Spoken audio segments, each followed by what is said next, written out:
Thank you so much for tuning in to Society Complex. This is your host, Vaughn Lee. So let's go ahead and get into some breaking news.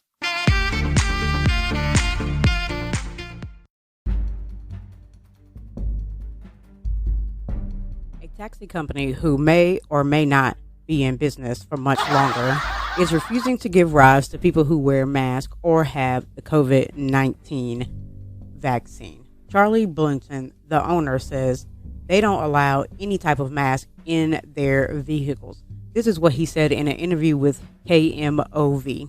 He has been in business for about 16 years, and during this same interview, he also stated that he was proud of Missouri for being one of the top 3 states with the lowest vaccine rate. I'm not sure if this is terrifying or he thinks that he's being patriotic, but this is what he says, and his company will continue to abide by this. So great job, and thanks to you, sir.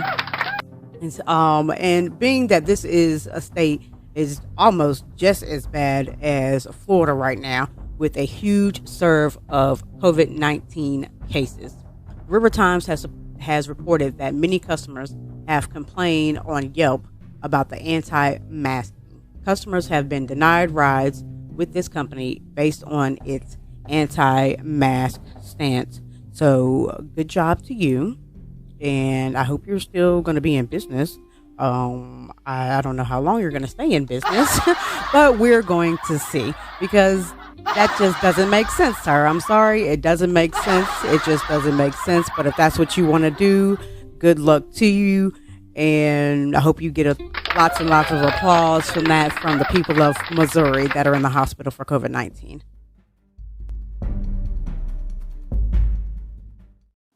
Hello, and thank you for tuning into Society Complex. This is your host, Vaughn Lee, and thank you so much for joining me. I hope you're being safe, wearing your mask, or you have your vaccine if you choose to get one.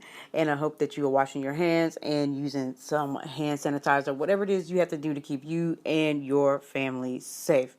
So, we are going to get into some breaking news right here out of North Carolina. In Wake County, parents of a third grader, their daughter, they are claiming that their daughter was locked in a closet as a disciplinary action at a school up to 24 times. Now, they did sue Wake County Public School System, and the judge ruled in their favor in July. So Kevin and Jocelyn Pease are sharing their daughter's story. She's now 12, but this apparently happened when she was 8. When she was at the elementary school, Scotts Ridge Elementary School, she was locked in a closet up to 24 times. She was in a behavioral program for her learning disabilities. So what happened was basically, like I said, she had some behavioral issues. She was in a behavioral program for her learning disabilities. But what they did was, when she started acting out, if that's what you want to call it, I guess, they were apparently locking her in a closet in the teacher's lounge. Now, the way they found out about this was, one day a family friend was at the school to pick up their daughter. And so they saw the incident and actually recorded it on their cell phone. They recorded the daughter being restrained and carried out of a cafeteria. So this is when they found out later that she was taken to the closet in a teacher's lounge where the door was held shut from the outside. And this is according to her mother, Jocelyn. So that led them to finding out that their daughter had been shut up in that closet over a dozen times for what they call bad behavior for up to at least an hour and a half at a time. So imagine that, 24 times for an hour and a half each time at 8 years old. Right? Crazy. Completely crazy. But apparently in North Carolina, state law allows you to restrain and seclude some students under certain circumstances. But a judge ruled that the school inappropriately did this in this specific case. And the judge also found that the school failed to inform the parents of the actions that they were taking with the child. And on top of that, they also failed to give a report to the state. about what they were doing. So although they are pleased with this ruling, obviously, the parents, they now want to try to get the restraining and seclusion banned altogether at a federal level. Obviously, this is very, very tough. I know it would be tough for me as a parent to even imagine my child being locked up at a school where a teacher thought it was okay to lock them up in a closet. I can certainly make an understand a restraint if they are harming someone or something like that, but I don't know. I guess that's what we're doing here in North Carolina now, is locking children in closets. But anyway, so Wake County Public Schools, they released the following statement. They said the Wake County Public School system is unable to comment on individual student or staff member. We strongly disagree with the decision and the characterization of staff actions and programs. School district personnel will seek Wake County Public School System Board authority to appeal the decision. We consistently work to improve our comprehensive services and have great confidence in our programs and staff. So that was a statement that Wake County Public Schools released. I'm not sure, what they thought they were saying there, but okay. Now the Peases are entitled, according to court documents, are entitled to now a private tuition reimbursement, and related costs. So that's including transportation, court document, that's what the court documents show. And also the child is entitled to other forms of compensation, such as a year's worth of speech therapy and education in social skills. Now, like I said, I don't know. I found this story and it's completely nuts. I don't blame these parents for being totally outraged by this situation. Could you imagine your child being locked up in a closet? And then on top of that, not only did they do this, they also didn't even let the parents know what they were doing. They didn't even tell the parents. They didn't even make any kind of report or anything. So in my mind, if you didn't make any kind of report, you didn't let anybody know, that tells me, what it looks like to me is you knew what you were doing was wrong. Because if you didn't think it was wrong, you would have filed your reports. You would have let the parents know. You would have made a phone call, text, email, something, send a bird, a pigeon, let the parents know what is going on with their own child. And it's not like they didn't know, their child has behavioral issues, learning disabilities, stuff like that. It's not like they don't know. So I'm pretty sure, I'm not saying that they would have been okay with you locking them in their daughter in the closet, but they still, come on. You can at least let the parents know, goodness gracious sakes. That's just, I find that really absurd. But you can let me know what you think about this story either on my Twitter. You can tweet me at Society Complex 1. I'm also on TikTok. You can find me the same thing. It's at Society Complex 1. Or you can find me on Facebook at Society Complex. And furthermore, you can also find me on Instagram at Society_Complex.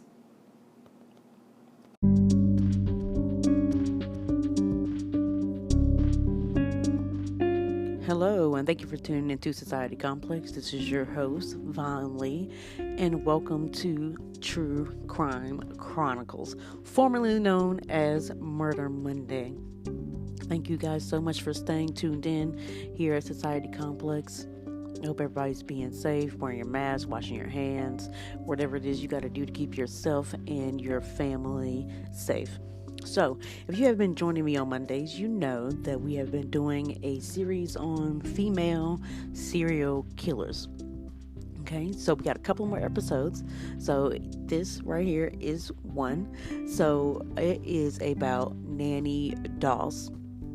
But she was born as Nancy Hazel. She's known as the Giggling Granny, the Lonely Hearts Killer, the Black Widow, or Lady Bluebeard. But if you want to go by the newspapers, she was called a self-made widow, and here is why. She is responsible for the deaths of 11 people. So, 5 husbands, 2 children, her sister, her mother, 2 grandsons, and a mother-in-law. So, as you can see, That is why she's called the self-made widow. But a little bit about her early life. Nanny was born November 4th, 1905 in Alabama to Nancy Hazel and James F. Hazel. She was one of 5 children. She had one brother and three sisters. Nanny and her mother both hated James, which is her father, her mother's husband. They said he was very controlling father and husband. He forced the kids to work on the family farm instead of going to school, which obviously, is going to lead to poor academic performance. When she was 7, she had an accident on a train when she was going to visit some family. She hit her head on a metal bar in the seat in front of her when the train had suddenly stopped. So for years after that, she suffered from really bad headaches and migraines, blackouts, depression. And obviously she blamed that on the accident. And she also blamed that for her mental instability. So she blamed the accident for her mental instability. So during her childhood, her favorite hobby was to read. So she liked to read her mother's romance novels. And so, she would dream about having her own romantic future, her own husband, and things like that. And later on, there was a newspaper column that she also really loved to read, and the column was called Lonely Hearts. So Nanny's father was James, right? So he, again, controlling man, he didn't let the girls wear any makeup, any attractive clothes, or anything like that, because he believed that it would prevent them from being assaulted by men. And he also forbade them to go to any dances or any social events. So you can imagine how that childhood was. Pretty daggone boring. Especially, girls. I mean, 4 girls, and they couldn't do anything. So, but when she was 16, Nanny was married to Charlie Braggs. He was her co-worker at a linen factory. So her father actually did approve of this marriage, even though they had only known each other for about 4 months of dating. He was the only son, Charlie was the only son of a single mother who insisted on living with them even after Nanny and Charlie got married. So can you imagine how that goes? But he was also only 16 anyway. So she was only 16. So, but anyway, so the mother, like I said, she wanted to stay with them even after they had gotten married. So his mother took up all his time and attention and everything, and Nanny got nothing, basically. She got no time and attention from her husband because her mother was still there, or his mother was still there, and took up all his time, which I'm guessing she did this on purpose. They had 4 daughters in between 1923 and 1927. Nanny became stressed out. She started drinking, casually smoking, and it slowly but quickly became a very bad addiction. So she, was drinking and things like that. And they both were they suspected each other of cheating, which they both were correct. They both actually were cheating. She was cheating, he was cheating. And then it said that her first husband here, Braggs, he went out and he left for days and days and days at a time. And then in 1927, the couple actually lost their 2 middle girls from a suspected food poisoning. So suspected food poisoning. That's what they said at first. As I'm pretty sure you probably could guess. But after that, the husband came back, Charlie, and he took the first daughter, Melvina, and he took off. So he fled with that one, and then he left the newborn baby, Florine, behind with Nanny. So Bragg's mother died not much after that, and then she started working in a cotton mill to support the younger daughter and herself, which was a newborn. So, but then in the summer of 1928, the husband comes back accompanied by another woman that has her own child. So obviously they get a divorce, and now he did finally leave the two girls there. But he says that he left because he was frightened of her. That's what he said. He said that's why he left. He was frightened of Nanny. So her second marriage to her second husband was Robert Franklin Harrelson. They met and married in 1929, so not soon after this, 2 years later almost. They lived in Jacksonville with Melvina and Florine, which was the two girls. And after a few months, she discovered that he was an alcoholic and had a criminal record for assault. And despite this, they were still married for 16 years. Melvina gave birth, which is the younger daughter, gave birth to Robert Lee Haynes in 1943. And then she had another baby about 2 years later, but it died soon after.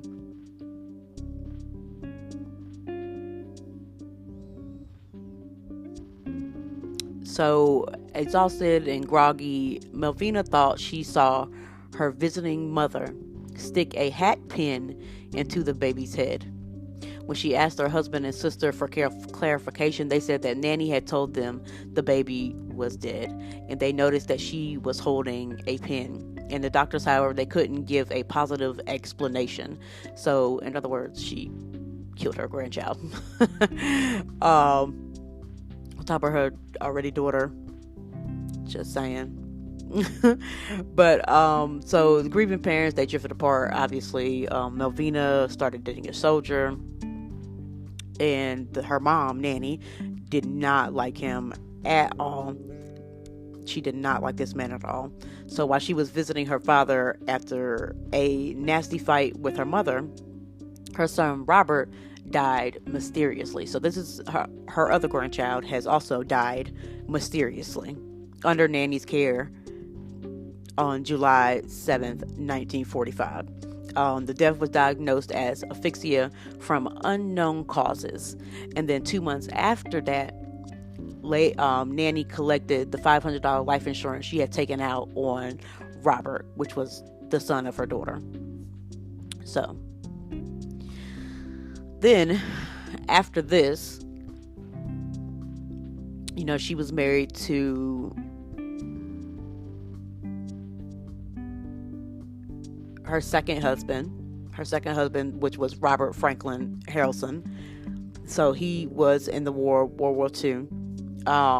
Now, he liked to drink corn whiskey, and like I told you, even though despite the alcohol and the criminal record for assault, she still stayed married to him for 16 years.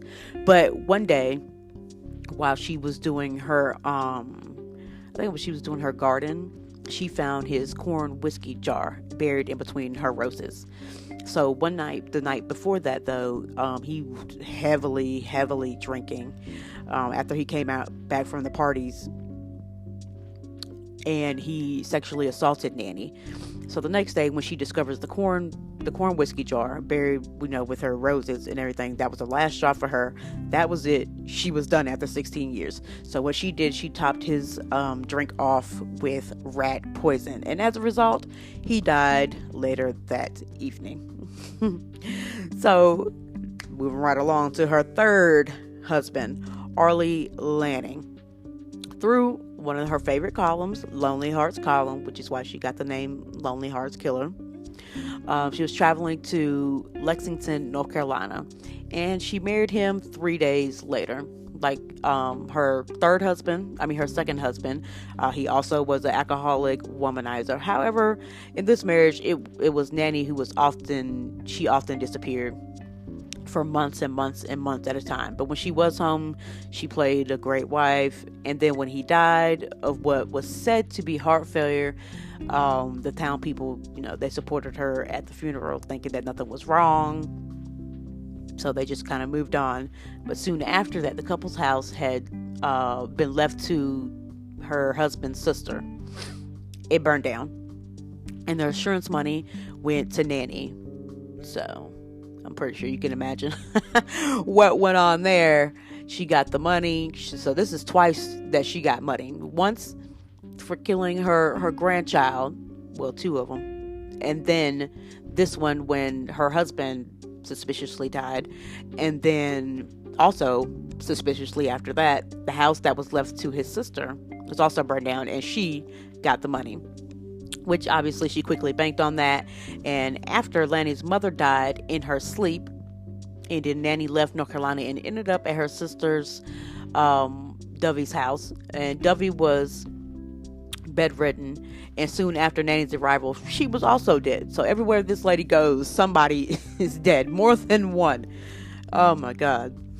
I thought the story was really, really interesting when I read about it, because I mean, it's literally everywhere she goes, someone dies. Everywhere she goes, someone dies. But look, we're going to take a quick break. So stay with me, stay tuned. We'll be right back, and we're going to finish up on this True Crime Chronicles on Monday. All right.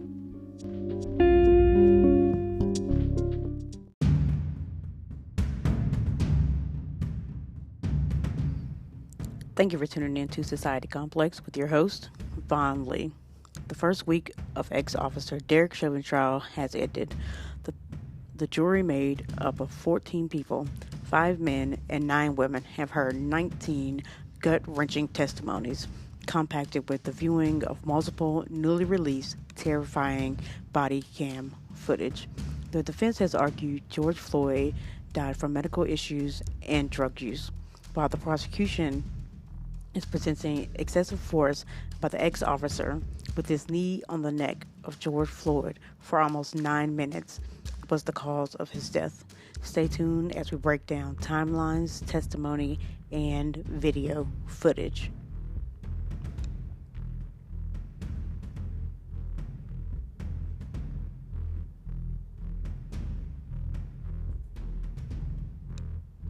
Okay, thank you for joining us today. Now, if you listened to the last episode about the update on George Floyd and the Derek Chauvin trial, we went over a timeline of what happened the day of, which was March 25th, up until now. And we left off on June 1st, 2020. So, we're going to go back into the timeline really quickly, and then we're going to get into testimonies, trial, and things like that. So, June 7th, 2020. Bail for former police officer Minneapolis, police officer Chauvin is set at $1.25 million in his first court appearance with conditions, or he could do $1 million with conditions. On June 10th, negotiations with the defendant Chauvin for a plea deal prior to his arrest and charges were started, but they did fail. Then on June 12th, Judge Peter Cahill was picked as the judge to preside over the court case. Then June 15th, the audio is released of a 911 dispatcher asking for a supervisor to respond to the scene. Then July 9th, 2020, the judge orders both attorneys on both sides to refrain from discussing information, opinions, evidence, or anything else with the media or general public. And then on August 10th, 2020, excerpts from the body cam videos from the immediate time before, during, and after the arrest of George Floyd are released to the public. Now, the next one I'm getting ready to say is very, very important. Very, very important. It's September 11th, 2020. Prosecutors want to introduce prior bad acts of former officer Derek Chauvin and the other officers. Now, in this one, like I said, this one is really, really important, and you'll see why in just a second. So, the prior bad acts that they wanted to bring forth as evidence in the Derek Chauvin trial and the other ones, but right now, the 3 other ones, their proceeding is not going to start until I believe it's the summertime. But for this one, what they wanted to do was, like I said, they wanted to present prior bad acts of Derek Chauvin. Okay, so when he appeared in the court that first time, this is when they had went ahead and brought this up. So the documents that they wanted, they mentioned by prosecutors in the court, was that there's a few incidents where Chauvin had questionable actions. I'll say it like that. Questionable actions. So, and the reason that they wanted to bring this up was because they knew that Chauvin had anticipated that he will claim that he didn't intentionally assault Floyd in a way that is inconsistent with his training. So they wanted to file this and more detailed memorandums in the future. So, in addition to some of the arrests in which Chauvin used neck or head and upper body restraints. Okay, so prosecutors listed one, and it was August 2015. It's an incident where Chauvin saw other officers place a suicidal and intoxicated male into a side recovery position after using a stun gun on him. And the prosecution wanted to note that these officers did receive commendation, even though medical professionals said that that male could have died had they kept prolonging his detention from what they were doing. And in other similar documents that they filed in the case against Thao and King Kong was, these are two of the other officers. They listed 9 incidents in which Thao was reprimanded for not responding appropriately to a scene, also intentionally avoiding police response or falsifying reports. The documents also said that in 2 other cases, one in 2012 and one in 2017, Thao tried to manipulate domestic abuse victims to answer questions in such a way that it would allow him to avoid filing any domestic abuse reports.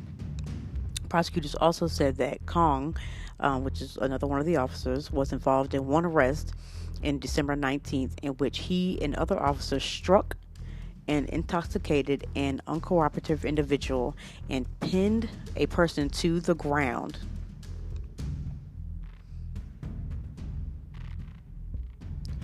They pinned a person to the ground. Sounds pretty familiar, right? Sounds pretty familiar here. In a prone position in order to apply handcuffs. So, and like I said, you'll see why that is important here in just 1 second. So, going on to pretrial proceedings. On August 29th, 2020, Chauvin's attorneys, they filed motions for dismissals claiming that Floyd most likely died, again, from result of drug use and pre-existing medical conditions. But on the same day, prosecutors moved to increase the potential sentences of the 4 officers beyond the guidelines for all 4 accused. They are arguing that Floyd was vulnerable while being held down on the ground in handcuffs, and he was treated cruelly at that time. So that's what the prosecution is saying. Now we know what the defense is saying. So on November 12th, 2020, Judge Cahill obviously we know that he initially ruled that Chauvin and the other officers were going to be tried together. But on January 11th, 2021, Cahill reversed that ruling and said that they would want to do Chauvin and then separate the other 3 officers. So it's going to be his trial and then the 3 officers during the summer. So on October 22nd, 2020, though, Cahill dismissed. I know we talked about this already, but I just want to make clear, because we're going to be starting the trial back Monday, so I want to make sure everybody's clear on what's going on. So he dismissed that 3rd-degree charge, but he added 2nd-degree unintentional murder and 2nd-degree manslaughter charges. But on the 11th of March in 2021, he reinstated the 3rd-degree murder charge against Chauvin.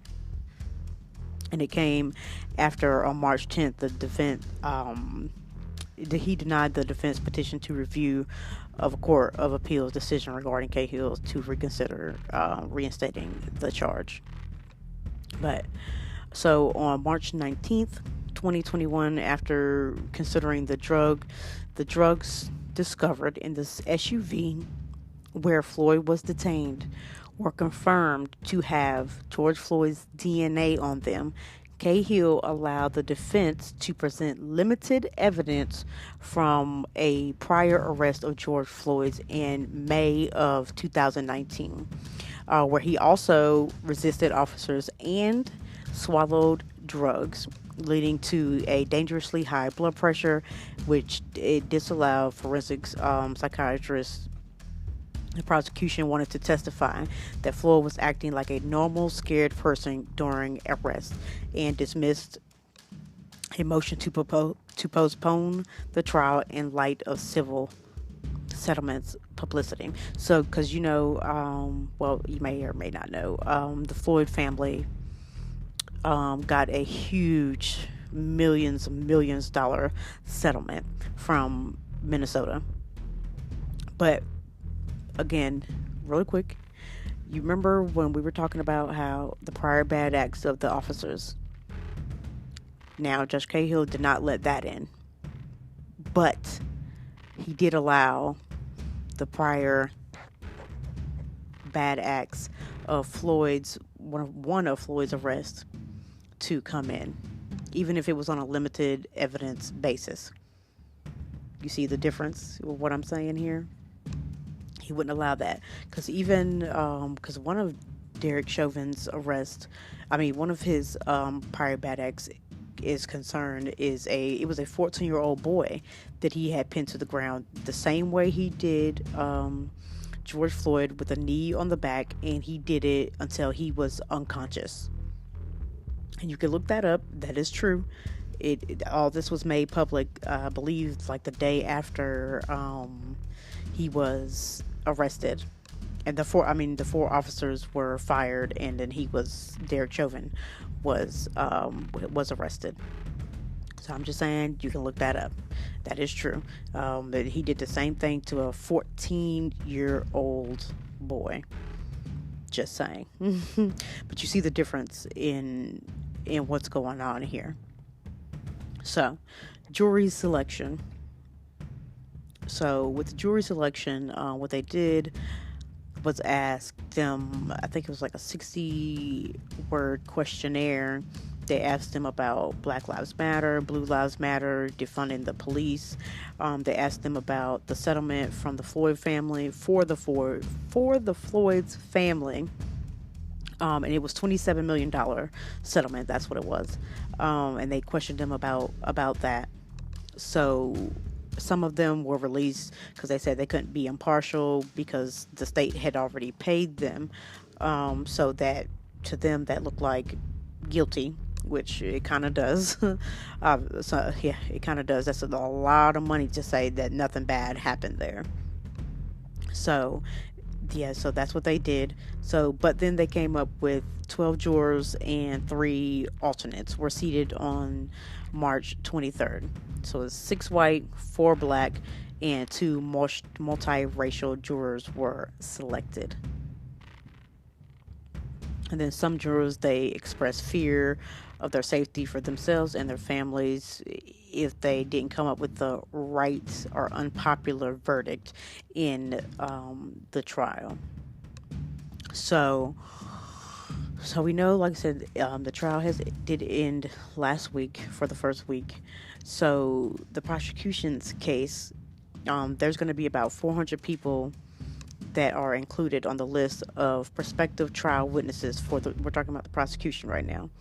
So that includes witnesses that were there, Floyd's brother, and bystanders to the killing of George Floyd. So some of the testimony that we have already heard, I don't know if you guys been keeping up with it on the news, but if you haven't, it's just a quick overview of the most gut-wrenching ones that have came forward so far. So the first one is Jenna Scurry, and she is the 911 dispatcher who received the call about Floyd using the fake or the counterfeit $20 bill. Okay, and she viewed Floyd's arrest live via live video, and she was concerned about the manner of his arrest, which prompted her to call a police sergeant about what was going on when she got the call. So, and then the next one that when her, I'll go back, and then her testimony was really crazy as well, because over the phone, like I said, she knew in her testimony, she said that she knew something was wrong and that something was off. So for a 911 dispatcher to call a police sergeant and supervisor, which is who was in charge of the police officers, that's a really, really big thing. It's a really, really big thing. And then the next one we have is Geneva Hansen. Now, she is the off-duty emergency medical technician, which is EMT, and a certified firefighter. She witnessed Floyd's condition and wanted to treat him, but Derek Chauvin denied her to give him any medical treatment. He told her no. She testified to this on the stand under oath. I believe she was like across the street, and she heard a woman shouting, they're killing someone.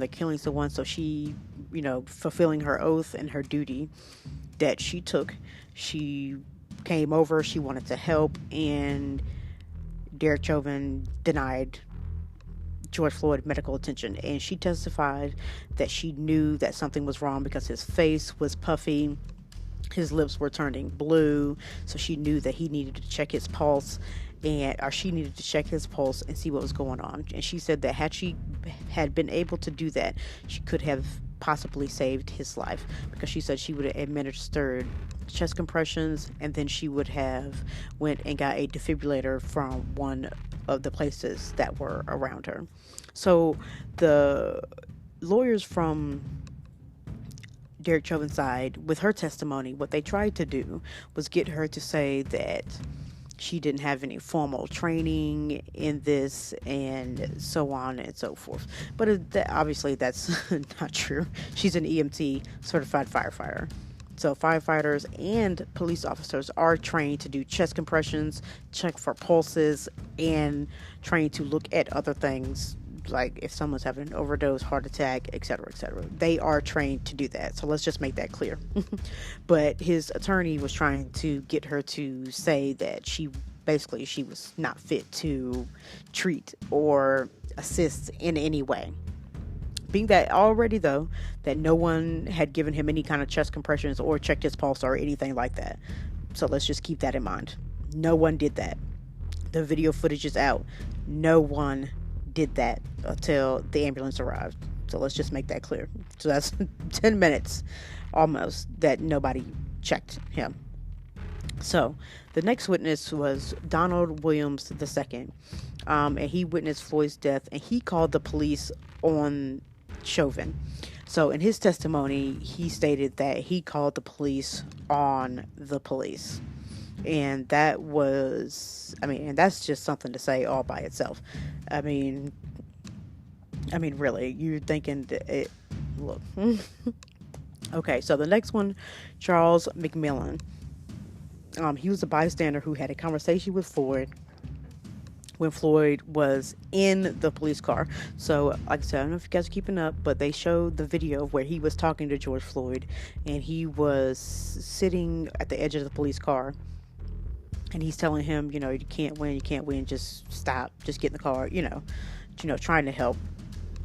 And then the next person that we heard from testimony that was riveting was Lieutenant Jeff Regal, and he is a Minneapolis Police Department who was familiar with the body cam footage.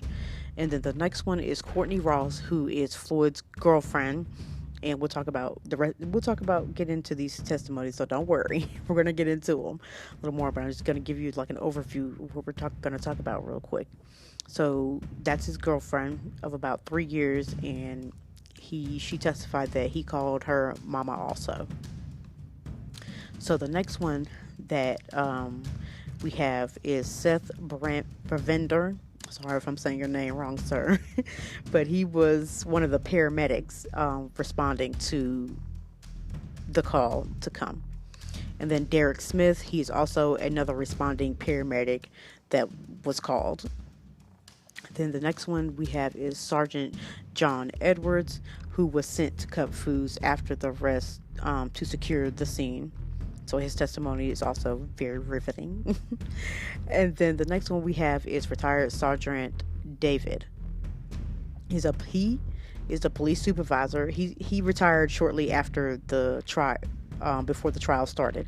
But this is the person that the 911 dispatcher called, and she called him to report her concern about the arrest. And he arrived at the scene of the incident when George Floyd was already being taken away in the ambulance. And the next one we have is Lieutenant Richard Zimmerman of the Minneapolis Police Department, and he is a homicide investigator. Okay, so those are the ones we're getting ready to talk about. So please stay tuned after the break, and we're going to break down these testimonies. All right, so stay tuned.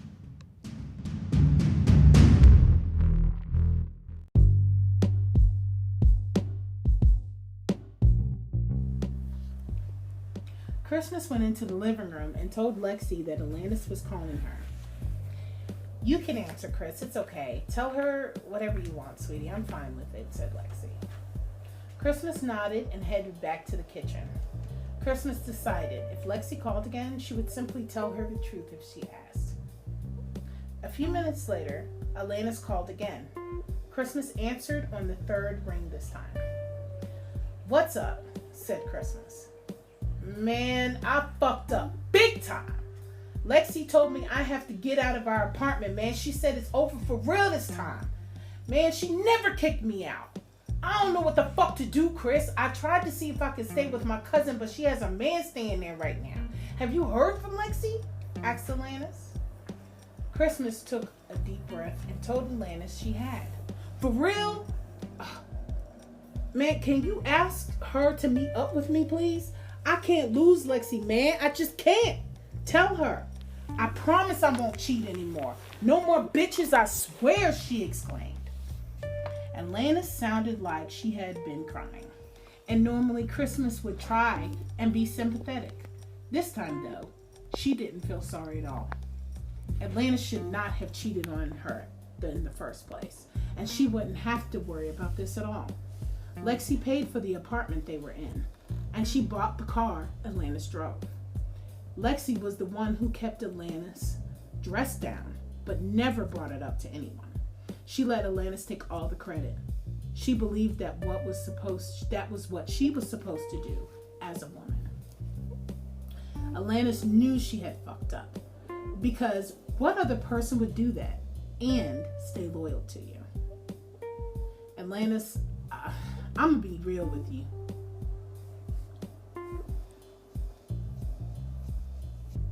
Lexi's serious. She's not changing her mind. You just need to let it go, man," said Christmas. Alanis sucked her teeth.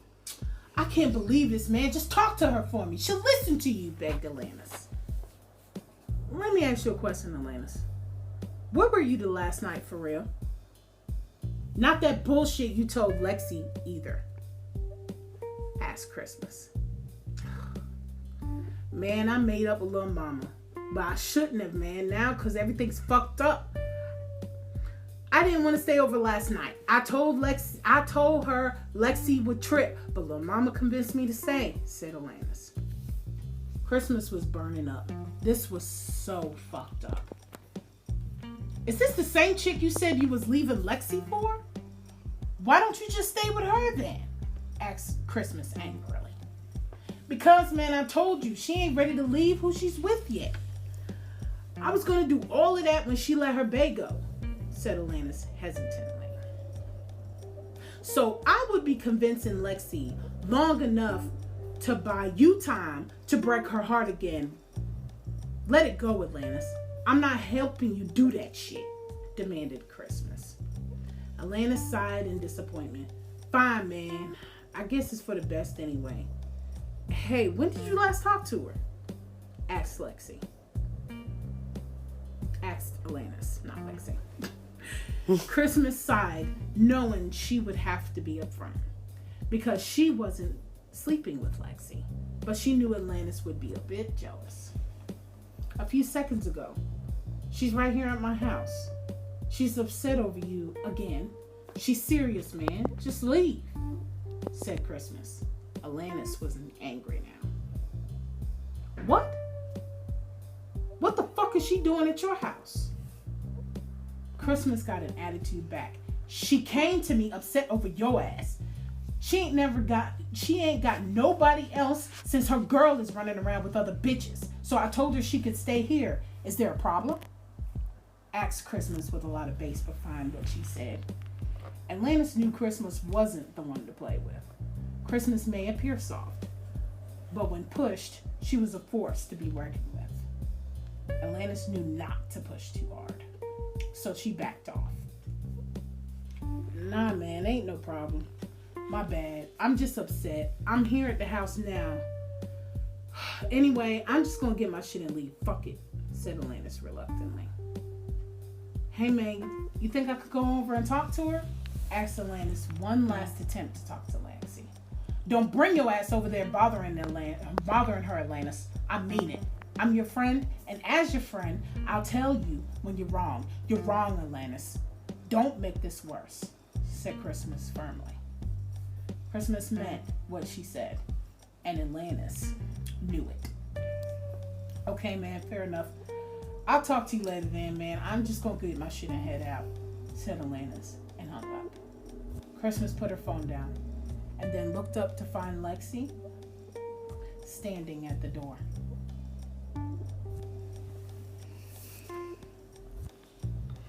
All right, so that wraps it up for my little portion. In order for you guys to hear what happens next, you will have to download my book on Amazon. Woo! The drama, and you don't deserve me. The drama, baby, the drama. Woo! Jeez, y'all look. Y'all go ahead and download that. Okay, it's free till Friday. Free till Friday. That's free. Everybody. That drama is free. Everything is free. Go ahead and get that. Okay, because I'm sitting on the edge of my seat ready for the rest of the reading, the rest of the chapter, what's going on. Yeah. But look, go ahead. Look, y'all. Go ahead. Follow on social media. Go ahead. Give it to him one more time, your social media. Follow her on social media. Go ahead and get she's not going to say the link again for the download, because when you go to her social media, you're going to be able to find it. When you come to mine, you're going to be able to find it. But go ahead, just let them know real quick what your social media is one more time. Just give it to them. All right, so Facebook, Winter the Writer, 82. Instagram, Winter the Author. Twitter, Winter_author. Look, thank y'all so much for joining me here, Von Lee, your host on Society Complex. I really, really, really, really appreciate it. And I'm sure Miss Winter Madison appreciates y'all tuning in to her exclusive interview here on Society Complex, okay? Please stay safe, be safe, wear your mask, wash your hands, use your hand sanitizer. Make sure you do whatever it is that you have to do to keep your family safe in this COVID-19 pandemic. And another thing you can do while you're staying in the house, download this book. That's what you can do. That's right. Follow us on our social media. That's right. Okay, guys. Thank you so much for tuning in, and we will see you next time. I'll see you next week for Murder Mondays. I'll see you next week for the breaking news. I'll see you next week for Wind Down Wednesdays. I'll just see you next week. This weekend, please just stay tuned. Okay. Thank you so much. All right, and thank you so much for having me, Von Lee. And everybody, thank you so much for tuning in and listening to me and listening to my portion of the book. As Von Lee said, you can follow me on all my social medias. The link is posted on there on how to download the book. Book is free until Friday. Once again, thank you so much, and thank you for joining Society Complex.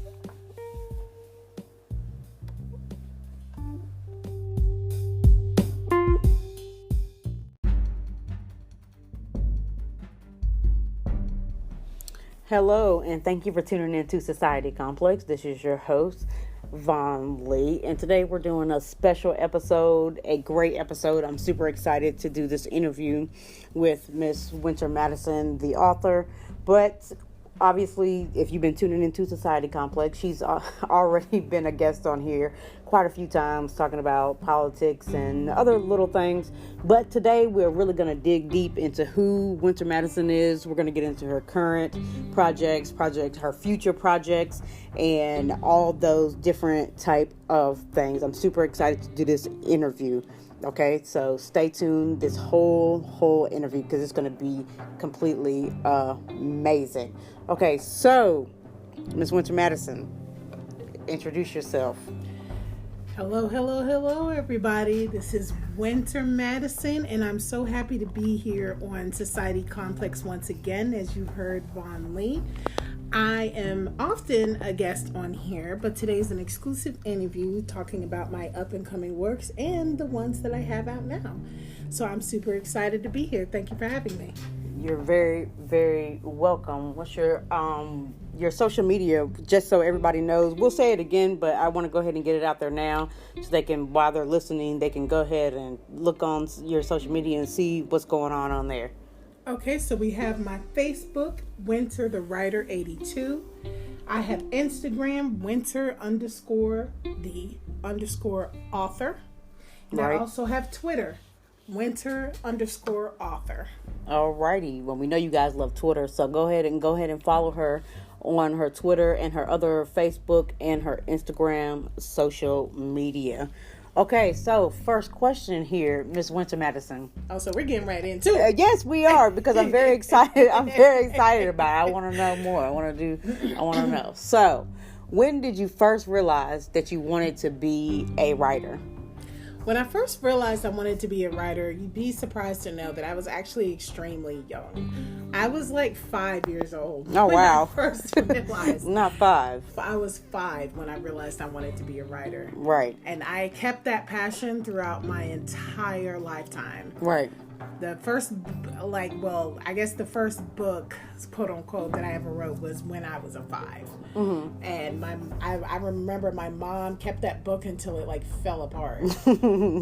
But I have been wanting to write since I was a young child. Right. Since I was 5. Mm-hmm. And I've always written little thises and that's along the way. So Right. It's been for my entire lifetime, I could say. Gotcha. So basically, here you love reading, right?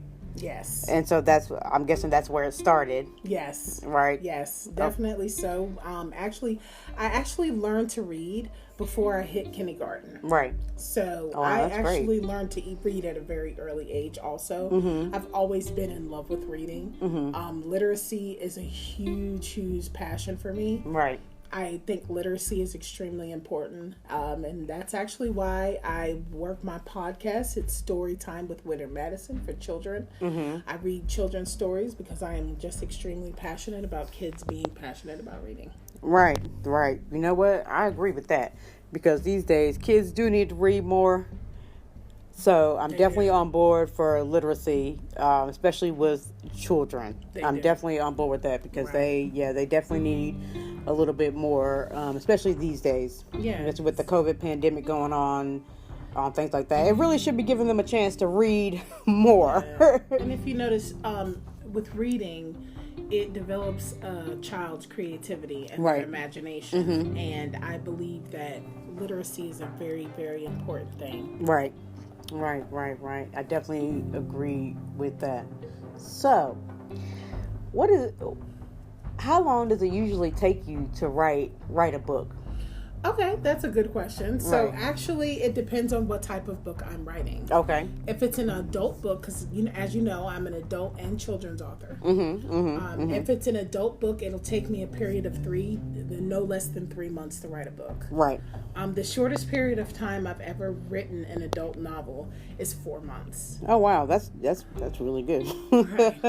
Right. But the longest, I would say, I've taken 2 years to write a book before. Right. That's right. Children's That's not books, bad. usually I can probably write a children's book in less than a month. Right.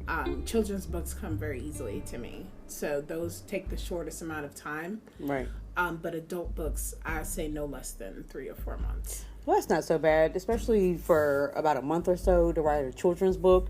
So I'm guessing the urgency that it only takes you a month comes from your advocation for children's literacy, Right. and to have think things out like that Correct. with their imagination and all that stuff. Right. So that's okay. Well, that's pretty good. That's pretty good.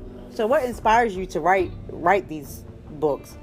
Like each of them, like you have certain inspiration for each of them. Is it just your life, or is it a mixture of things? Your life, other people's lives, things you've seen. Like, is that how you like? How do you get your inspiration to write your different type of books? Or Oh, I'm glad you asked. Children's books is usually I'm going to be honest.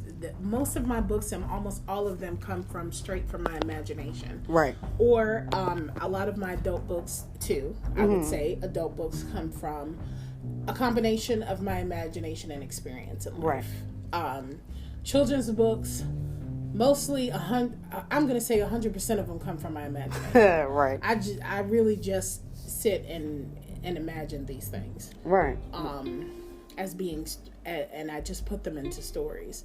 Adult books, my inspiration is real life things, of course, in combination with my own imagination. Right. So your adult books, you out here writing Lifetime books like they do, like those Lifetime movies. I know y'all seen the movies. Don't act like y'all haven't seen those movies, Right. because you watch them Lifetime movies. And look, I ain't gonna lie to you though, I no affiliation or anything with Lifetime, but I love me a good Lifetime movie. Okay, so that's what it sounds like. Your adult books. That's what it sounds like. You stepping into. Maybe they'll make it into a Lifetime movie one day. I don't know.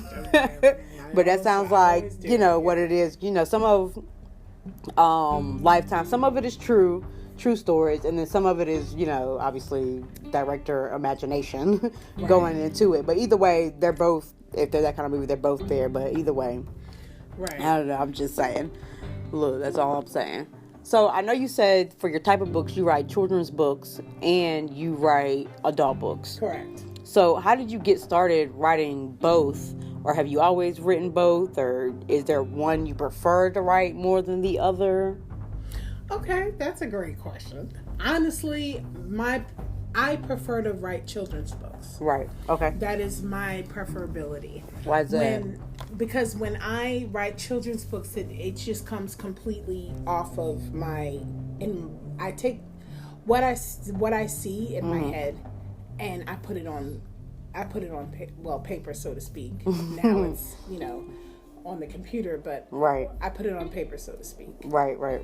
I think I enjoy writing children's books more because there's no limit to your imagination with them. Right. You can come up with pretty much anything Right. and put it on the paper. I didn't start writing adult books until I was in my early 20s. Okay. Well, that makes sense. I mean, you're right, though, about the children's books. Because, children's books are full of imagination and fantasies or Right. whatever it is that you want to call it. So I guess that totally makes sense. And then, instead of reading something like that, then I'm pretty sure it displays in your writing Right. that you have an imagination. And kids, they're going to love that anyway. Because, they always thinking about something. They're always doing something. Exactly. So, that's actually pretty perfect that you would write children's books. Yeah, I do. Also. I also, with children's books, it's on, I'm going to say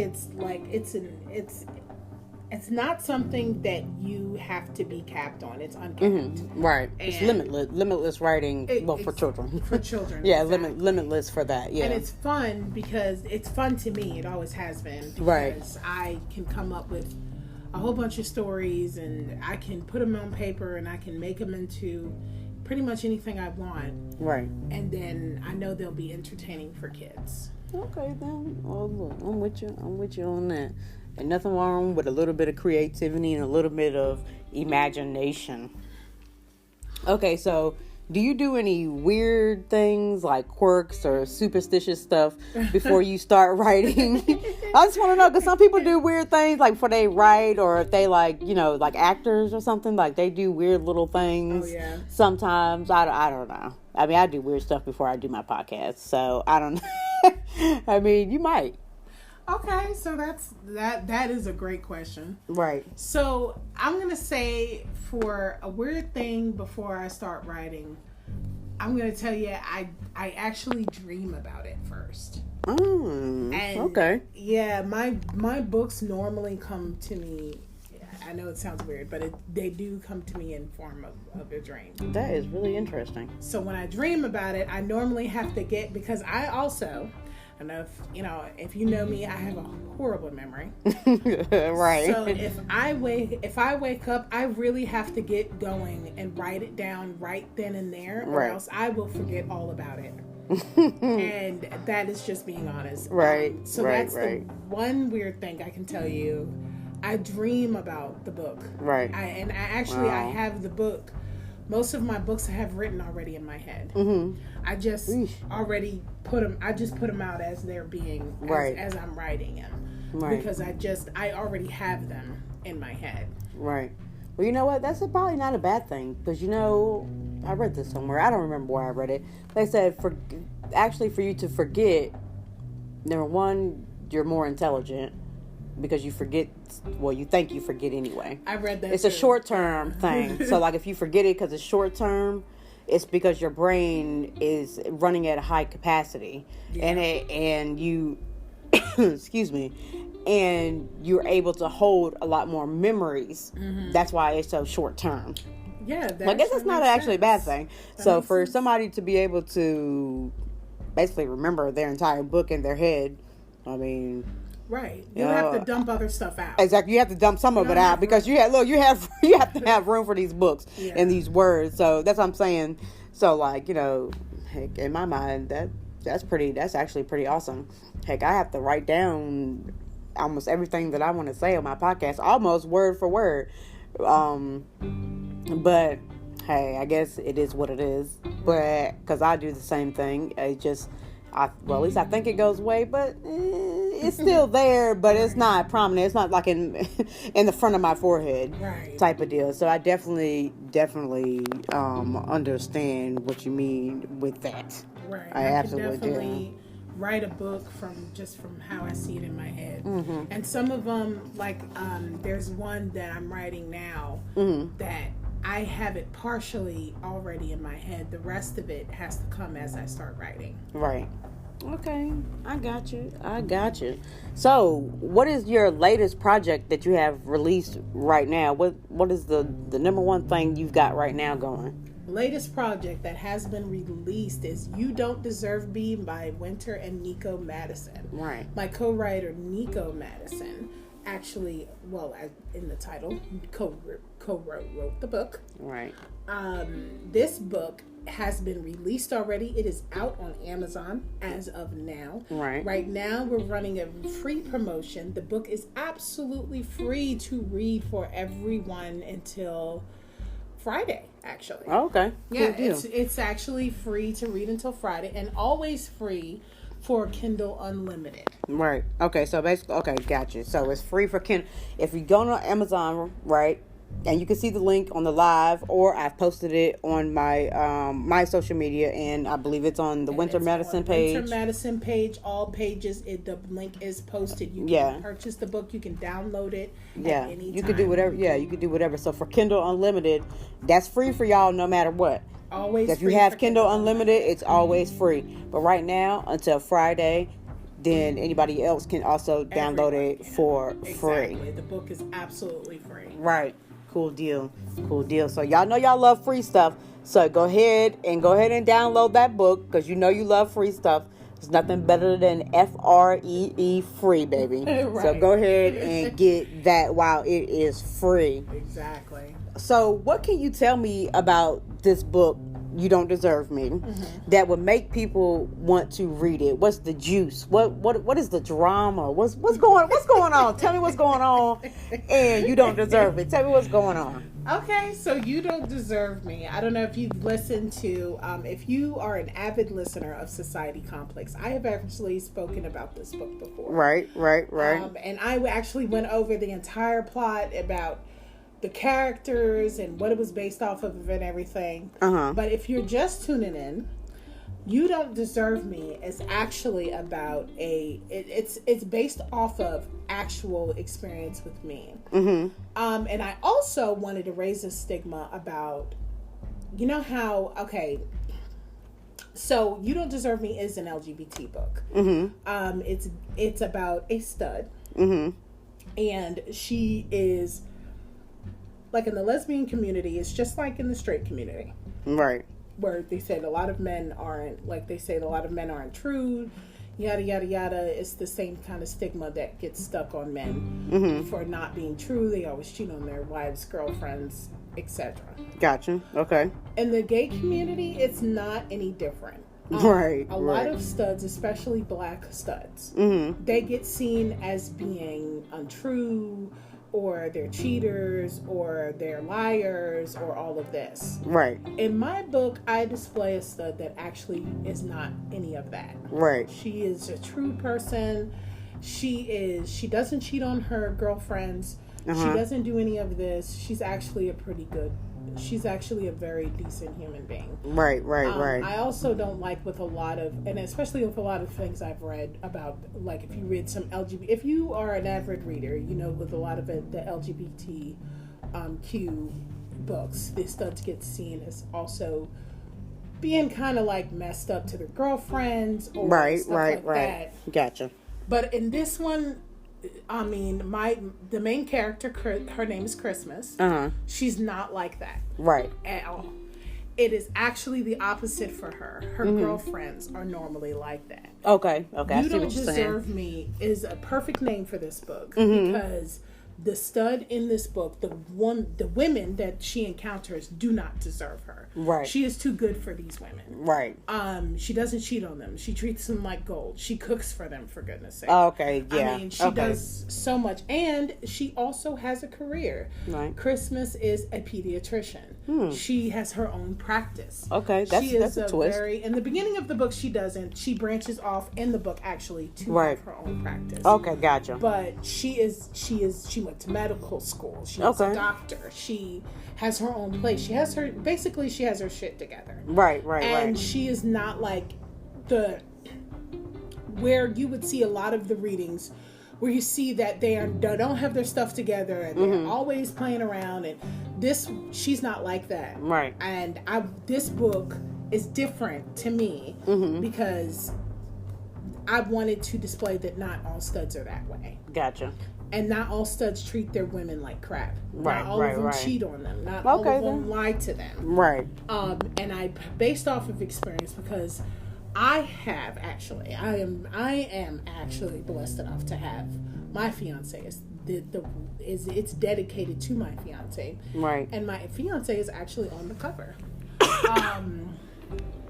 Because this book was dedicated to her. Right. Because she actually was the one that showed me that not all studs are the same way. I got you. Because she is this way. She's true. She doesn't lie. She cooks for me. All kinds of things that a lot of women would say that studs do not do. Trust me, they're out there. They do. Right. So she goes through a series of events in the book. With the different women.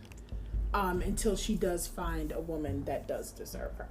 Okay, now, you know what? Well, then it sounds like the perfect title for the book. So, are you only, like, exclusive to LGBTQ writing?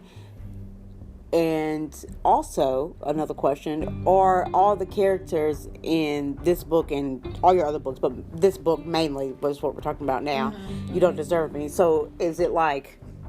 Is it different? You have different characters of different races, cultures. Yes. Are you just okay? And so are you going to stick with the title, I guess, of a LGBTQ author, or are you just not trying to, I guess, advertise it that way? I don't want to. Okay, so I'm going to say most of my writing isn't LGBTQ writing. Mm-hmm. And I say this only because we don't have enough writing out there. Right. We don't have Okay. enough books that we can open the book and see ourselves in. Understood. Representation. Exactly. Kind of like And Vice President Kamala. Exactly. Representation is extremely important, especially with my children's books as well. Right. Most of the characters in my children's books, their parents are usually LGBTQ. Right. And because a lot, like I said, representation is important. Mm-hmm. I certainly agree. I don't put it out there like that because of the fact that even though the book is LGBTQ, I'm going to tell you that a lot of people that are allies or people that are not, that are straight, bisexual, whatever,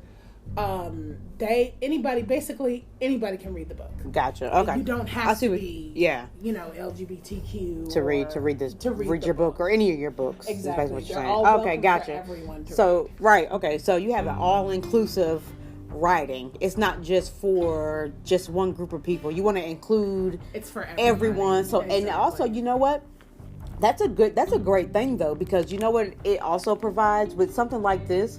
That's not just exclusive. Like you're not just saying, "Oh, I'm a LGBTQ author. I want LGBTQ people to read it," which I'm sure that you do.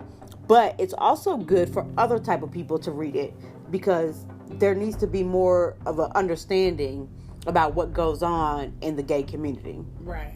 And I wanted to normalize it as much as possible. Right, exactly. Because of the same fact that, especially with a lot of the situations, even with the book I'm speaking about now, You Don't Deserve Me. Right. It is extremely relatable. Right. If you look at it, there's some of these situations, or maybe all of the situations, right, someone has been through. Right. Whether you're LGBTQ or not. Yeah, you're right. You're right. You have been through. Right. And you can relate to it based off of that.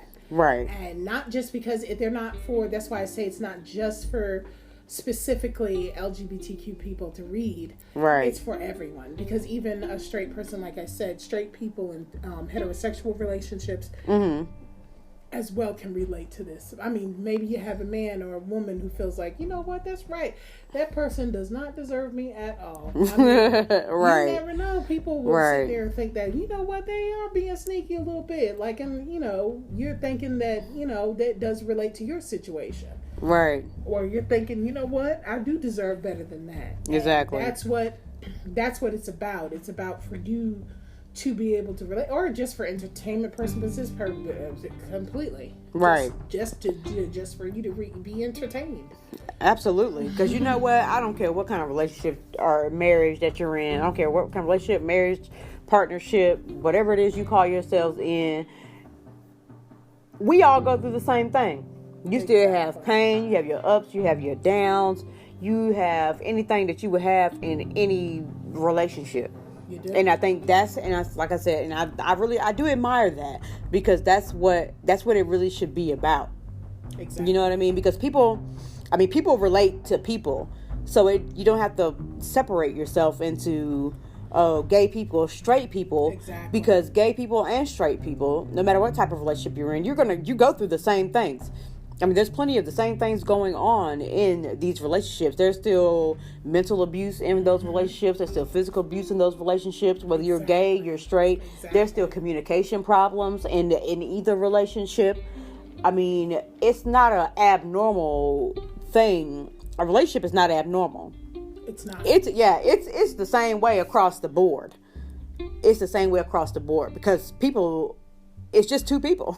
Well, unless you're in a throuple or you're a polygamist or something. I don't know. But other than that, it's just two people. Exactly. It's two people. So yeah, I see where you're going with that. Especially with the children's books. I don't, even though they are LGBTQ, I will put that out there. Right. However, if you read the book, it's not focusing on that fact. Right. Gotcha. So it's not like the number one thing there. Exactly. You mention it, you move on. Yeah, exactly. It's mentioned in the book. Right. And throughout the book, you see, but it's never focused on like it's the center of the entire book. Gotcha. Okay. Yeah. I see where you're going. I see where you're going with that. That is really, really awesome because I read an article the other day with a rap artist. What was that girl's name? Lil Mama. And they were talking about how, well, she says she's going to, I guess, strike up a heterosexual day or whatever. And she's saying that LGBTQ people, bully people. Right? So, and I was reading like the comments and stuff on like social media. And I'm thinking to myself, because there were, now I'm not going to sit here and lie to you. I did read a lot of comments that did say that. They're like, you know what? I feel that way too. They do bully us because we don't like it, then they get mad and so on and so forth. But you know what? Something like this, the way that you're writing and what you're saying, this will be a way to combat that. Because I know it may seem that way, but I don't think people really mean it. I just don't think it's that. I think it's more of a thing where you've been persecuted, and then so everything after that sounds like a persecution. Right. And it sounds like a personal attack. Right. That's what it sounds like. And it's just like when you talk about people of color, especially like right now, we're talking about Asian people, what they're going through, and African Americans, and people of color in general. Mm-hmm. What we are going through, because we are two women of color sitting here talking right now, what we are going through, it's the same thing. Because anything after that, what is being done already, like slavery and all that, anything after that, it's going to sound like someone is personally attacking you, even though they may not mean it in that way. Exactly. You know what I mean? So it's like our brains are like, it's just like it's stuck on that. And it's the same way for LGBTQ people, the same way for people of color, or same way for even if we want to get away from race, it's right to women. Right. To women, it's like that. Anything that you see, like it's just, we've got beaten down so much, it's there. So if you get passed up for a promotion, or if you're not getting paid as much or something like that, it's just right there. It's like, oh my God, it's because I'm gay. Oh my God, it's because I'm a woman. Oh my God, it's because I'm a person of color. Right. And that's why I said something like that, and what you're doing, I think is really awesome, because that will be able to combat some of those type of things. Right. It's not just focused on one aspect. Yeah. I'm trying not to center around it. Right. It's not the focus, like I said in the book, like for example, I have a children's book coming out next month, Rainbow in a Jar. Right. The main character in there has two moms. Right. But the entire book is not about two moms. Right. The book is about the child. Gotcha. And the book is about what he goes through to try to capture this rainbow in a jar. Right. It's not about his two moms. It's not about the fact that he has a unique setting with his family. Right. It's not about any of that. Gotcha. It's about him and his imagination. Gotcha. I see what you're saying. So your book, You Don't Deserve Me. Now, I know that drama can't be right there in one book. So, is there a sequel to this book? Can we expect something else going on with that? You Don't Deserve Me is actually, yes, it's going to be a 3-part series. Gotcha. Cool deal. The second book is actually, as a matter of fact, second book is already in the works. Right. It's called...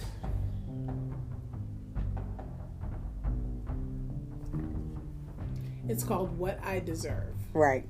And that is part 2 to You Don't Deserve Me. Right. Part 3, I haven't quite come up with that name. Well, that's okay. Right. Look, that's okay, because we're going to be waiting on it either way. So. Yeah, there's 3 parts to the book. You Don't Deserve Me. You can expect What I Deserve to come out. I'm going to try actually to release it by the end of the year. Right. But the actual release date is next spring. Cool deal. That is so great. I'm sure everybody listening here, we can't wait to have that second book come out. Now, if you haven't gotten that first one, go shoot right over to her social media, Miss Winter Madison, and go ahead and get that Amazon link, because it is available on Amazon right now. Free. Everybody. And it is free right now. It's free for you if you have Kindle Unlimited. It'll be free for everybody else until Friday.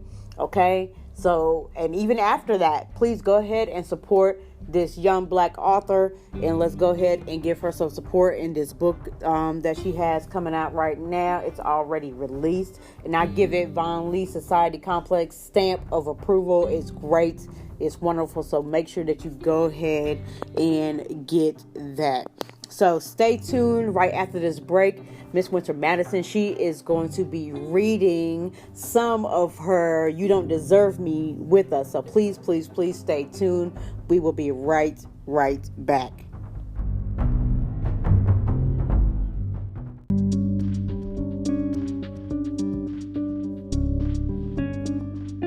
All right, and we are back. Thanks for staying tuned.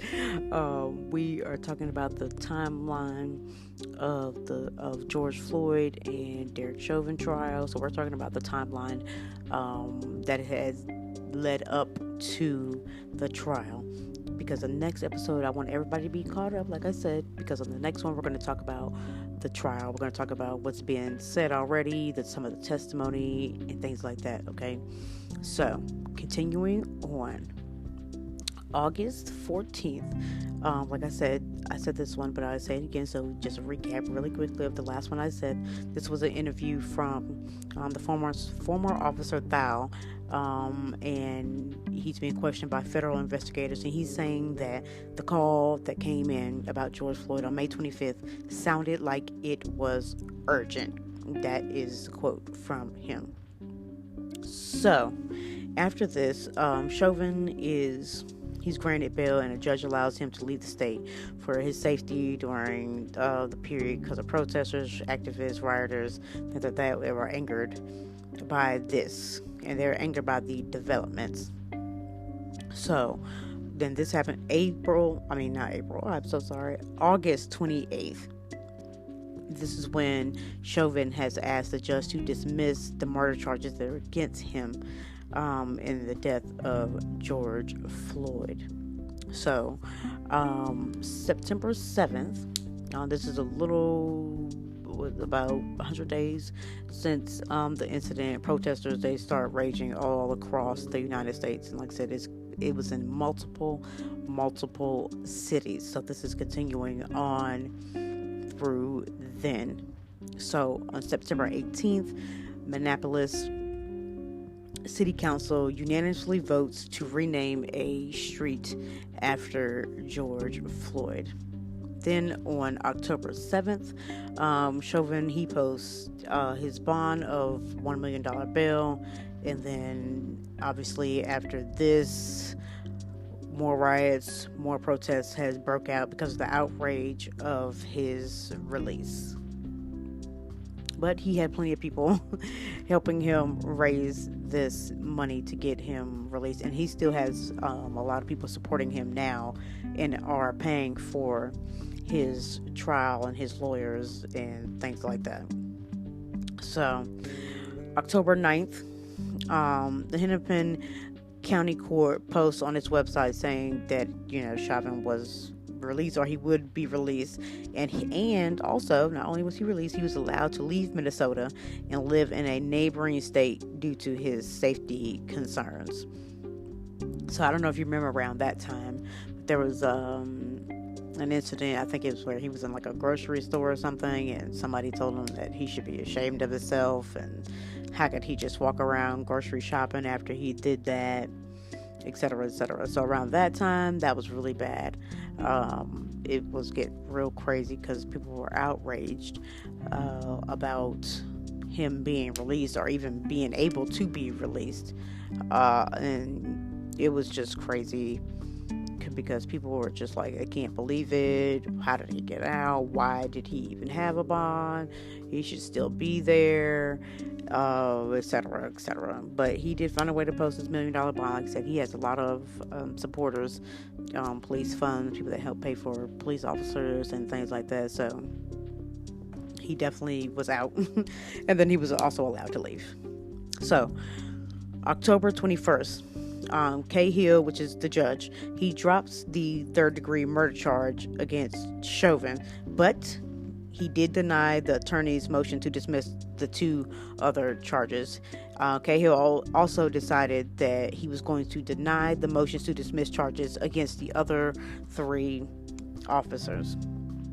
Okay, so moving right along. So Judge Peter Cahill He rules on November 5th that the ex-cops in Floyd's case will be tried all at the same time in the county starting on March 8th. Cahill also then he rejected the defense attorney's request for a change of venue in the trial of the 4 former police officers. Honestly, even if he would have changed the venue, it wouldn't matter. This case was so widespread. No matter where they went, people are gonna know. But it's not about what you know when it comes to being a juror, though. It's really about, can you still do your job? You're not gonna let that affect your duty as a juror. Honestly, really, I don't know what city, town, county, country you would have went to where nobody didn't know about this. You know your name, know your face, saw the video or any of it. It would be very, very rare that this would even have happened. So, December 22nd, the Minnesota District Court, they filed about a 16-page questionnaire asking about prospective jurors to answer how many times they've seen the video of Floyd's death, their interactions with the police, their views on defunding the police, and racial discrimination. Because like I said, really, it's hard to find somebody that hasn't watched it at least once. I don't know about several times, but at least one time. At least, if you look at any news channel or anything, any social media around that time, you were at least going to see it at least one time. At least one time. Part of it, some of it, half of it, a third of it, something. So, moving right along in our timeline, January 12th, 2021, coming into this current year, Judge Cahill rules that Chauvin will be tried separately from the other 3 officers because based off of the COVID-19 pandemic and the restrictions that were going on at that time. The jury selection in Chauvin's trial will take place. It took place March 8th to the 26th. According to the ruling, and opening statements will begin no earlier than the 29th, which obviously we know that because it has started this week. And the other officers will be tried together. The other ones, though, they still will be tried together, but their trial will not start until August 23rd. So, moving right along here, Judge Cahill, on March 11th, he reinstates the 3rd-degree murder charge after he previously dropped it. And he ordered Cahill to reconsider the motion. So, on March 23rd, 15 people were selected as jurors in the Chauvin trial. And then in 2 weeks, it took about 2 weeks to do that. And 9 are white, 4 are black, and 2 are of mixed race, according to the court. So, that is the timeline right there, because now we are into the trial. So please stay tuned on the next episode so we can get into the testimony, the trial, what's going on. We're going to talk about the lawyers, we're going to talk about the judge, we're going to talk about a lot of different things on that one. So please stay tuned. And like I said before, if you do have any questions, comments, concerns, you want to be a guest on here, you want to show your support, or you want to give your opinion about this trial, George Floyd, Derek Chauvin, these other officers, what's going on, please find me on social media. There's already a conversation going on Twitter, so you can find that on Twitter at Society Complex 1. You can also shoot me an email at societycomplex10@gmail.com. And you can also find me on Facebook at Society Complex. So thank you so much for listening, and please stay tuned for the next episode. And please stay safe, be safe, wear your mask, wash your hands, use your hand sanitizer, and you keep your family safe. Thanks, guys.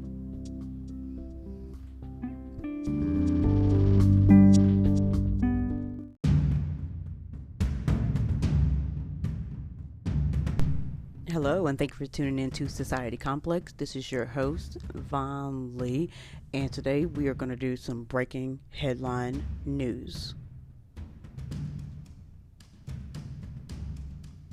Okay, so there's plenty of things going on in the news right now, but what I want to get into today is this Little Nas X so-called Satan shoes, and this whole debacle with his video and song and etc. etc. So right now, I don't know if you guys heard about it, but I'm sure most of everybody has heard about this by now. But Lil Nas X came out with a song. It's called Montero, and in the video, it shows him giving Satan a lap dance and the Garden of Eden and all that type of stuff in it. If you haven't watched it, I would encourage you to go watch it for yourself and listen to the song yourself and watch it yourself, and not just go off of what is on social media right now.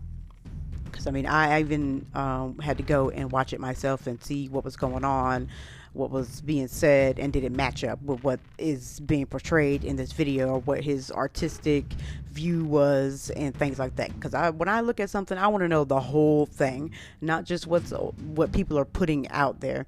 And that is the point of Society Complex. That is the point of this entire podcast that I've made, for things like that, to look at things as a whole, not just one side. You have to look at both sides, and sometimes there's even a third side. So that is what we're talking about today. So now this is my only thing. Well, one of my only things with this whole thing. The only thing that people have seemed to focus on is the whole lap dance to the devil part. Now, there's plenty of other parts in this video. That's like the last part of the video. And if you listen, have you guys actually listened to the song? Are people did you really actually listen to the words of the song? And it's, really, you have to, there has been worse things put out here than this video. There really has been. But it's a gay black man dancing on the devil. And that's what people are focusing on. That's the only part that they can see. But the song is not about that. The song is it's just not. I listened to it myself. It is not about that. And you're welcome to tweet me and let me know what you think about the song at Society Complex 1 when you get just a moment there.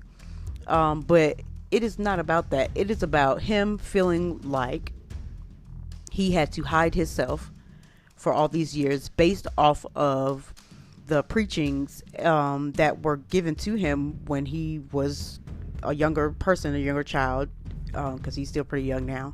And it made him feel like he was unwanted and so on and so forth, and it was scary to him, things like that, about going to hell and so on and so forth. So with that being said, I'm pretty sure that a lot of you can relate to that.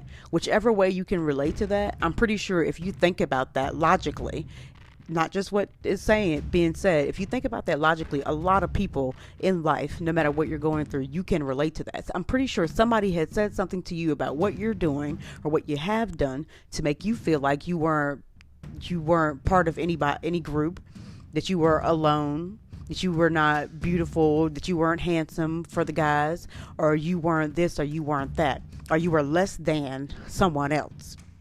And though you were doing these things, your life's going to be really bad, and decisions that you make are going to, lead you down to a place of burning hell, or, you know what I'm saying? So, if you really think about that, think about that. In your life, has anybody ever told you anything that has made you feel like that? Minus even if you take out the whole heaven and hell thing, even if you take that out, has anybody ever said anything to you like that? And I can guarantee you the answer is probably yes. It's more than likely yes. Somebody has said it to you.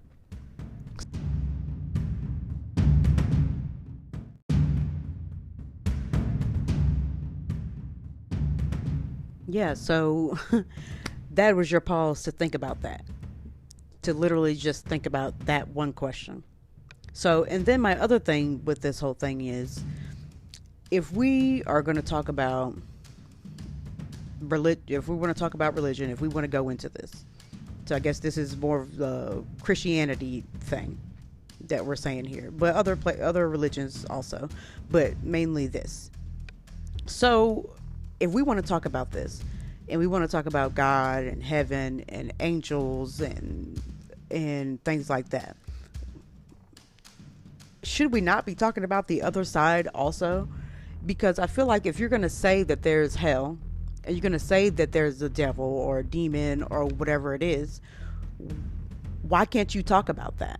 And why can't you see that represented on TV or a music video? Because there was even the whole thing, I don't know if you guys saw the commercial, I think it was it Match.com? I think it was, no affiliation, no anything with them. But when they had the funny thing about the devil guy and the girl meeting up and, falling in love, it was 2021. You remember that? And there was a whole thing about the devil being on TV and so on and so forth. But that was making light and trying to bring some comedy to what everybody's feeling right now, which is COVID-19 pandemic. But that was overlooked in order to focus on this one part, which was a devil character. But like I said, you can't have one without the other if that's what you're going to say. If you're going to say that there's a hell and there's a person in hell that is controlling hell or however you want to say it, is there, then why can't that be represented? I'm not talking about, people worshiping Satan or whatever, because if that's what you do, that's on you. And that's your thing. But at the end of the day, you can't have one without the other. You cannot have one without the other. And then Lil Nas, he's tweeting about it and everything like that. And you know what? Really, if you're going to tell this guy, and not just him, a whole class of people that they're going to hell or they're going to burn in hell for this thing, and then he presents it to you, and now you're mad at him for presenting it to you. But it is not that what you said. He's talking about himself and how he feels. He went from here, the Garden of Eden, so on and so forth, to this, because that's what you want to say. He gave you exactly what you said about him and about, like I said, a whole class of people. But now you're mad about that. I don't see how that correlates. Somebody please explain it to me. Explain it to me. You're welcome to tweet me at Society Complex 1, Facebook Society Complex. You can shoot me an email, societycomplex10@gmail.com. You're welcome to leave me a voicemail on the Anchor app, or I post a link on my social medias all the time. You're welcome to leave me a voicemail or follow up or anything like that. Or if you want to jump on live with me and talk about it, please send me a message and we'll get something together, because I really want to understand what it is. It's not like he said he's worshiping the devil. He's not worshiping Satan. That's not what that is. That's not what that is. He's saying that what people have done to him, brought him pain from something that they said from inside of a church, or just any religious person saying it to him. And is that the kind of religion that you want to display? Is that something that you want to display, to make someone feel like that? Is that what you want to do? And don't get me wrong, don't misconstrue what I'm saying. I'm not saying there's anything wrong with being any religion, because in the United States of America, you are free to practice whatever religion that you want to practice, and that's okay, because that's the way it is, because people have rights here. I'm sorry, that's just what it is. So that's not what I'm saying. But what I'm saying is, if that is what you choose to do, do you want to, what you're doing, do you want to make someone else feel like that? Is that what you want? I think a lot of people, this is where they have a problem with this video and this song. And this is where the problem is, right there. That they're not understanding what is being said here. They're not understanding it. And then the other part of that is, some of you do understand it, but you just don't like it. You don't like that someone called you out and told you that you made them feel pain by something that is supposed to show love, peace, understanding, acceptance, those type of things. You don't like it. And that is where your problem is, because you don't like it. But instead of calling him out, and instead of trying to call him satanic and call him a devil worshiper and whatever else it is that you want to do, maybe you should ask a question. Maybe the question that you should be asking is, how did this make you feel like that? Why did it make you feel like that? What can we do to not have this happen to other people? Because it happens all the time. Something that is supposed to show love, peace, understanding, supposed to be a conversation, turns into someone putting their foot on your face because of something that you said about what they did to make you feel that way. And this happens all the time, not just with religion. This happens regularly. This happens with people that used to be addicts and now they're not. The only thing you can see is them being an addict, even though they've been sober for 20 years. And I can guarantee you, some of you listening to this podcast today can recognize that, and you can understand that. Or when you have been a drunk for 20 years and then you get sober, you haven't took a drop of drink in 5 years, and somebody has the nerve to come and say something to you about it, and that's all they want to talk about. They're beating you down. And then when they tell you that you're beating them down and you keep talking about their past because they were upset, and then you get mad at them. That some of you can relate to that. I can guarantee it. And some of you can relate to mental illness, anxiety, bipolar disorders, and things like that. And when people, that's all they want to talk about, and they want to beat you down, they want to bombard you over it. And even though you're telling them, hey, I don't want to talk about this all the time. I'm trying to move on. I'm trying to get my life together. I've been going to therapy. I've been taking my medicine, so on and so forth. And then they're telling you that you're putting them in more pain, but you're not listening. That is what's happening here. That is what happened here. And like I said, if you have to listen to the words. So, I mean, for heaven's sakes, he named the song after himself. After himself. And like I said, there's been stranger videos. What about that video with Kanye West? Nobody wants to keep talking about that. You let that go, right? The one where he had, was it Kim Kardashian, Kylie Jenner coming out of Kim Kardashian's vagina? Anybody remember that? Raise your hand. What? That was obscene and absolutely crazy, disrespectful, all sorts of words. But nobody said anything about that. We brushed that right on. I'm just saying, I'm just throwing it out here. There's been plenty of this going on. But now all of a sudden, because this shoe came out with one drop of human blood that came, by the way, from the people that created the shoe. And it has other things in it. Also, it's not just human blood all the way through. That's not what that is. And it has a pentagon on it, and I think it's one also inside the shoe. And now, to go more crazy, now Nike wants to sue the company that made this shoe. But guess what? The thing about that is, this company has made plenty of custom Nike shoes, and nobody ever told them that Nike was the one that made the shoe. Guess who started that? Social media. Social media said that Nike was behind this shoe, and so on and so forth. But nobody ever said that, now did they? Think about it now. Think about it. Did Nike, the company Nike, did they come out and say that they were making the shoe for him?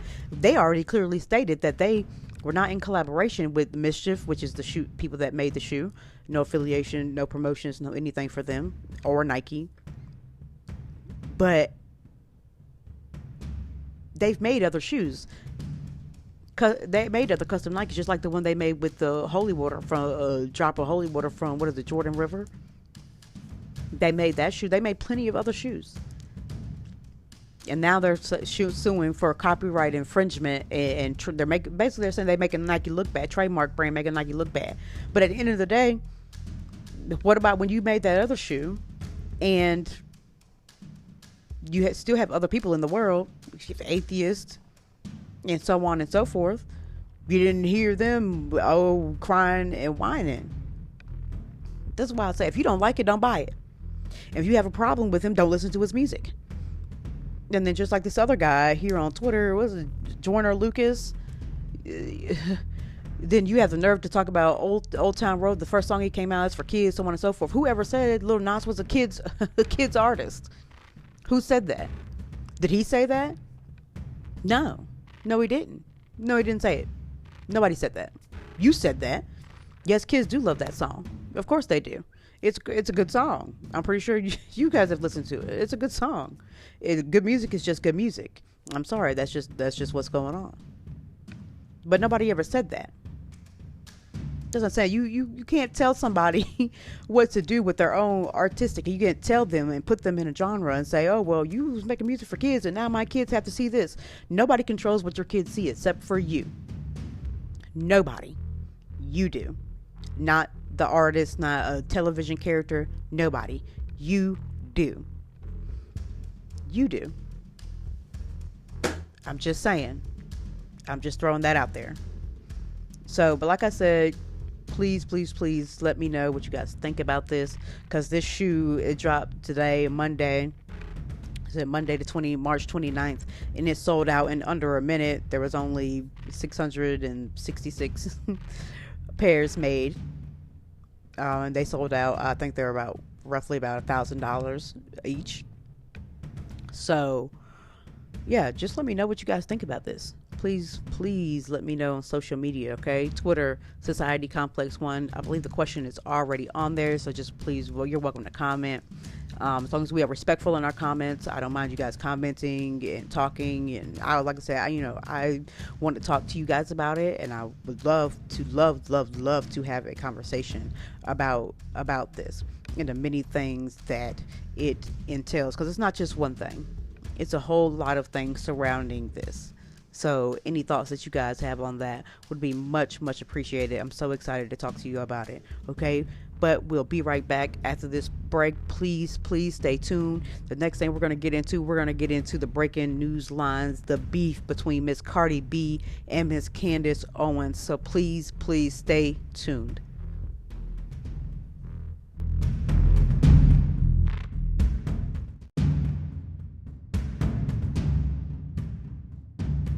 All right, and we are back. Thank you so much for staying tuned to Society Complex. Okay, so in our first segment, we talked about Lil Nas and the Satan shoe and so on and so forth. Okay, so now we're going to get into this beef, this back and forth engaging thing about Cardi B and Candace Owens. So I know you guys know who these people are.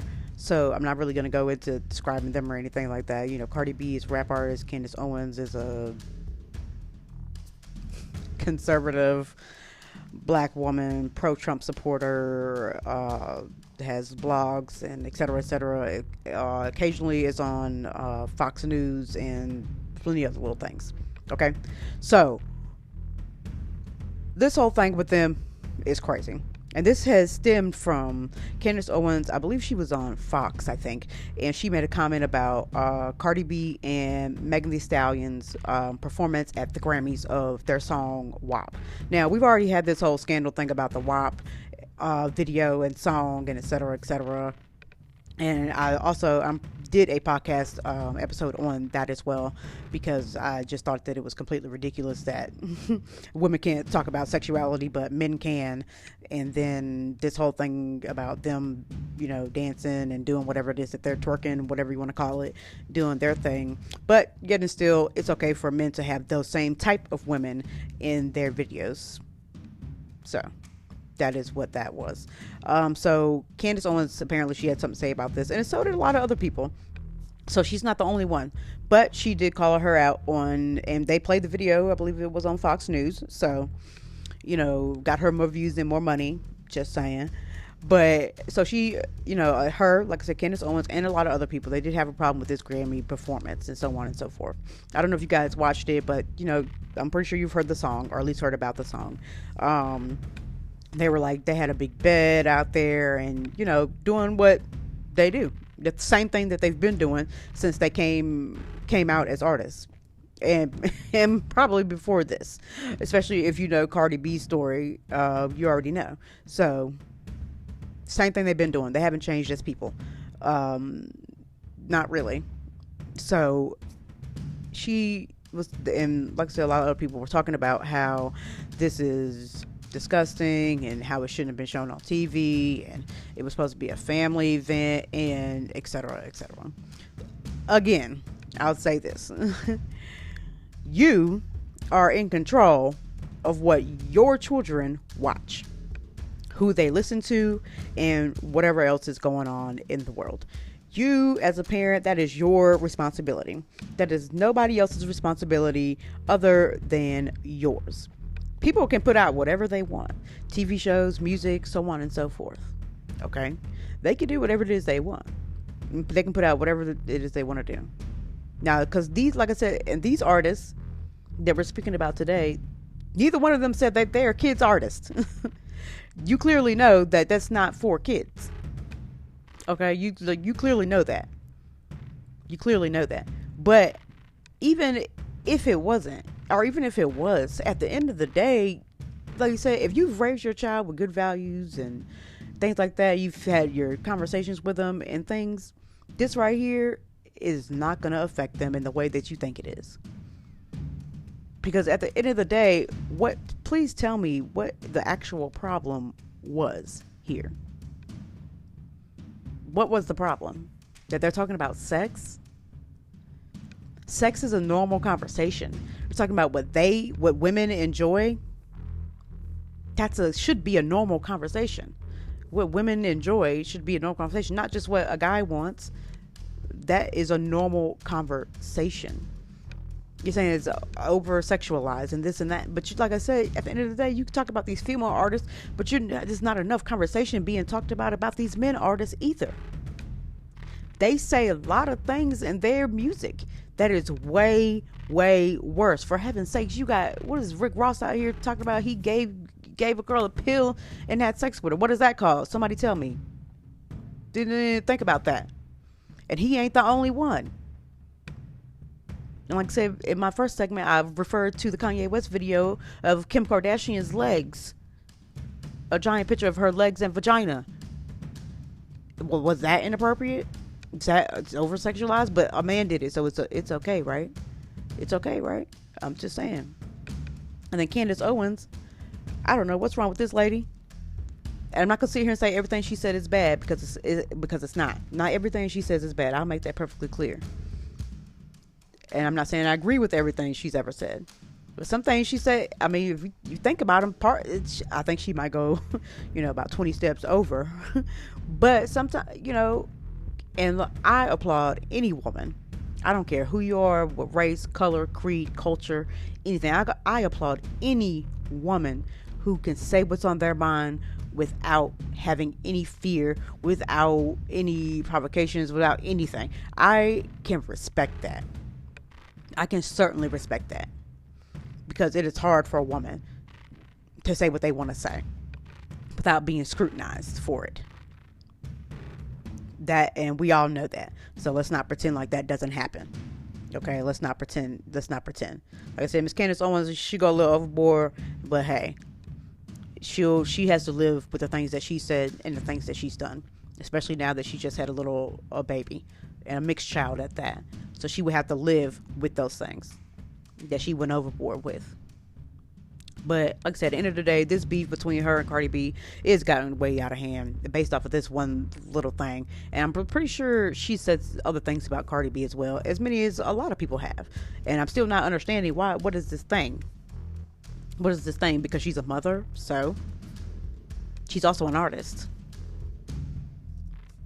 There's plenty of fathers out here that are artists and say way worse things about women in their music, and they have daughters. Cheating on their wives, having multiple women, and their fathers. So what is the difference here? You hold women to this high class of standard, but then when they get there, then they're too much. That makes no sense. So we have to pick one. Pick one. Are you going to be one of these people that come out here and say, well, women should be doing this, women should be doing that, blah, blah, blah, blah. But then when they get there, then you're like, oh, well, they're too independent. Oh my God, that's crazy. Or you're talking about women, oh my God, they shouldn't be talking about sex. They should not make music about that. They shouldn't say this in their music. They shouldn't say that on TV. They shouldn't do this. Or are you gonna be the person that says it doesn't matter if it's a man or a woman, it's not right, or if it is right, that's right. Or how about everybody has freedom of speech? What happened to that? Apparently women don't have it. We still don't have it. Women still don't have it. Because no matter what they say, it has to be something. And then for the women, you are arguing with each other. Instead of supporting each other, you're arguing with each other. Back and forth, back and forth, back and forth, based off of what a man said, or even each other. You're downing each other when really you should be supporting each other, uplifting each other. But instead, we are fighting with each other all day, every day about things that we haven't even said. We're getting it outside of what we're in our group, and then we're bringing it in. Just like I was talking about the colorism thing on one of my podcasts about the Danny Lay thing. At the end of the day, guess who was saying that about each other? It's women talking about each other. Women talking about each other. About this color and that color and this and that. But then you want to get mad when somebody says this. But didn't you just tell them that one thing? You can't have it both ways. You can't say something to somebody and then when they be proud of it, then all of a sudden it's a problem. Or you can't sit here and tell me, okay, well, women should be able to say what they want, and they should be able to have high-paying jobs, and they should get paid equal pay, and they should be in leadership positions. But then when they get there, and then when they start doing it, then it's a problem. Pick one. And that goes for women also. That goes for women also. That is the same thing. It's all the way around. I'm just saying, that's just saying like you're for same-sex marriage, but then you don't want to bake a cake. Or you're saying, oh, well, you can have freedom of religion, but then a Muslim can't walk down the street. Or we're saying we don't see color, or we don't, color doesn't matter, and racism is getting better. But yet and still, people of Asian descent cannot walk down the street. Or just look what happened a couple of weeks ago when those Asian women got shot. Rest in peace to them. But they can't simply go to work. Or an Asian person can't simply drive a cab without somebody. What's that girl that spit on that guy in an Uber? Which one is it? Where are we gonna start drawing the line with what we're saying and what we're doing to each other? You can't have it both ways. You can't say, well, the coronavirus, it wasn't made by Asians and they didn't do this and they didn't do that in China and so on and so forth. But then when they're here, the ones that already been here, you got something to say to them. And you've been making racist jokes about them for a long time. Yes, you do. Some of you listening, I can guarantee you're guilty of it. I've been guilty of it. When I was younger, yes, before I had knowledge, and thought to myself, you know what, that is racist. Just like we go into the nail salon and you talk about them talking their own language. They're talking their own language because that's what they speak. And if your comeback is, oh, well, they're in America, they should speak English. 90% of them speak both. But if they're talking to each other and not talking to you, I'm perfectly sure that they can speak to each other in their foreign language. I'm just saying. Or, you make the jokes about the cats and the dogs and Chinese food and so on and so forth. It's racist.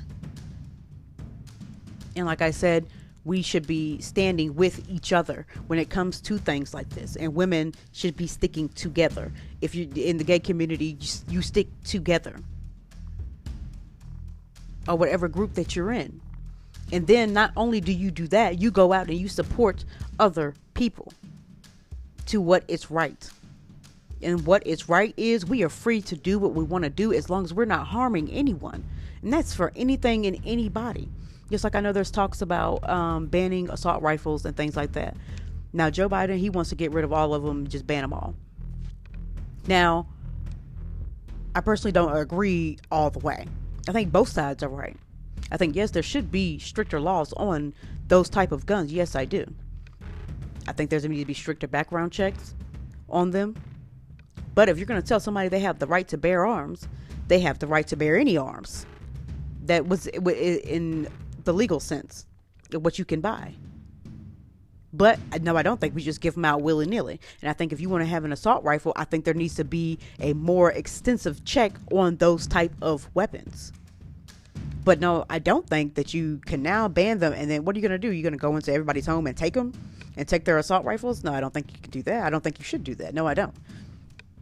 But I think what you should do is have a more extensive check on things like that.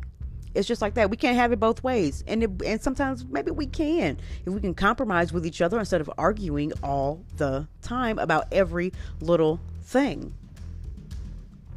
And that is where we have become here in 2021, arguing about every single little thing that every single person does. It's because we're bored and we're in the house right now because of coronavirus. What is going on? But look, that is it for me today, you guys. Please, please, please tweet me on Society Complex 1 on Twitter. Find me on Facebook at Society Complex. Shoot me an email at societycomplex10@gmail.com. Thank you guys. Have a good day.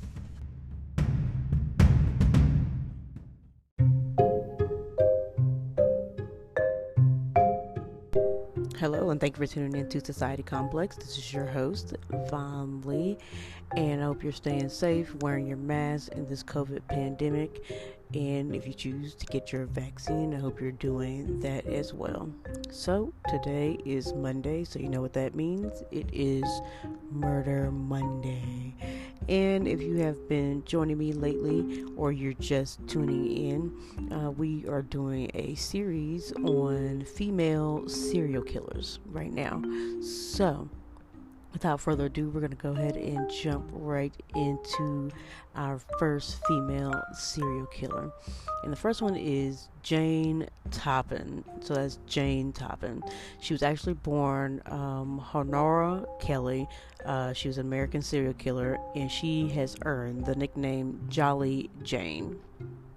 After her arrest in 1901, she confessed to about 31 murders, but only 12 were confirmed, but she did confess to 31.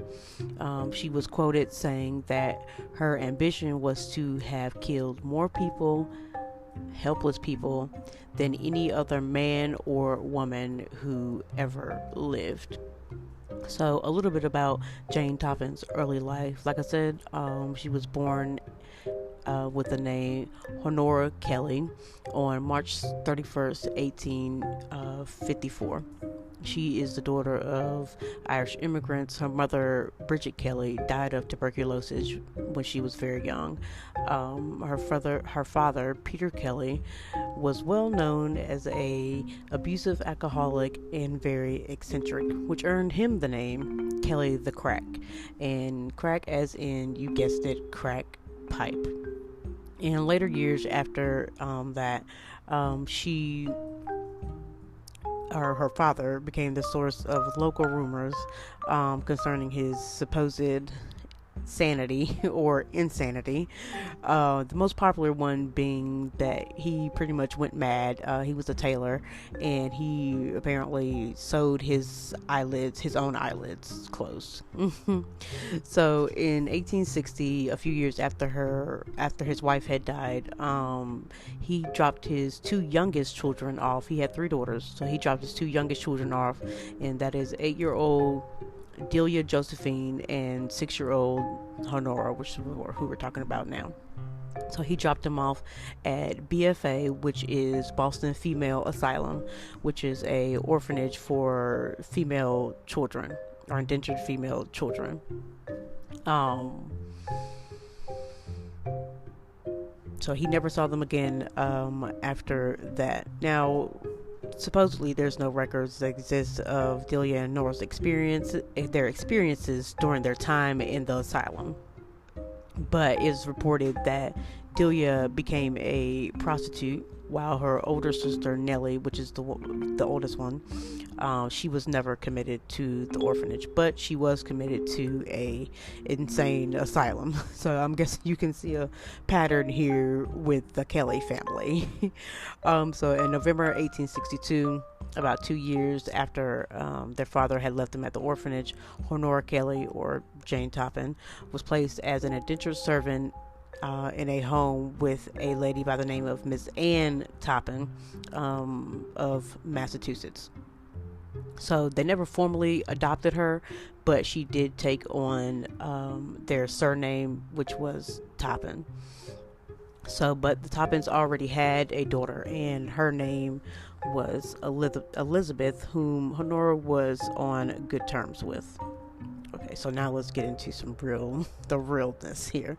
Okay, so in 1885, Jane began to be training to become a nurse at Cambridge Hospital. She was described as brilliant but terrible, but she was brilliant, and she was very well liked. She was bright, she was friendly, which is why she got the nickname Jolly Jane. So once she got close to her patients, she'd pick her favorite ones, normally elderly and very sick. So during her residency here, Toppin used her patients as pretty much like guinea pigs for her experiments with morphine and a few other drugs.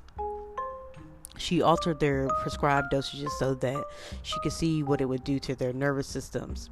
However, she spent a considerable amount of time alone with the patients, making up fake charts and medicating them to drift in and out of consciousness, and even getting them into bed with them. So she was recommended for a prestigious Massachusetts General Hospital in 1889, and she claimed several more victims before being fired the following year.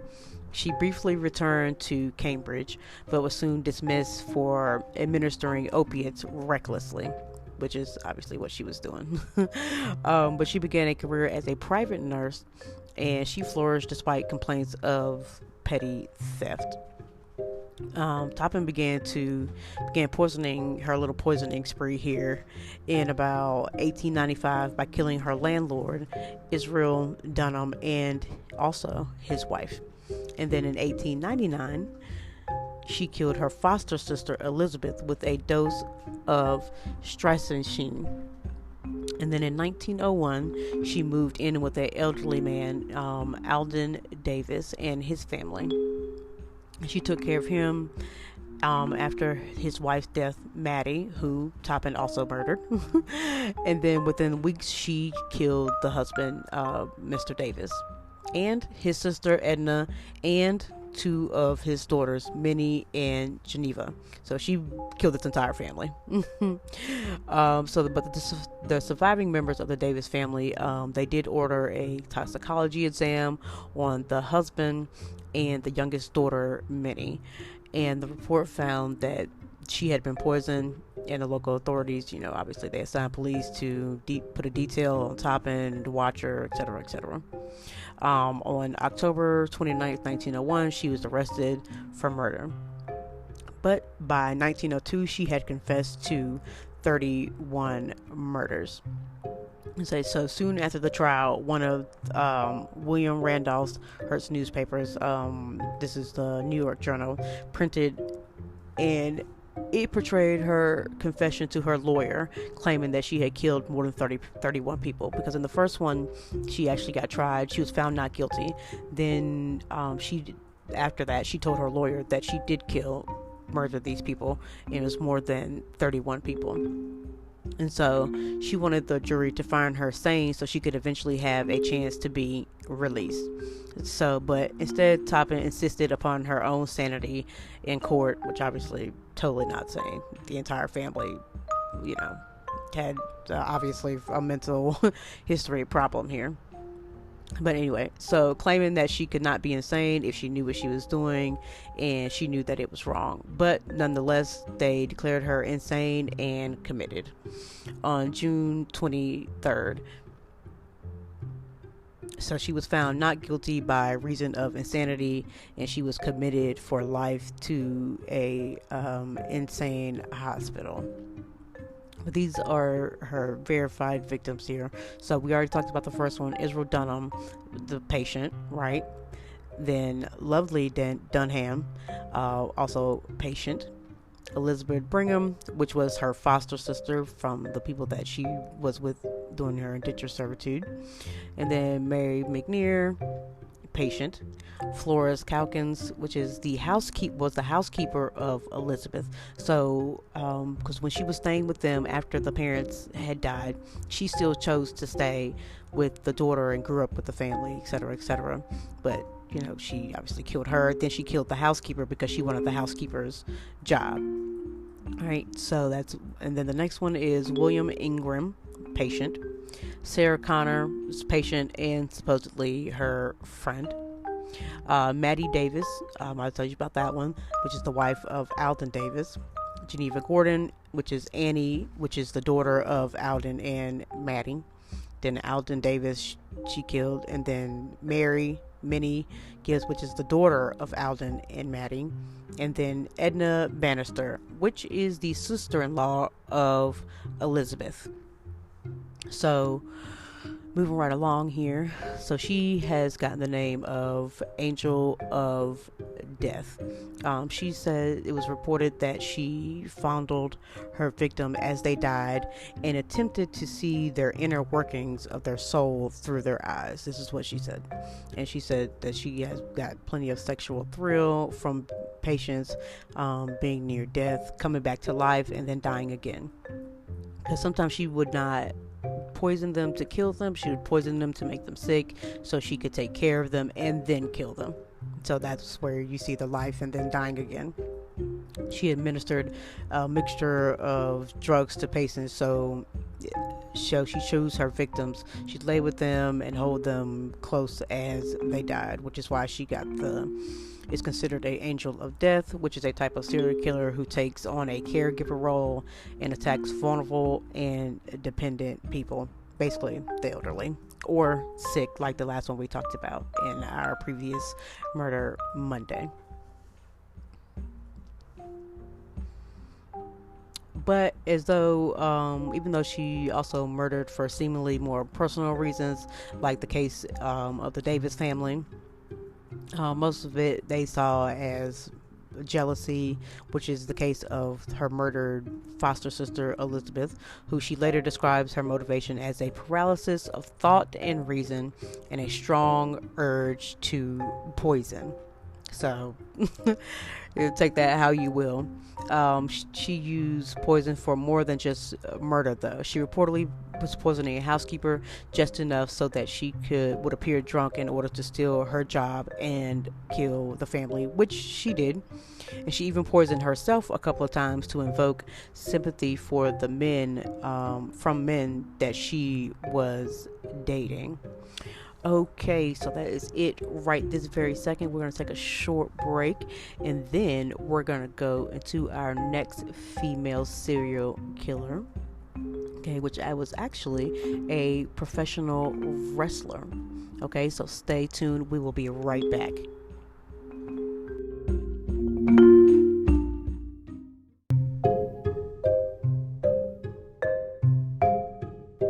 Alright, and we are back for our Murder Mondays. Thank you so much for staying tuned. So, our next female serial killer that we have up is Miss Juana Barraza. She was born December 27th in 1957. She's a Mexican serial killer and a former professional wrestler. She is dubbed the Old Lady Killer. She was sentenced to 759 years in prison for killing between 42 and 49 elderly women, but only 11 were confirmed. So, a little bit about her early life. She was born in a rural area of North Mexico City. Barraza's mother was an alcoholic who reportedly sold her to a man in exchange for 3 Beers. He was with her, she was with him for about 5 years until her uncles found her. And the whole time that was going on, her mother was actually lying to her family, saying that the girl had went there willingly with him, which is obviously not true. But in his care, he repeatedly sexually assaulted her, and she became pregnant with a son, and she had actually I believe it was 4 kids, and one of them died. I think in a result, it was like a mugging. I believe it was. But anyway, so yeah. Obviously, her childhood was not that great. But before that, her mother had sent her off to with this guy, traded her for beer money. Her mother was already abusing her anyway. So obviously, as you can see, her childhood not so great, which is the reason she claimed that she started the killing in the first place, was due to what her mother had did to her. So it's like a vendetta kind of thing, like, getting back at older women because of what her mother did. So anyway, like I said, her mother exchanged her for the 3 Beers. She became pregnant with a son. She had 4 children in total. Her eldest son died from injuries, sustained by mugging. But prior to her arrest, Barraza was a wrestler, and the ring name, the Lady of Silence. So that is also another one of her names, the Lady of Silence, in addition to the old lady killer. She had a strong interest in becoming a wrestler, a Mexican masked wrestler, that is. So, all of Raza's victims were women aged at least 60 or over who lived alone. She usually would bludgeon them or strangle them before robbing them. So, basically, she was robbing them and then killing them with things inside of their home. So the chief prosecutor in Mexico City, initially he profiled the killer and said it's a person that was a brilliant mind, clever, careful. They also suggested that the killer probably struck after gaining the trust of the intended victims, which was true because she was impersonating a government official. I believe it was like for Social Security, welfare, things like that, trying to sign them up for welfare programs. But the search for her was very, very complicated. It was very conflicting evidence. At one point, the police thought there were 2 killers that might be involved. And then I know at least 3 of the victims, they owned a print of a 18th century painting by a French artist, Jean Baptiste, and the painting was a boy in a red waistcoat. So they were obviously, they were thinking that she was robbing them for that. Which she was doing that, but it had nothing to do with the paintings. So after this, the authorities believed that she was a sociopath who had felt no remorse for her victims or obviously anyone else. But Barraza, she had associated her elderly victims, like I said before, with her mother, and she believed she was helping society by getting rid of them so they wouldn't do what her mother did to her. So she would gain their trust of her victims, and like I said, she posed as a government official in social welfare. And because of this is why she is placed in the caregiving category of female killers. So the trauma that she faced in her childhood abuse was a factor in her murders.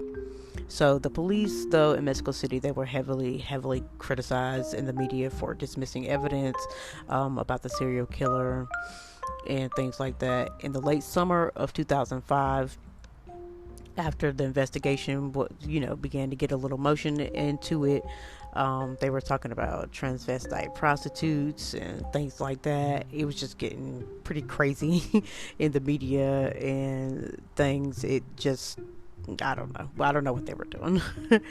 Crazy things. But in November 2005, the authorities began reporting the witness statements to the effect that the killer wore women's clothing, right? So they obviously thought it was a man, women clothing, to gain access to the apartment.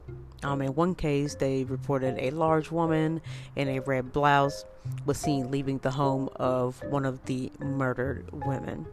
So basically they thought that's why the whole transvestite thing came about. They thought it was a man dressed in women's clothing. So about 2 months later, the police began checking the fingerprints of the bodies that they had in the city morgue, because they assumed that the person had committed suicide for some odd reason. I'm not sure why they thought that. But anyway, so the major breakthrough of this case, though, came on January 25th, 2006, when a suspect was arrested fleeing the home of one of the latest victims, which was Ana Maria de los Reyes Alfaro, who lived in a borough of Mexico City. She was 82 and she had been strangled with a stethoscope. But to the surprise of the authorities, who had supposed that the killer was a male, the suspect that they detained was Miss Barraras. She was 48 at that time, and like I said, she was a female wrestler known as the Silent Lady. So the witnesses at the previous murder scenes had described a masculine looking woman, and police previously looked for a transvestite, although they later admitted that the former wrestler did resemble the composite images that they had drawn of the suspect. Barraras closely resembled a model of the female features that were showed on the sketches: close cropped hair dyed blonde, a facial mold, and also when she was picked up at this murder scene, she was carrying a stethoscope, pension forms, and also a card identifying her as a social worker when she was detained. So she had all those things when she was arrested. The Mexico City prosecutors, they found fingerprint evidence that linked Barraras to at least 10 murders, but they suspected her of about 40 murders, and so they did attribute those to her also. But she did confess to murdering Alfaro, which was the one she got caught at, and 3 other women, but she denied involvement in all the other killings. She told the reporters that she went to her last victim's house to search for laundry work. Barraras was tried in the spring of 2008, and the prosecutors alleged that she had been responsible for as many as 40 deaths, maybe more, but they did about 40.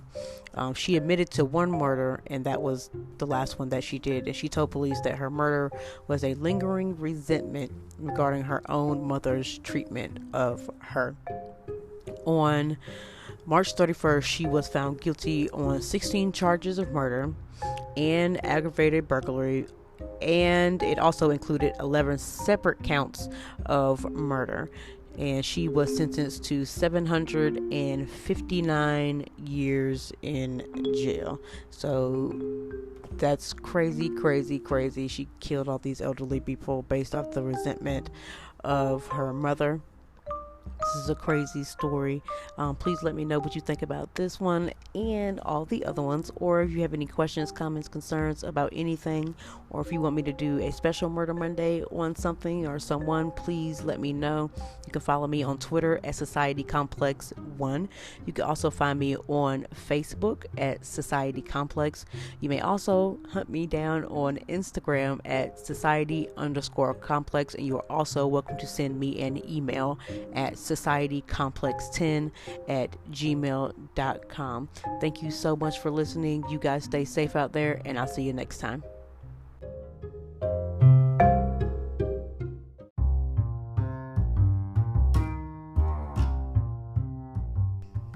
Hello, and thank you for tuning in to Society Complex. This is your host, Von Lee, and today is, you guessed it, it is Wind Down Wednesday, your favorite part of the week when you're tuning in here on Society Complex. So, if you tuned in last week and the week before, we did a few refresher courses on the things that we have learned so far on our wine journey, and if you've been tuning in, you also know that we are doing a food and wine pairing series. So if you haven't already, go back and listen to those episodes.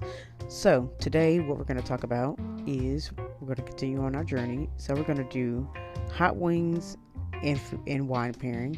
All right, and then the next one we're going to do is wine and grill food pairings. Okay, so give me just 1 second and we'll be right back.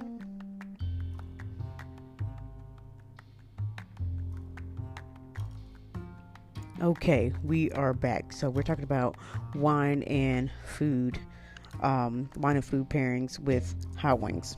So, if you listen to some of the episodes earlier from this one, you will know that one of the tips I gave you was when you have sauce on meat, it is better to pair the wine with the sauce. So, with any hot wings or any kind of chicken wing, more than likely, you're going to have the sauce on it. So you should be pairing your sauce, with your wine rather than the actual chicken wing.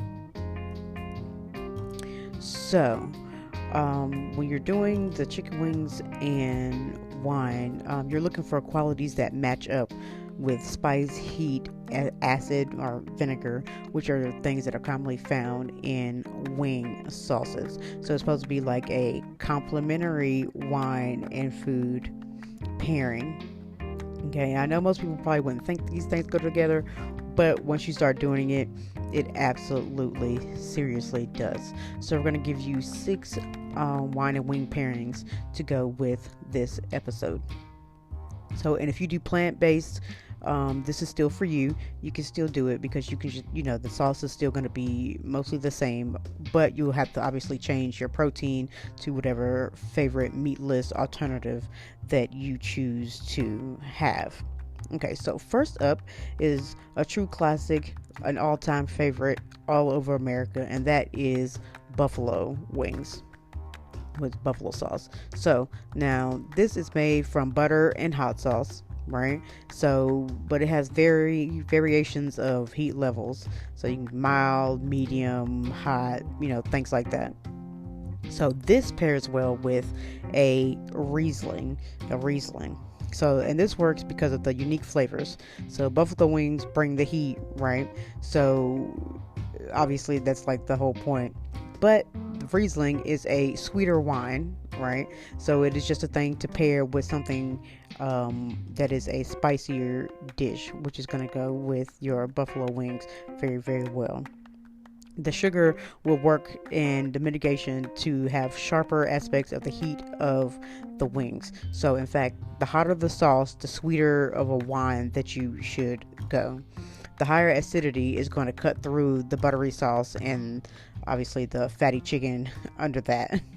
But as an added bonus, the citrus and stone fruit typically presented in a Riesling is going to complement the tangy flavor of your average buffalo sauce. Okay. All right. So another favorite, I know it's a favorite in Atlanta, Georgia. So, and that is lemon pepper. Now, sometimes this lemon pepper is a dry rub, but it's still going to be the same.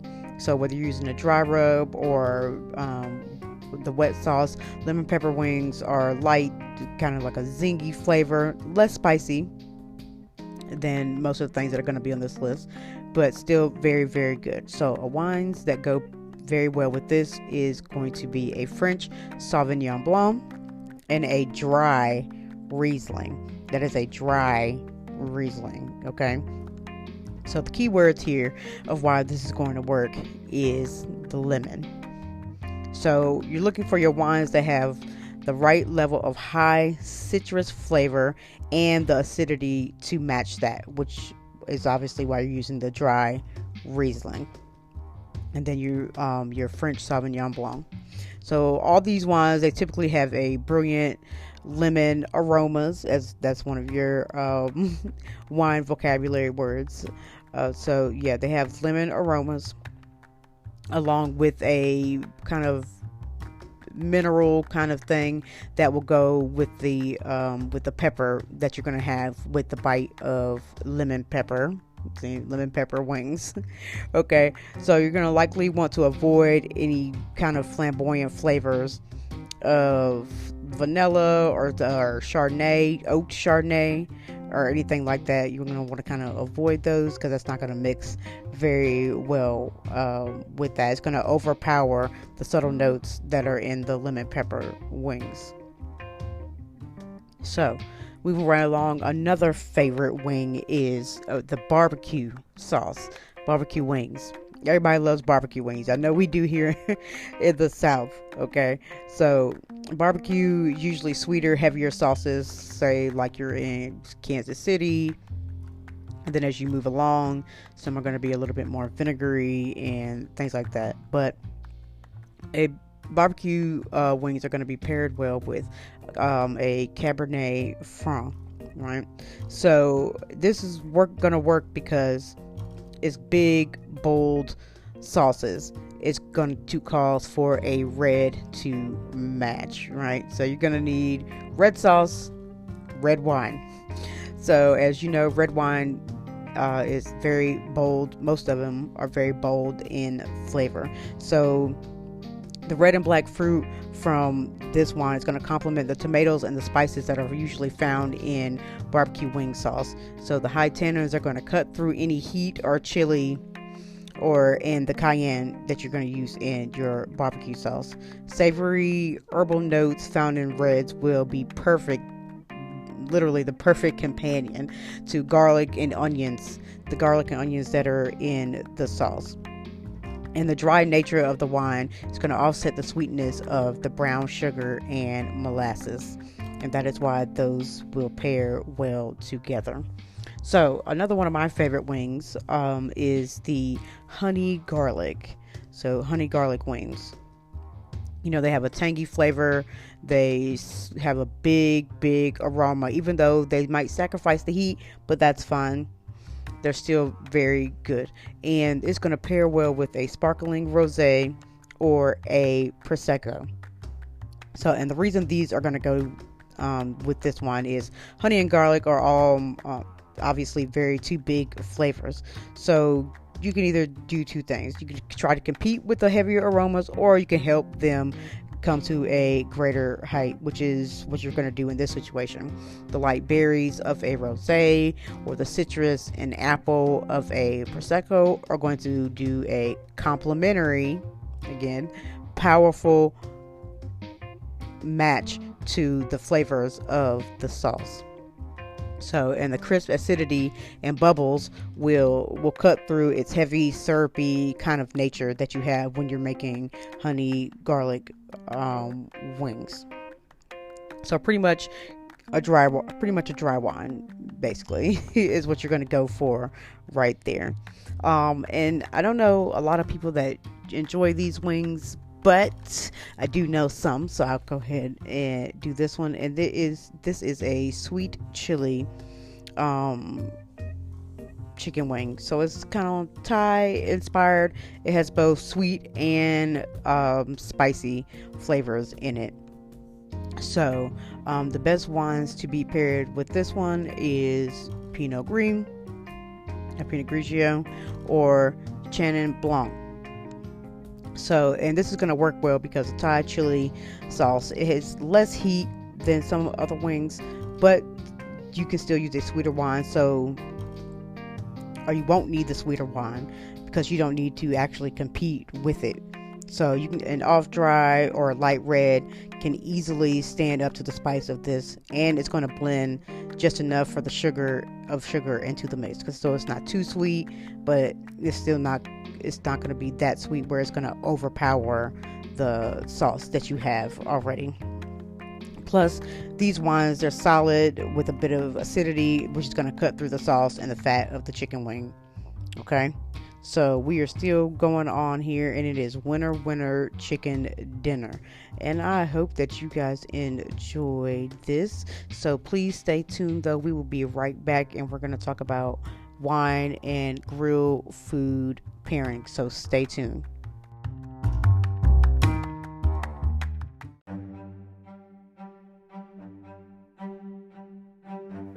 Hello, and thank you for tuning in to Society Complex. This is your host, Fawn Lee. And today we are going to talk about this riveting, exciting, bombshell interview with Harry and Meghan Markle about their life and their life in the royal family and all the things that they revealed in this interview.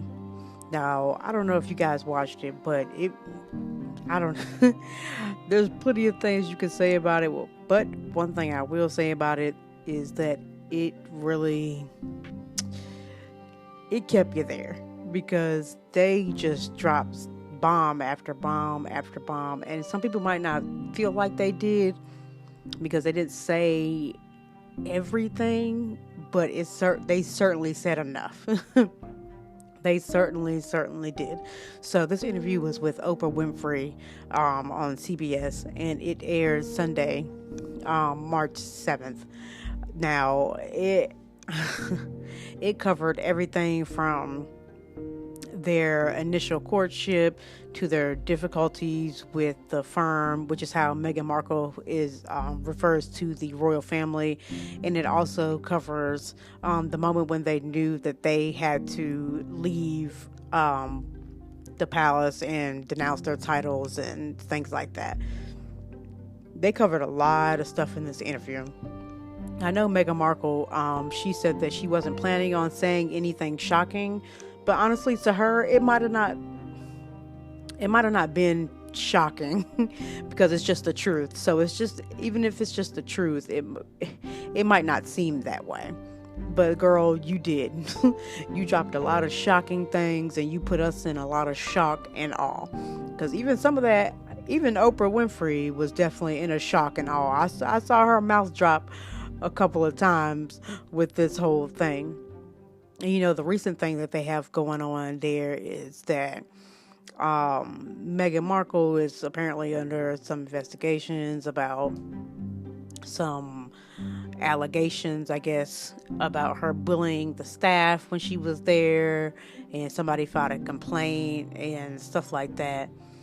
But I feel like might be a little bit late for that. They basically don't want anything to do with y'all anyway. So what does it matter if she did bully, I guess, quote unquote, herself? But people are talking about it as if they are actually targeting Meghan Markle with saying that she is bullying people. So they're saying that that's a lie and stuff like that. But we know, if you've been keeping up with them, you do know that they have been pretty much bullying her and harassing Meghan Markle in the press on that side of the world. And it's gotten really, really ridiculous. And I know she talked about it in the interview. And because I thought the same thing, all this stuff was being said and stuff like that, but nobody came to her defense. They really didn't. And she was saying in the interview that even though people knew stuff wasn't true and stuff like that, but still nobody came to her defense in the press. And then they told her she had to stay inside, and I know she talked about She was in the palace for about 4 months, and she only left twice because she had to have permission to leave the grounds and stuff like that. And then, when she got there, she was talking about having to give up her passport, licenses, and keys and stuff. And I'm not gonna lie to you, that right there, off the bat, that would have told me something was wrong. That tells you, I'm sorry, but that tells you something's wrong. If somebody's taking your passport and your driver's license, your purse, and things like that, I'm sorry, but you got something. Something is obviously wrong right there. And you can't even leave the house. Something is wrong right there. And I know it's a different culture over there and everything. You got the royal family and whatnot. But I mean, really. That's just crazy, and I feel like that's the point, that you should have known something is wrong. But, I feel like she stayed, and she wanted to support her now husband, but she wanted to support Harry and things like that. So she was going to deal with it, which is what I heard her say, basically. She said she was going to try to deal with it as much as she could. She was going to do what she had to do. She loved him. She was ready to do, be the Duchess and things like that. Even though, she didn't know how to curtsy yet, as they talked about in the interview. But, she was ready. She was going to do it until it started getting a little bit too much. And I know a lot of people, they talk about this interview, and I've read a lot of comments about it. And they're like, oh, well, these are rich people's problems. They're this, they're that. They don't apply to us. But honestly, if you listen to anything that they've said, that applies to you. I don't care if you have money. I don't care if you don't. Mental health applies to everybody. And your money, no amount of money is ever going to help you with your mental health. And we've seen that time and time again, even with celebrities and other people that have, rest in peace to them, that have committed suicide and things like that due to their mental health, and they still were rich.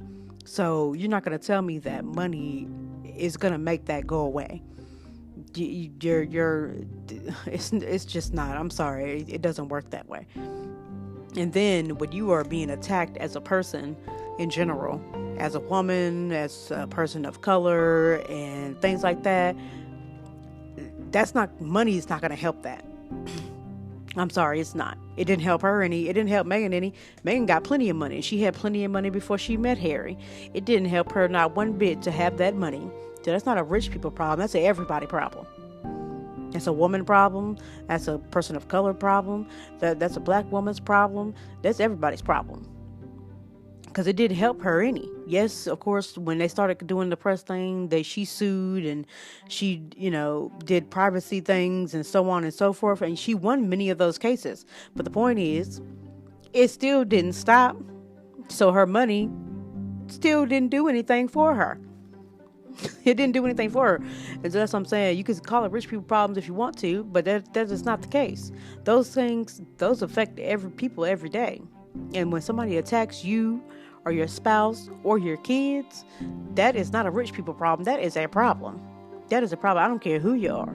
And that's where they, look, I'm not going to sit here and lie to you. That's where they went wrong at. Number one, when you attack somebody like Meghan Markle out here, she was already established. She already had powerful friends here in the States before she even met Harry. That's where you went wrong at. You thought she was just some lady on the street. She's not. And then the second thing that you did was you mistook what they had going on. That's what you did. You took that for granted, and you thought that he didn't love that woman, but he did, and he does. And then your third mistake was that you came for her child. You can't come for a woman child. I'm sorry, and that doesn't matter if you're black, white, or any race, culture, or anybody. You cannot mess with a woman's child. You just can't do it. I'm sorry, that was the wrong way to go. You can't do that. That's not gonna work. That is not going to work. But look, I want you guys to stay tuned with me. I'm going to take a short break, and then we'll be back with the most riveting details from this interview. We're going to break them down one by one. I'm going to give you about 5 or 6 of them. So please stay tuned. I will be right back.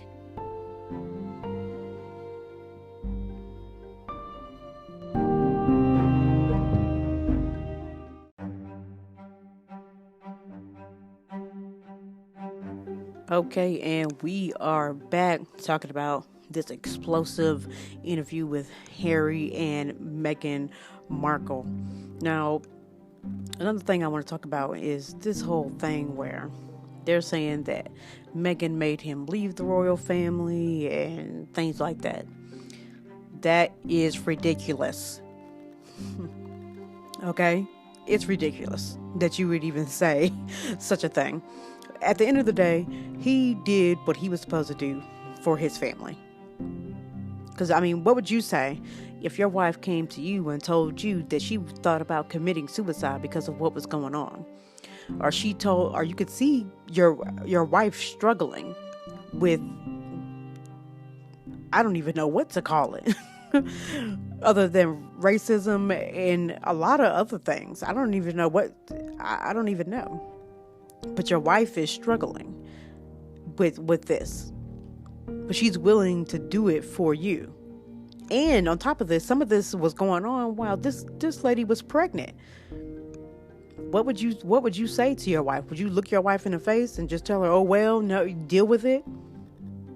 Or would you do what he did and leave to have you, your sanity, the sanity of your wife, and probably the sanity of the child that was in her belly at the time? No, I guess in a sense you could say that. She made him, but she didn't actually make him.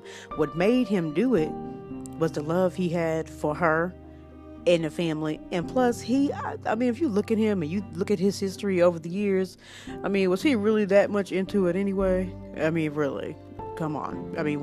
Seriously, Harry, was he really into it? Especially after, rest in peace, Princess Diana. Especially after that he saw what was going on there. Really. But I don't know, I'm just saying, I'm just throwing it out there. I don't think it's fair for people to say that this lady made him leave anywhere or anything. What made him leave is his marriage to her. And I think what a lot of it is, I think a lot of y'all are jealous. Not everybody. You're jealous that you wouldn't have been able to make no decision like that.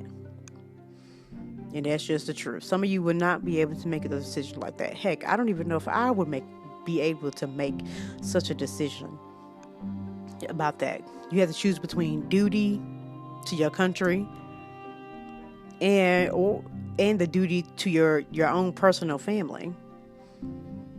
The duty to your family and your wife. Then you got your wife and your kid, and that's a hard decision to make. I'm pretty sure he didn't come to it lightly. There's no way, regardless of how he felt. That's a hard thing to give up, is your duty. Because, they are about servitude. They like to do acts of service and things like that. Even though they're still going to do that, and they still can. Despite what people say, they're still going to do that. They've been doing it. They're going to continue to do their acts of service. That's just the type of people that they are. But like I said, I'm pretty sure that he did not come to this decision lightly. And I just don't believe that she sat him down and told him, okay, well, that's it. We're gonna, we're leaving. I think he did what he did. He protected his wife, protected his family, and that's what he should do. And that's what any of us should do.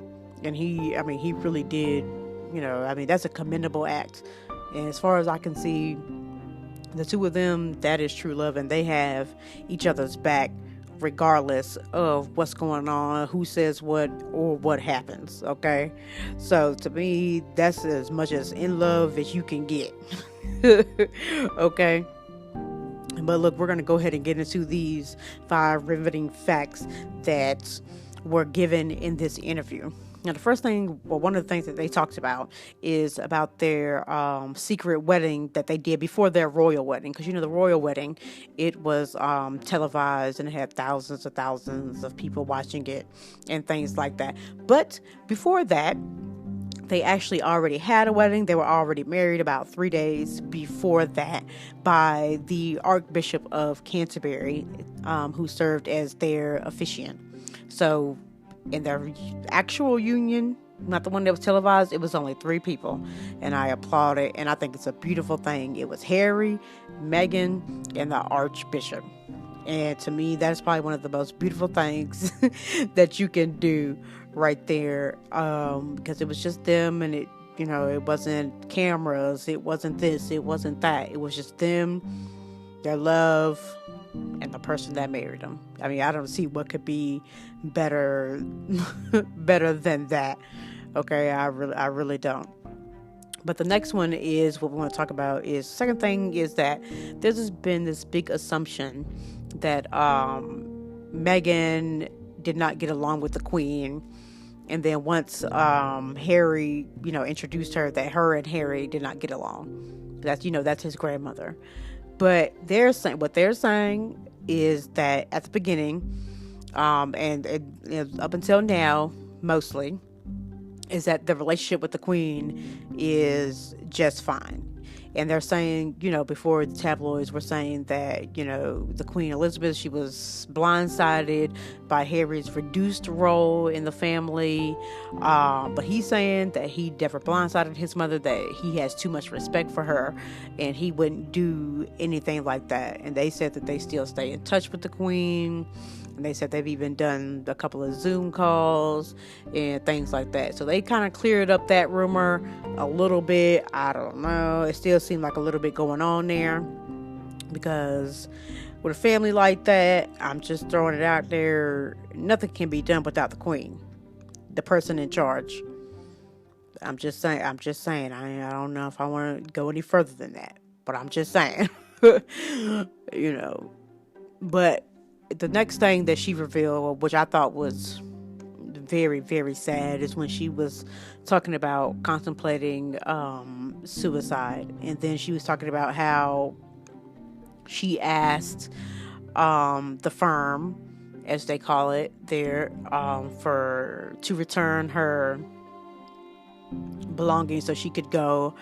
And she also asked them for help, with her, she was struggling. She asked them for help, and things like that. And it pretty much received no support. I know that's one of the things that they talked about a lot in this interview, how they received no support from anybody in the family and things like that. I just found that completely crazy, especially when she said she only left the house twice in 4 months. That's crazy. And they told her that to stay out of the public eye. But I feel like that was done on purpose. Because if you're out of the public eye, nobody can actually see you. They can write whatever they want to write. Because they can see you. Or they can be told to write something because they don't see you. So if they don't see you, they're being told to write something. They're going to write it. Because they don't have any other choice. Because they don't see you anyway. I'm just saying, was she set up or was she not? I'm just throwing it out there. And they talked about how it just seemed like she was living this fairy tale, but in reality, she said that she could not have felt any lonelier in what she was going through. Which I guess I probably could understand it, especially if you can't leave the daggone house. That's ridiculous. I mean, you couldn't even leave the house. That's crazy. She talks about how she watched Little Mermaid. Like she's some kind of child. I mean, that's ridiculous.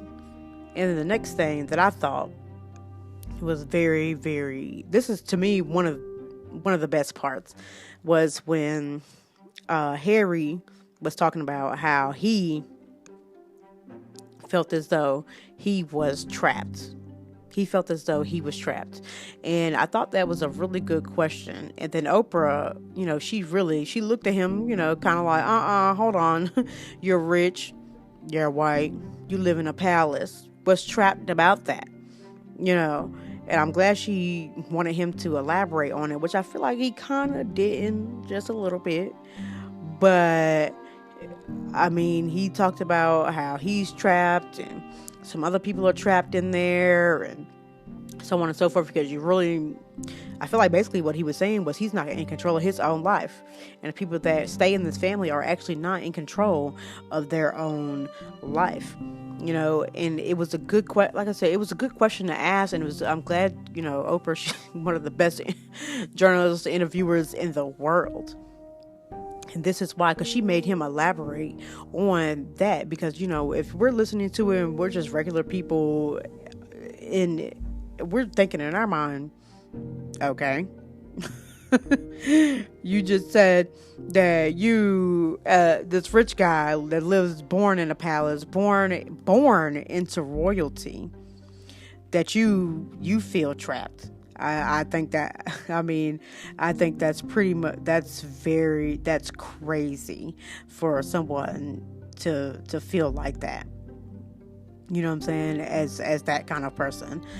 So, but he, like I said, he tried to clear it up, I suppose. I don't know. He tried to clear it up, and he's saying that, so they announced, that they were no longer going to serve as senior members of the family. And he's saying he's trapped because of his mental health. And, when his mother died in 1997, while she was being pursued by the paparazzi in Paris. And, he's saying that, like I said, these are the things that make him feel trapped. I guess he said his father and his brother are also trapped. And he said they can't leave. And he said he has compassion for that. But my thing is, you left. So I know they can't tell everything, but it's something there that's a little missing from that. Harry, he gave up his honorary military titles and things like that. He pretty much, he said he's trapped in the system. That's what he said. He said he's trapped in the royal system. So, Oprah, like I said, Oprah went into it. She said it's a lot of work. Which I'm sure it is. It's got to be, to be a prince and things like that.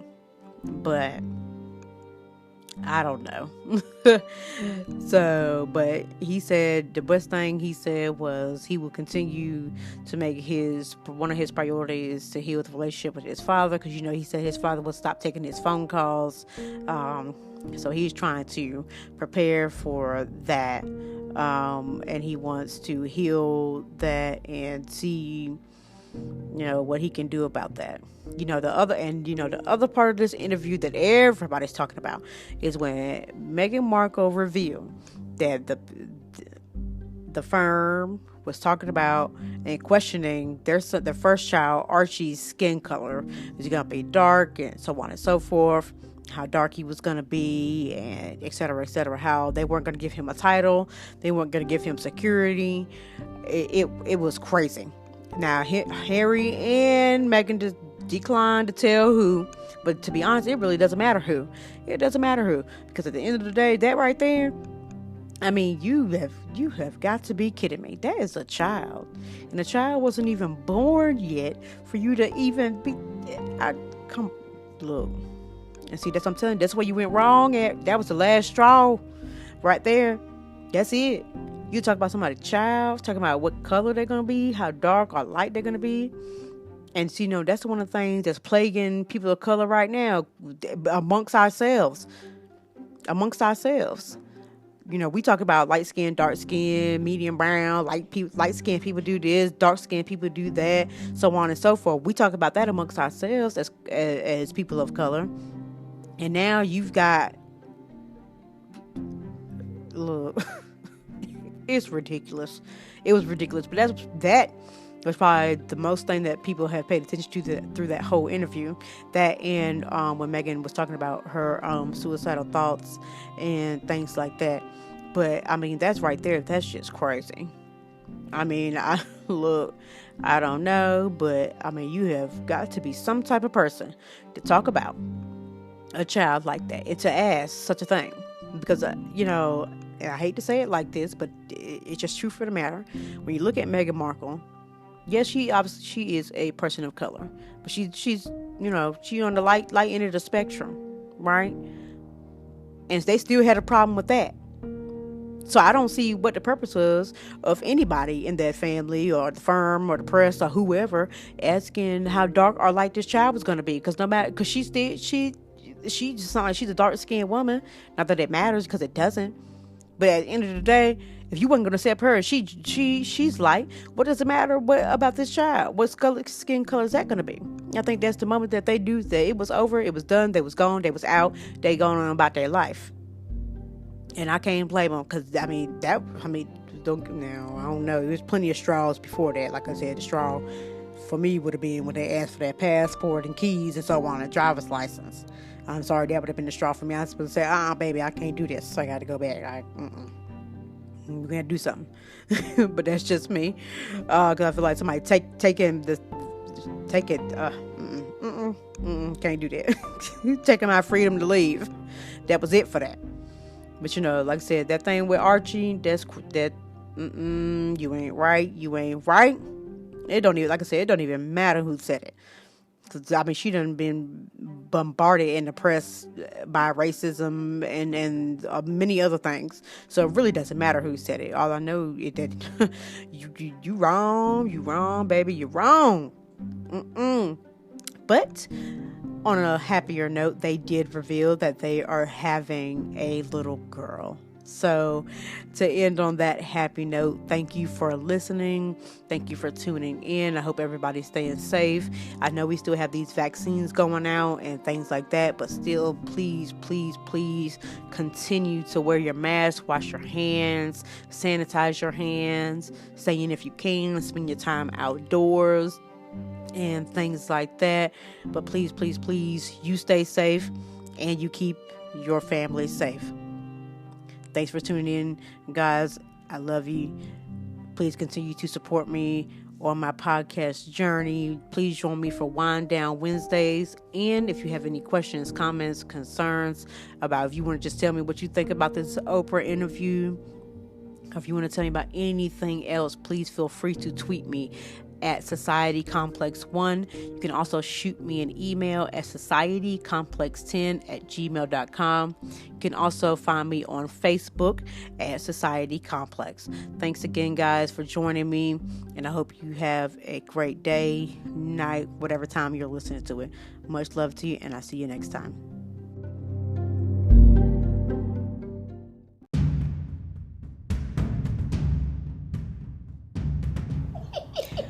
Okay, so you guys love my special guest, Miss Winter Madison.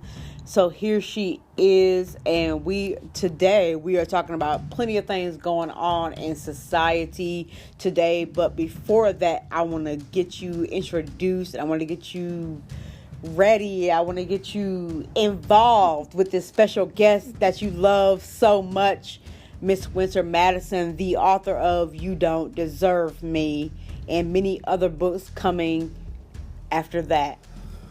Hello. I'm happy to be back. I am the author of You Don't Deserve Me, that it's coming out in April. That will be published in April, and you'll be able to find that on Amazon. It's going to be released first as an ebook, and then after that it'll come to print by the following year. So if you guys want to follow me, I'm on Facebook on Winter Madison, Instagram Winter_the author. Right. And so what is You Deserve Me? What is that book especially about? You Don't Deserve Me was written by myself, Winter Madison, and my co-author Nico Madison, and it's basically a story about a stud that goes through a lot of ups and downs when it comes to love. She goes through, it's kind of like the old time story. You go through a lot of frogs before you get your prince. Right. Okay, gotcha. Her story is different because she goes through a lot of frogs before she gets to her princess. Right. Or her queen in this matter. Right. And she's constantly looking for that love, and she goes through a lot of trials and tribulations in between. Right. And this character is very special to me. I dedicated actually this entire book to my wonderful and awesome fiance. Right. And I thus thought that her story should be told. Mm-hmm. Of course, in the story, like any other fiction, you add some things. Right. Absolutely. But it is based off of an actual true person. Right. But the difference is with this book is that she is not the typical stud that people would think. Right. She doesn't cheat. Right. She doesn't lie to her girlfriend. Okay. She's very loyal. Come on. She's career minded. Right. The stud in this book is as a doctor. She's a pediatrician. Right. Okay. You got a little twist on your little story. Right. She has an actual career. Uh-huh. And she, I don't like the stereotype that said that studs don't do this and they don't do that. They're not true to their girlfriends and stuff like that. That's absolutely not true. Right. And just because a few of them do it doesn't mean they all do it. You're right. People are people. And this book, I want to prove that. Right. Because, like I said, this is based on my awesome fiance. Right. And my fiance is exactly like this character. Right. Loyal, everything. Okay. So, and I wanted to prove that there's actual studs that are like that. Right. It's not the same as where you think that, because because how they're portrayed, that's how they are, and they're not. Right. Similar to how people portrayed black men. Come on now. All of them are like Preach. that. Right. And not all of them are deadbeat fathers. Not all of them don't have a job. And right. That's how they're being portrayed. Right. And it's not right. I certainly I agree with that. My book is dedicated to shattering that stereotype. I got you. And it's really the main cause of this story. And I hope you guys, like I said, it will be released in April. Right. You guys can purchase it on Amazon. And also, if you have Kindle Unlimited, let me tell you, with Kindle Unlimited, it is free to read.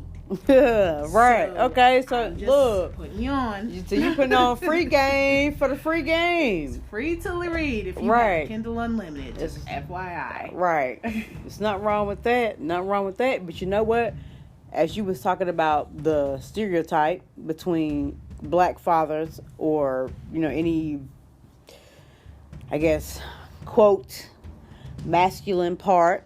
Exactly. If we're talking about female to female, things like that, at the end of the day, you know what? I think it's good that you wrote something like that. Because at the end of the day, even if, I know this whole controversy about the whole, gay marriage rights and so on and so forth. But you know what? It's the same. I know a lot of people don't think about this. You can probably attest to this. It is no difference between if it's two females and it's a masculine part, so to speak, and a male part to a marriage or anything like that. It's the same stereotype if you are a person of color. It is the exact same. It is the same thing. It is the same thing. And I know, like I said, there's plenty of things that's going on in the world right now. I know there have been some LGBTQ rights and bills that are just being passed. And we're getting a lot more protection now. Exactly. Under the current administration. Exactly. So there's, yes, like you said, there's plenty of protection going on about right now. But that is for a later podcast that we are going to do. So please stay tuned for that. That is a whole separate conversation. But believe me, exactly. But believe me, on Society Complex, we will step into that conversation. Because it is a separate, it is a totally separate thing than what we are getting ready to talk about today. But believe me, we are going to get into it. We're going to get into religion and the federal government. We're going to get into religion and state government. We're going to get into, quote, LGBTQ rights and the government. We're going to get into all those things. And believe me, the person that y'all guys love the most, Miss Winter Madison, she's going to be a guest on this episode. And I so stay have tuned. It penciled in. Exactly. So that is definitely going to be something exciting that you should be waiting for, regardless of your opinion on that subject. I encourage you to listen in on that. Okay? But for today, what we're going to get into right now, we're going to get into some breaking news, politic headlines. And the first one I want to get into, because I feel like it's completely nuts, completely crazy, completely out of this world. Psycho. There you go. Psycho, as she loves to use, Miss Winter Madison. Any word that you can think of. This Texas governor Mr. Greg Abbott. He has announced today, Tuesday, March 2nd, that he is doing a full reopening of Texas that includes all businesses, and it includes a no mask mandate, which means nobody in Texas has to wear a mask. No one. Every business can open up 100% at 100% capacity. That means you're not wearing any mask, right? Okay, we got that. Number one. Right. And number two, every single business, everyone can open up without any restrictions. Without okay? nothing. And he is proposing this, and it should be done. It is done by March 10th. By March. Okay? March 10th. Everything in Texas is open with no mask. What do we think, Miss Winter Madison?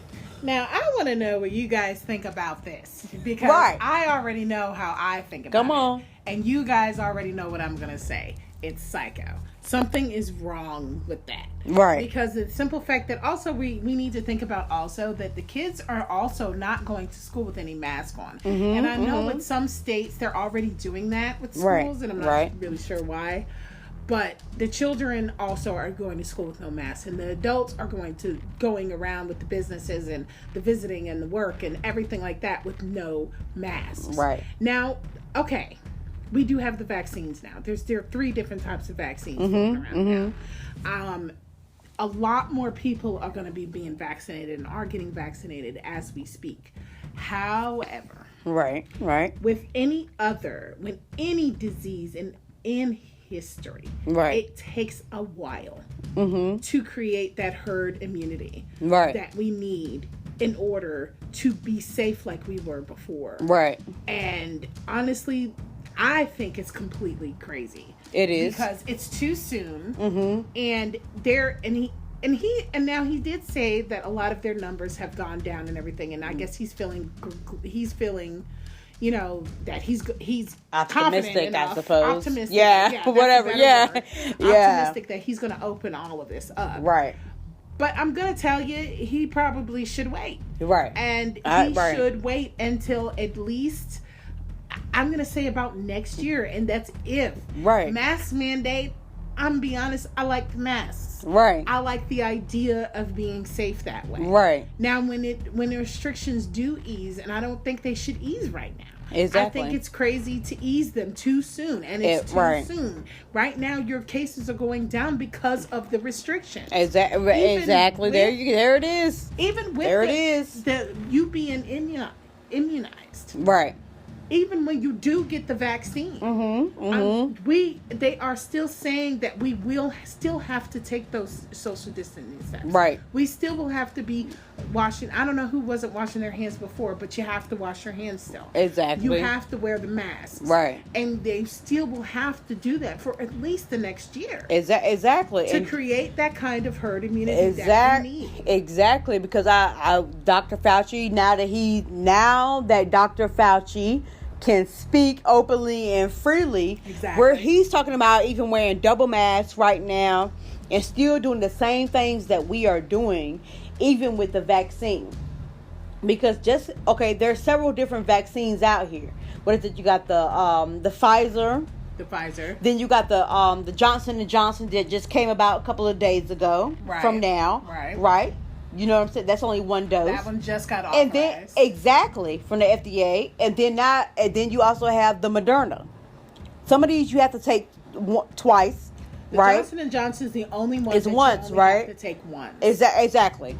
So, but And the it thing doesn't require the refrigeration that the other two exactly. does as well. So, which means it can be stored better, which means less money that the states have to spend to store this vaccine. Right. It doesn't have to be as cold. Exactly. But either way, the Biden administration was trying to get these vaccines out either way, regardless of the refrigeration. Exactly. Period. Even though the Johnson & Johnson thing came along just in time, being that the House and the Senate want to play games with the stimulus package. I'm just saying that just for a little bit later conversation, but I'm just saying they want to play games with this, with the package, and it includes our vaccinations. It does. So exactly. So, but Texas, Mr. Governor Greg Abbott, he says that his decision to open up Texas 100% is not based on. This is what he said. Now I'm just throwing it out here. Right. He said that it's not based on the political affiliation of the Biden administration, which is, by the way, what is that? I'm sure you guys thinking it in your mind. Democratic. Exactly. He said it's not based on that. It's based on the advancement of the vaccines and the therapeutic protection that has came about for COVID-19. That's his words. Now those are his words. Those are his words. He actually said. That's what he actually said. So in my mind, okay, if that was true, if you're not thinking about that, where was these? I'm not going to sit here and say that the Trump administration didn't put out some vaccines. I'm not going to say that. Right. I'm not going to say that because that'd be a lie.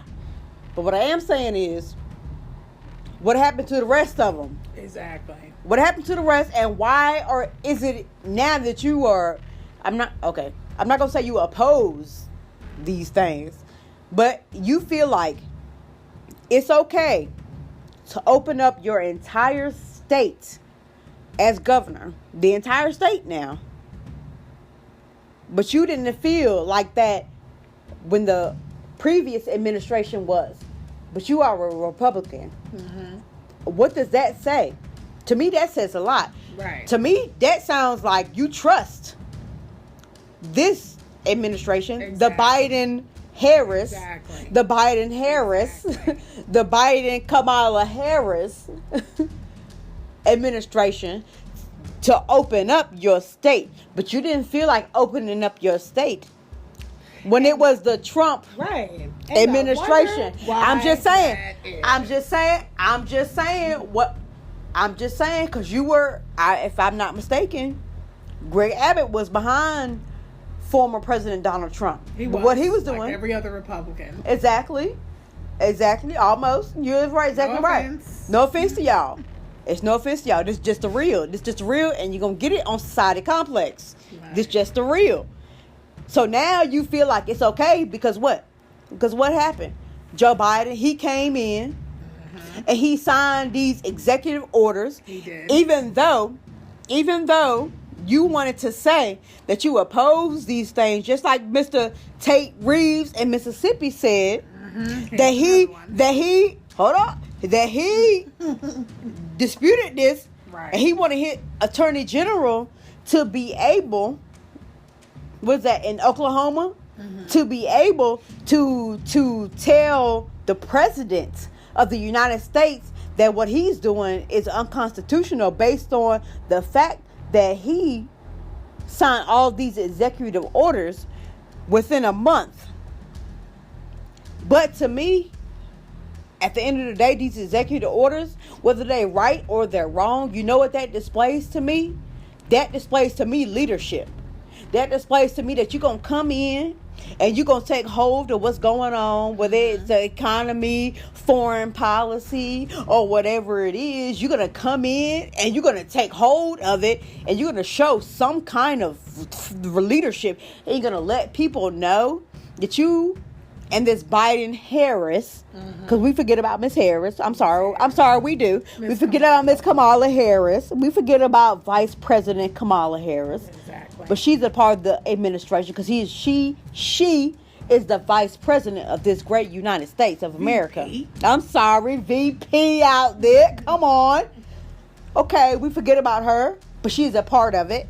But you want to forget about that, but then you have these people coming, just like this person want to say that the AG of a state has more authority than the United States president?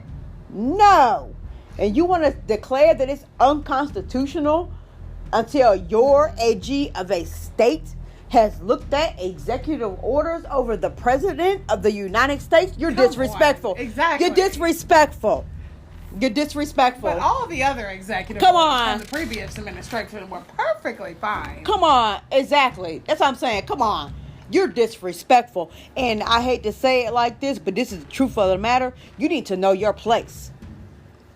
You are a attorney general of a state.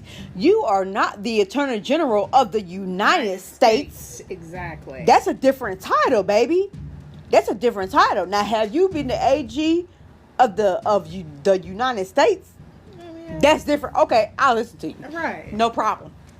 What do you have to say, sir? Mr. Mark McBride of Oklahoma, will you introduce this bill? Right. For the AG, come on, How baby. dare you? You feel? How dare you come as if you have more authority than the president of the United States? Exactly. And obviously, is that, you know what I'm saying? Obviously, the audacity of you, Mr. Mark McBride, for even bringing this bill to pass, and then no disrespect to any of these people that went to law school. No disrespect for you judges out here. No disrespect to y'all. But for you to think that you have more authority than this man, President Joe Biden, that is a different thing. Because it would be one thing if it was something you felt like it was an attack against your state. That would be different. Because I say, by all means, you as the governor, you as the attorney general, you as the mayor, I don't care if you was the sheriff, that is something you should do. It's protect your citizens in your state. Absolutely. And as far as the representatives from your state, the senators from your state, absolutely. Right.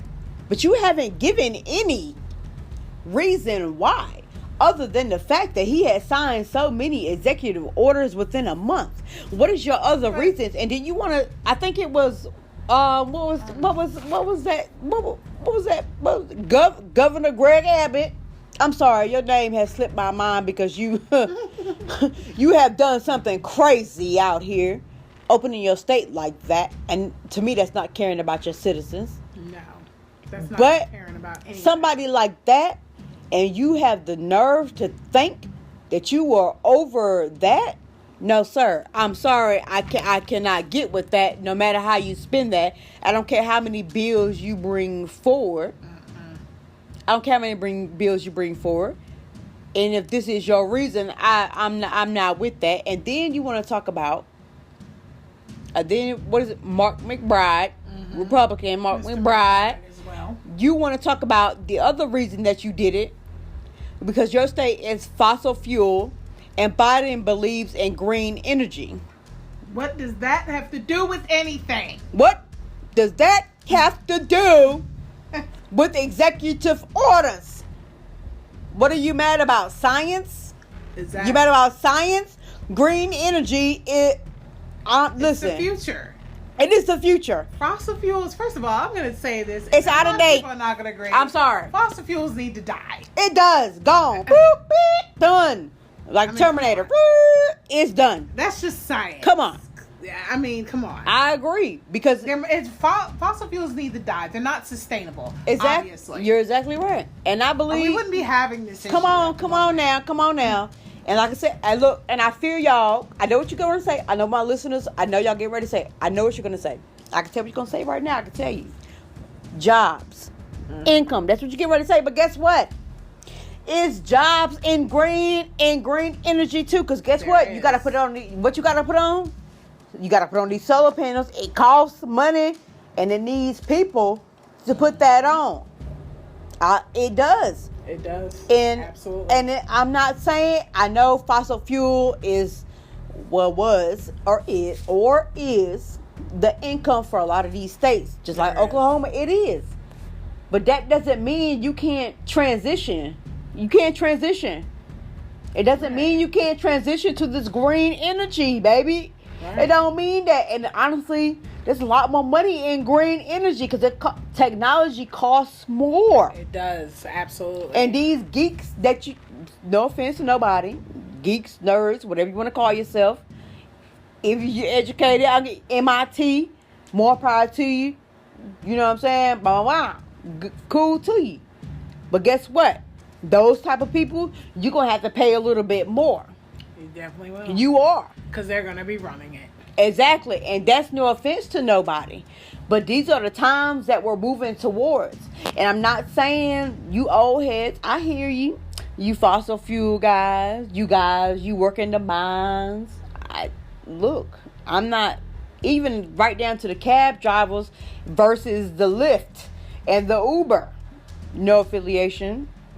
No money making off of the advertisements. But I'm just saying, that's the truth of the matter. Right. These cabbies in New York, okay, you got to compete with Uber now and Lyft.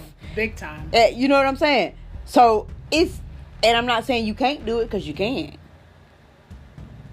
You just have to transition your mind. Exactly. It's all about the transition. Exactly. It's easier said than done, obviously. Mm-hmm. But I really believe, like I said, like a lot of these, most of the reason for the opposition, right, is because Joe Biden is hugely into science based. Mm-hmm. He is. He does believe in science. You're exactly right. He will listen to the science. He has always said that. Right, which is why he hired Dr. Fauci back. I'm not. Exactly. I'm just saying. He's not the type of person that's going to just go off of rumors or what he thinks of it in his own head. He's going to listen to experts that actually know about these things. Exactly. That have studied it. Exactly. Whose job it is to sit all day and preach think about this. Who have went to school for 30 years or more. Years and years. You're right. For this. Who have experience under Come their on, belt. right. Because it's different. Like, you when you go, for example, to the doctor, you expect the doctor to know what they're talking about. Exactly. Because they went to school for this. You're right. They studied this. They had practice with this. They better know more than I do. Exactly. You're not going to listen to Sarah Joe on damn YouTube. You're exactly right. I mean, that's just being honest. Right, and that's the administration that we are in now. Because okay, you know what? I can understand you might believe in a bunch of words because it sound good. It make you believe. I get that. I really do. I understand that. I really do. But I want paperwork. I'm sorry, I need paperwork. I need something for me to look at to see, can I believe what you're saying to me? And that's why, regardless of what I believe in this administration, because they are much more forthcoming than we have seen in the previous years. This is a very open administration. Exactly. It's open. Yeah. And whether it's good or bad, whether they made a mistake or not, it's still in the open. It's in the open. It's in the open. Even if it's a mistake, it's been in the open. Because even CNN, no affiliation, has reported that some of the things Joe Biden has said may have been partially a mistake. Okay, and... Exactly. But I still feel more confident in somebody that said that they are leading this entire country if they would say it on the television. Because he is doing regular press conferences. He has his press secretary out here. It doesn't matter. Because what matters is the information is coming. It is. And you can believe whatever you want to believe. Just like about this mask thing around the United States and beyond. In my opinion, it doesn't matter whether you believe it or not. Whether it isn't what some of you say, no offense to you, is infringing on your rights to wear a mask or not wear a mask. My point is, if these people have went so far, your governors, your mayors, and whoever, your representatives of your state have went so far as to sign into law that you wear a mask, it would seem to me that even if you agreed or disagreed that you would wear the mask for a certain period of time until where they updo that law. Exactly. I'm just saying, it would seem easier that you would let that go rather than keep fighting for something that is not going to change right now. Not right now, it's not. And this is just how it's going to be. Exactly. Exactly. It is. You're exactly right, because they're talking about until next year we're still gonna wear masks, and it's not because of the vaccine or no vaccine, but the vaccines. If you're listening, if you're paying attention, if you're doing your own research, which is a part of Society Complex, you doing your own research about it. It's not. They're not telling you that you still don't have to protect yourself or others. Exactly. They're telling you that even if you have the vaccine, you still need to put on a mask. Wear a mask. Because you don't know. And right now, we are so far behind on this that we could go into 2-3 years from now. Mm-hmm. And that's just being honest. And like I said, even if you don't believe it, even if you think it's a hoax or whatever it is that you think, why not just go ahead and do this so you won't have to worry about it? Because even if you don't believe it and you say in your mind, your mayor, your governor in your respective state says, okay, our hospitalizations have went down, our cases have went down because we've been wearing more masks, or we've been staying home, or we've been social distancing. Okay, why not take into that? Even if you don't believe a word your governor or mayor or your representatives are saying, why don't you just do what you got to do and let's move on? I'm just throwing it out there as regards to the mask and the laws that they have to make, because you won't wear one just because. I'm just throwing it out there. I'm just throwing it out there. That's true, though. That's absolutely true. Right, because even though we just got done with Black History Month, when people had to drink out of separate water fountains because you thought it was some type of disease, but you find out now it don't matter the color for a disease. I'm just saying. Exactly. I'm just saying. I'm just throwing it out there for something for you to think about. Right, exactly. Exactly. I'm just throwing it out there. And now we're coming on Women's History Month. Exactly. What is it, March? March is Women's History Month, so please stay tuned on Society Complex. I'm definitely going to have my special guest that y'all love so much, Miss Winter Madison. She's definitely going to be back on here for Women's History Month. Okay, that's definite. That is definite. I'm going to have a few more guests, so please stay tuned. And right now, we're going to hit us a short little break. And please stay tuned, because right when we get back, we're going to be talking about these things that everybody wants the most, everybody loves the most. We're going to be talking about these stimulus checks. We're going to get into this stimulus package, okay? Yes. So please stay tuned with me, your host, Von Lee of Society Complex, and my special guest, Miss Winter Madison.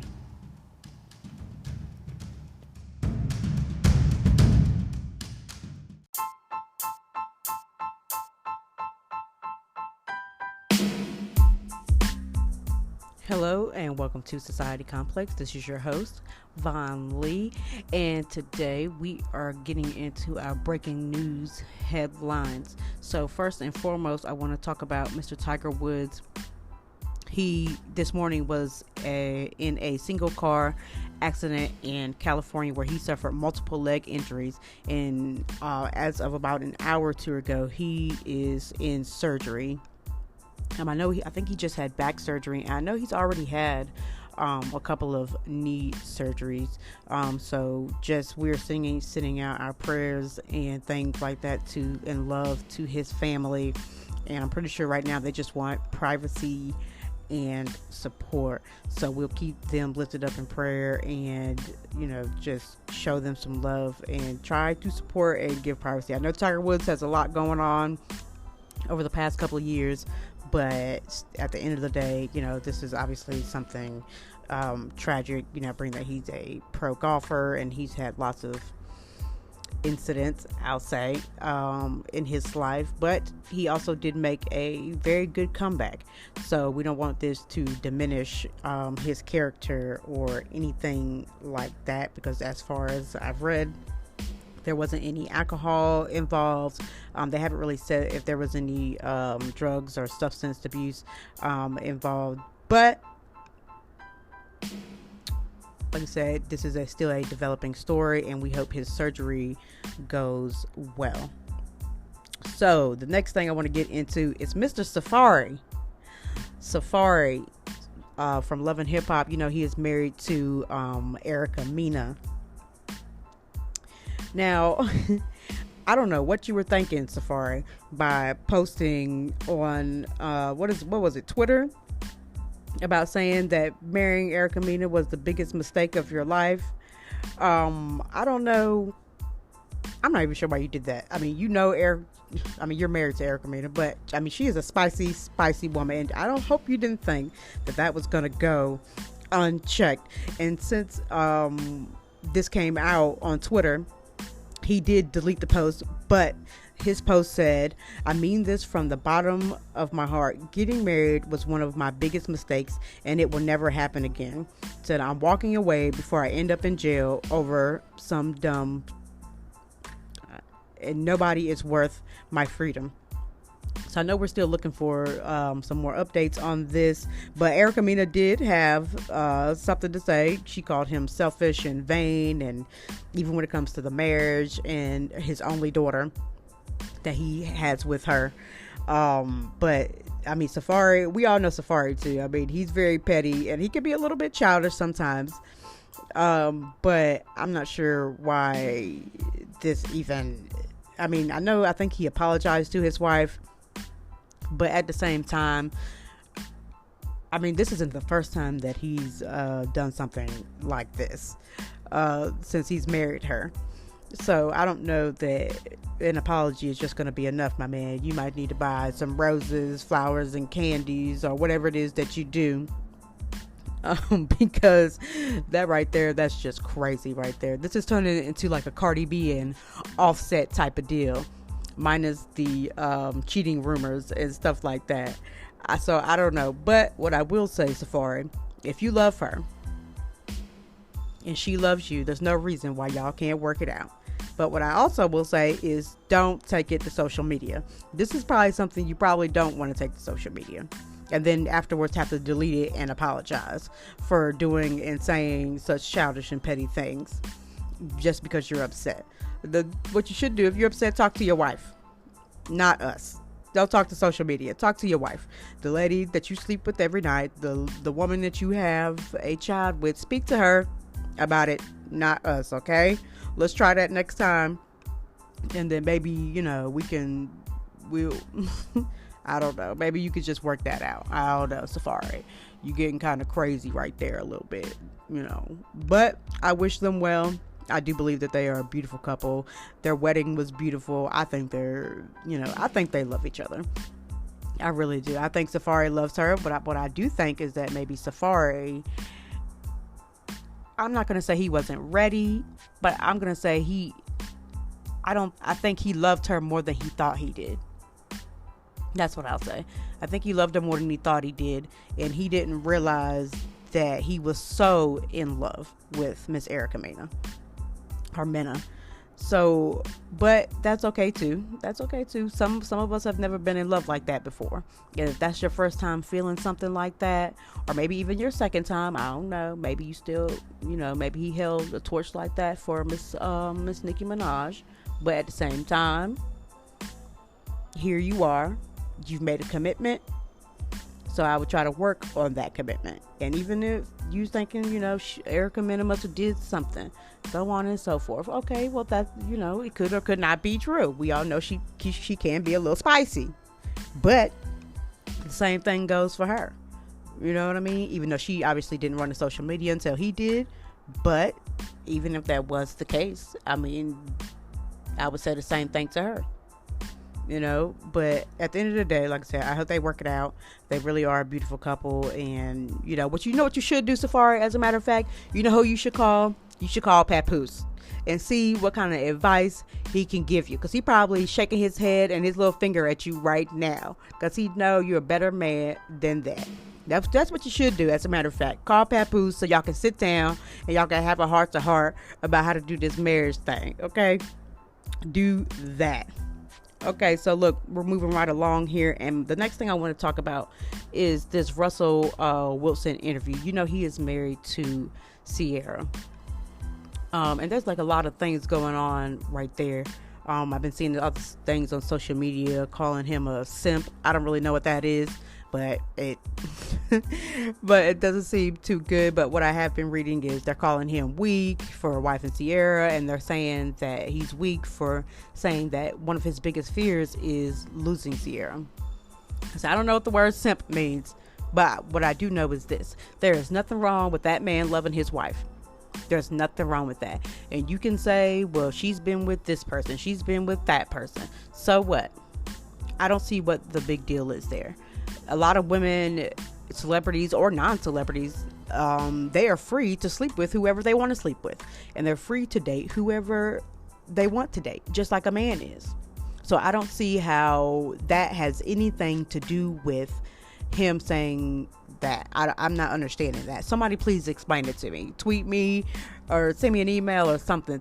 Please explain to me how that has anything to do with him loving her and him not wanting to lose her. I don't understand that, because men sleep with women all the time, multiple women all the time. But if you could say that about her, so let's say he's done the same thing. Would that make her a simp or whatever you want to call it? Does that make her the same thing for marrying him? You ever think that it might be a pleasure to marry Ciara? And you ever think that maybe he doesn't want to lose her because she is a good woman? And you ever think that maybe that's why Future is so mad, because he lost a good woman and he now realizes he lost a good woman, hence all the songs and the lines and the lyrics he's done said about her since they broke up? Y'all ever think about that? But you're saying that he's weak for wifing Ciara. I'm just not understanding. I'm at a loss for words on that one. That, I don't know. I mean, somebody explain it to me. Somebody explain it to me. I'm serious. I'm serious. So tweet me at Society Complex 1. First of all, somebody let me know what simp means. Okay, somebody let me know the official definition. Urban Dictionary, whatever you got to use. Let me know what that means, okay? And number 2, also let me know what in the world her dating multiple men have to do with him saying that he doesn't want to lose her. Also let me know that, okay? Tweet me, Society Complex 1. Okay, so like I said, that story is just crazy to me. I mean, I'm just, like I said, I'm not understanding it at all. I don't see what... I just don't see it. I really don't. I just don't see it. I don't know. You know? But look, guys, that is it for me right this very second. We're going to take a short break and we'll be right back with some breaking news headlines. So please stay tuned on Society Complex.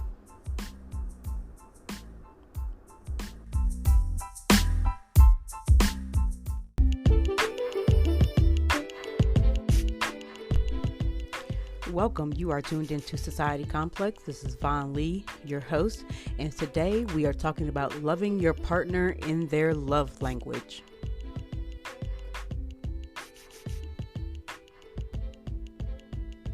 A lot of people believe that they are loving their partner in the right way, or they're happy in the way that they need to be.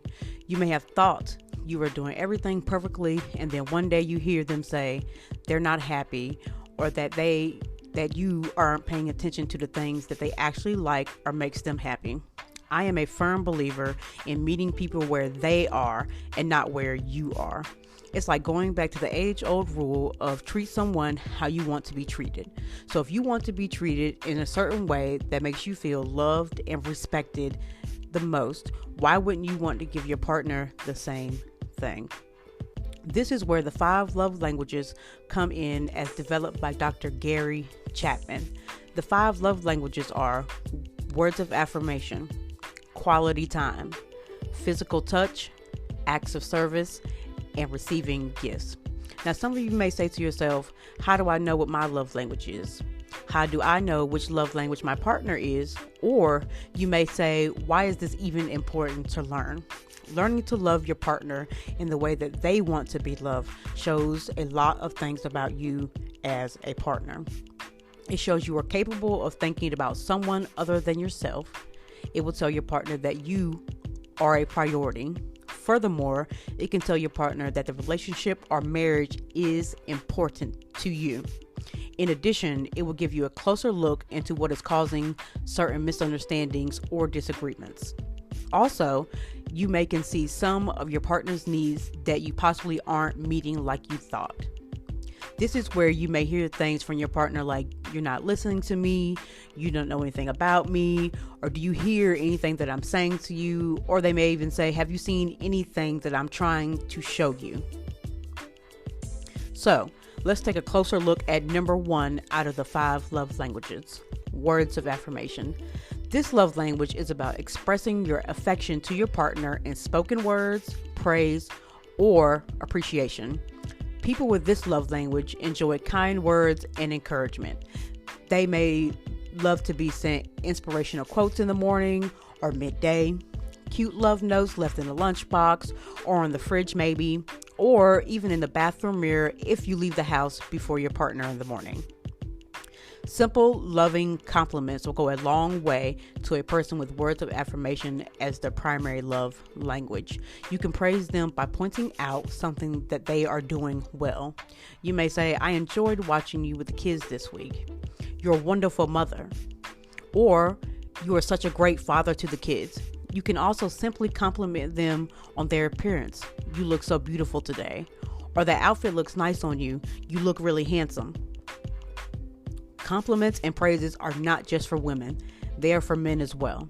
This primary love language is about saying out of your mouth that you have appreciation for your partner and the things that they are doing or the goals that they are working hard towards. If you see your partner working on something hard, then is it really so hard to tell them that you admire their hard work? Or to see them working hard and give them a little encouragement if you see that they are slowing down or giving up on a dream that they have? Pay attention and be present in the relationship. Okay, so number 2, quality time. Quality time is a number 2 on our journey through our 5 love languages. This particular love language is sometimes difficult with work schedules and kids and just life in general. But it can be done when you are prioritizing your relationship or marriage and the people in it.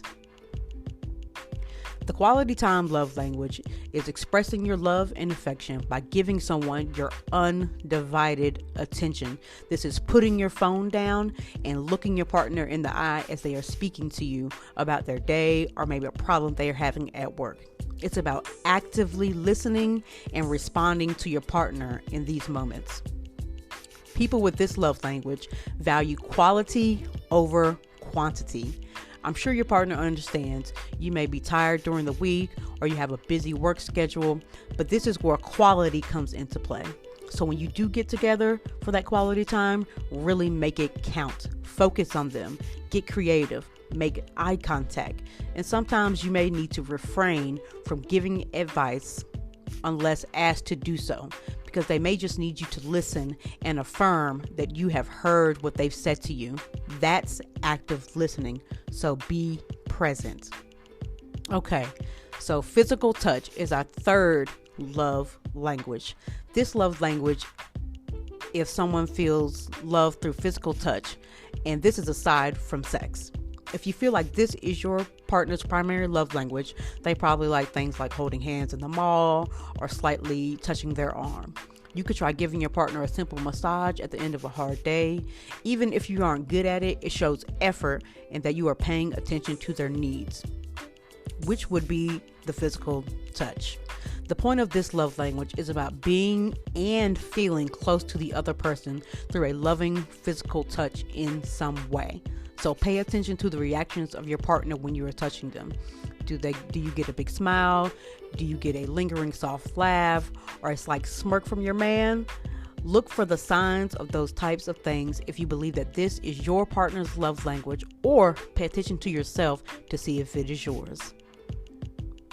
So our number 4 love language is acts of service. Now, this is my love language. I like acts of service and I like doing small things for people and things like that. So this was really important to me. When acts of service is a person's love language, they will be over the moon when people do nice things for them. It can be very simple things like helping wash or dry the dishes. It could be giving whoever is putting the kids to bed that night a break and you take over. The little things will matter to them, and you will often catch them doing small things for others, because it's about going both ways, which is acts of service. So it's something like they're doing something small for you, you doing something small for them. It goes both ways if this is their act of love. Okay, so last but not least is receiving gifts. This is our final love language. A person with this love language, receiving and giving gifts, shows love and affection in their mind. I know some of you will say this is like buying love, but it's not really, unless the intent behind it is not love. This love language is not meant to cover up anything or dismiss a wrongdoing. It is meant to show love and to give love to others. When you take time to give gifts as a love language, you are getting the gift especially for the person. It is not an afterthought. They're looking to make an impact, and they give gifts and they receive gifts, and that give them also an impact, and they will remember the gifts that you gave them because it is important to them, because you specifically bought it for them, which is why their love language is receiving gifts. So them receiving gifts and giving gifts, that makes them feel loved, and it makes them feel like they are giving love in a special kind of way. So thank you so much for joining me to talking about loving our partners using the 5 love languages. Please stay tuned. Coming right up next, we will be talking about the benefits that come from using the love languages.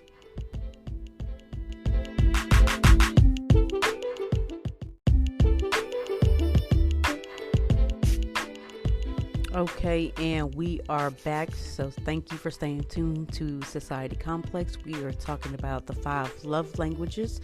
So right now we're going to get into the benefits of the 5 love languages. Now, obviously we all express and feel love differently, which is the reason for the 5 love languages, or meeting your partner where they are and not where you are. Okay? These differences make a very serious impact on your relationship, but differences doesn't mean bad. Okay, these are just simple ways that you can improve your relationships, okay, by using the 5 love languages. Now, the first way that you have a benefit is it promotes selflessness. Okay, and I think I said this at the beginning of this podcast, this episode, but it really does show that you can care about someone other than yourself. When you are committed to learning someone else's love language, you are being focused on their needs rather than your own. You're making their feelings and needs and the way they want to be loved a priority. So when you do that, that creates that selflessness. And then in turn, if you're doing that for them, they will be more likely to throw it back your way and do the same thing for you. Your partner's love language is not something that you have to try to convince them of doing, or you should be having to so much as tell them. This is why you heard me say, pay attention, be present, because those are acts of selflessness. When you're paying attention to the way your partner is telling you that they want to be loved. Because more than likely, if they're doing something for you and they keep doing it, they're probably showing you that that is the way that they want to be loved. Not the way that you want to love them, the way that they want to be loved. Okay, so the next thing is it creates empathy. Okay, as a couple learns and they grow and they get with their partners, they have experienced love. They need to learn to empathize with someone else different from them. So you are not empathizing yourself, not yourself. You're empathizing with your partner, the other person, the person you are married to, the person you are in a relationship with. And it will help you step outside of yourself for just a second to see what is going on with your significant other, so that they feel like they are a priority and they feel that they are loved. Okay, because you are creating that empathy for them. Okay, that it is very, very important that you think about that. You have to step outside of yourself sometimes so you can see what is going on with your partner.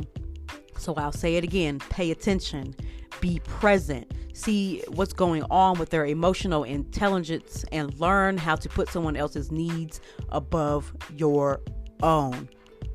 Okay, and this is another benefit of the 5 love languages, and paying attention to what your partner's love language is.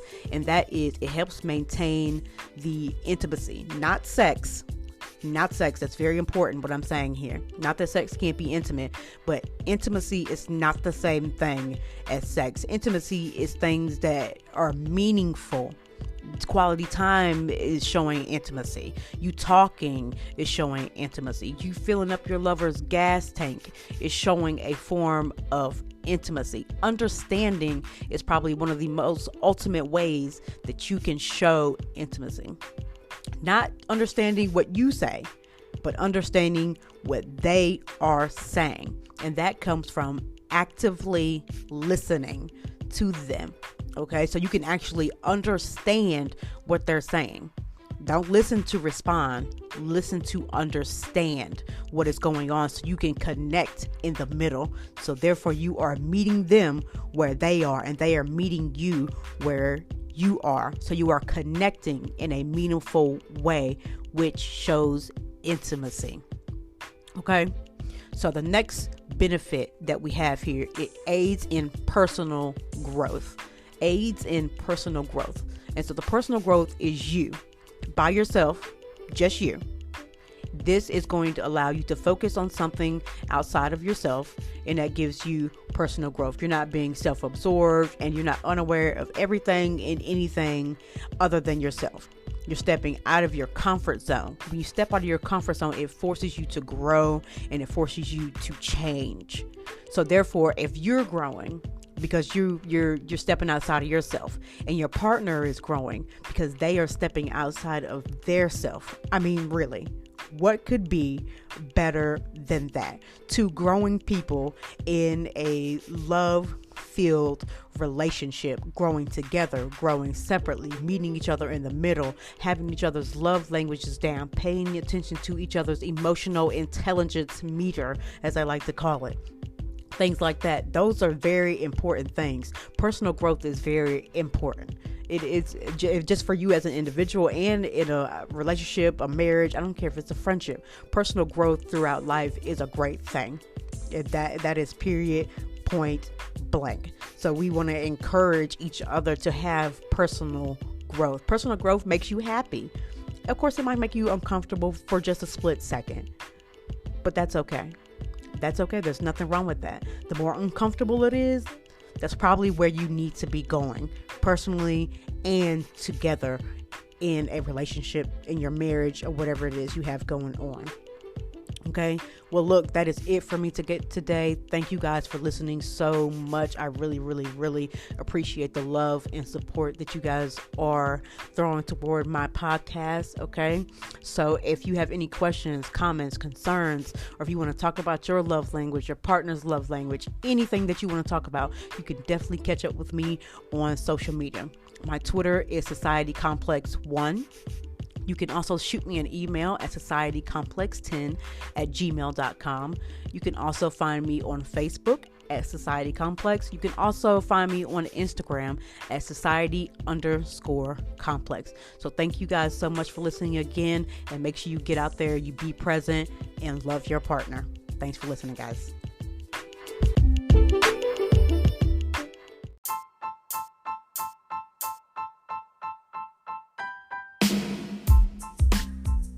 Hello, and you are tuned into Society Complex. This is your host, Von Lee, and we are here with some breaking news stories. Okay, first we have up right now is some pop culture news, and I'm sure by now everyone has heard of the Gorilla Glue girl. But just in case you have been living under a rock, Tasika Brown from Louisiana, she's about 40 years old.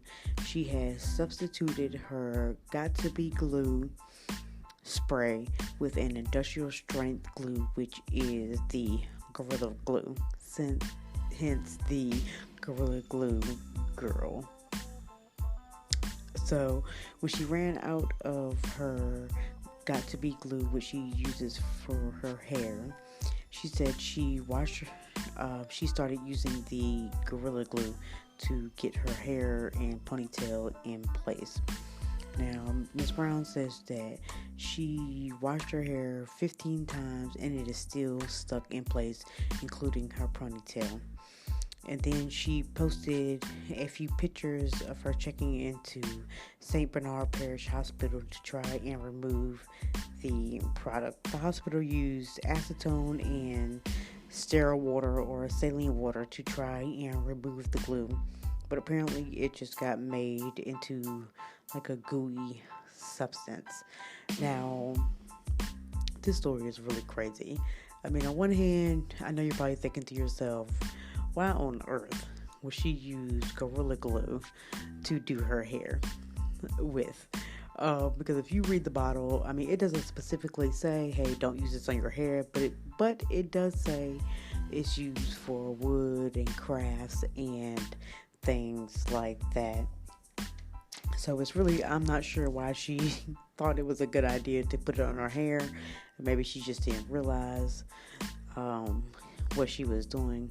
But she has received plenty of support from some celebrities in her ordeal, including Chance the Rapper, Cardi B, Wendy Williams, and Beyonce's hairstylist, who seem to be supporting her and telling, hoping that she gets better and tries to find some medical treatment for her ordeal. But since then, she has been able to at least remove the ponytail with Goof Off, which is like a super glue remover, and a pair of household scissors. Now, she also has started a GoFundMe page, which to now she has got about $14,000, and she's also hired a legal team. And a plastic surgeon by the name of Michael Oping has offered his services for free, and he said he would pay for her flight to LA, and he would pay for a procedure that he would perform, which is about $12,500. She's been called like an opportunist and that she's chasing clout because she hired a manager, and she has, since this ordeal, has verified her Instagram. She is claiming that she posted the videos and pictures and things like that to get help. Now, the thing about this is, now the latest update I'll say, is that her legal team, she wants to sue the Gorilla Glue brand. Now, I don't see how that's possible. Now, I'm sorry for her ordeal and everything like that, and she's claiming that it doesn't say specifically that you don't need to use it on hair. But if you've ever did maintenance or just crafts or anything like that, you've clearly seen what these Gorilla Glue products say. We know not to use them on our hair. It's just like people using like nail glue on their eyelashes. You know goodness well it doesn't go on your eyelashes. So at the same time, I'm sorry for her ordeal, and it's really sad that she is going through this thing, because she has lost her hair and the glue is still stuck and things like that. But I just don't feel like you have grounds to sue these people for something that you did. Now, Gorilla Glue brand, they did respond, giving their condolences and their sentiments to her, and they also gave her a little bit of advice and trying to help her get it out of her hair and things like that, because they were aware of the ordeal that she was going through. But like I said, I just don't feel like at the end of the day you have a legal leg to stand on. Now, as far as her doing it for clout or being an opportunist or just trying to get some kind of money or fame out of this, I've seen people do extreme things for that kind of thing, but I don't know that I'd be willing to lose my hair for that. There's plenty of other ways that you could do that.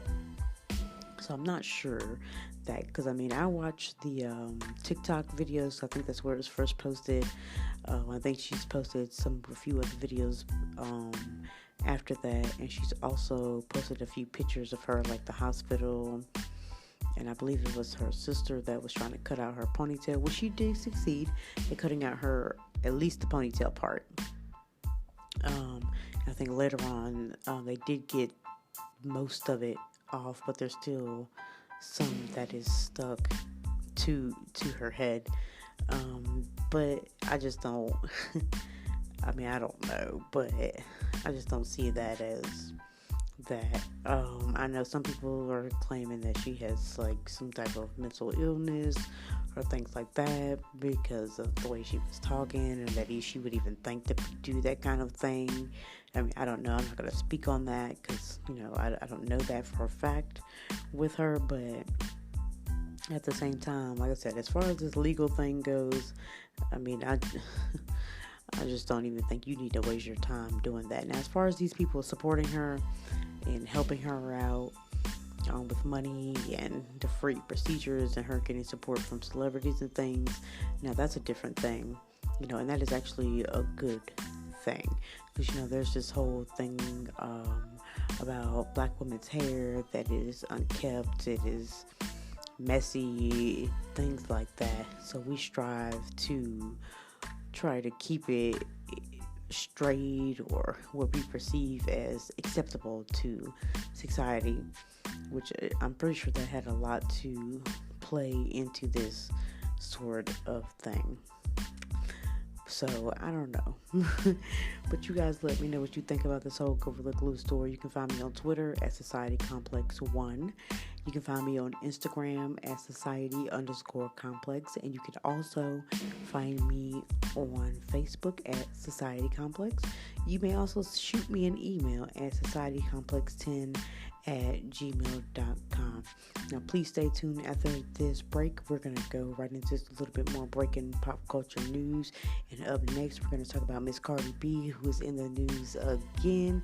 But it is probably not what you think it is, okay? So stay tuned.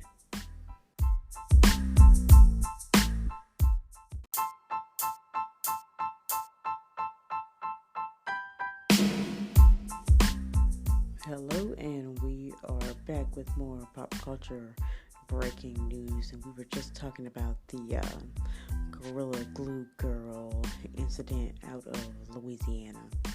Now, look, like I said, I don't know what's going on with that girl, Miss, I think her name is like Tasika Brown, but like, I don't know. I mean, I just don't understand why you would even put that in your hair. You can say all day that it doesn't tell you that you shouldn't specifically put it in your hair, but I feel like if it doesn't say that you should put it in your hair, that probably means that you shouldn't. And say, I don't know as far as if she's doing it for clout or whatever she's doing or anything like that. I know she said she posted the videos to try to get help and things like that, but in my mind, I don't know, it's crazy and it is a bunch of foolishness. But at the end of the day, I am glad that she is getting some type of support and help. Like I said, I don't know about that legal battle thing, but I do feel like maybe she should get a little help and things like that. So best of luck to you, ma'am, and I hope everything works out for you and things like that. But next up, we have the story coming from Miss Cardi B, the rap artist. She is making headlines once again, but it is not for her new music video, along with her recent single, which is Up, which is also getting good reviews, bad reviews, because there is a male artist out there. I want to say his name is like Mir Fontaine, I believe it is. He's saying that she copied his hook.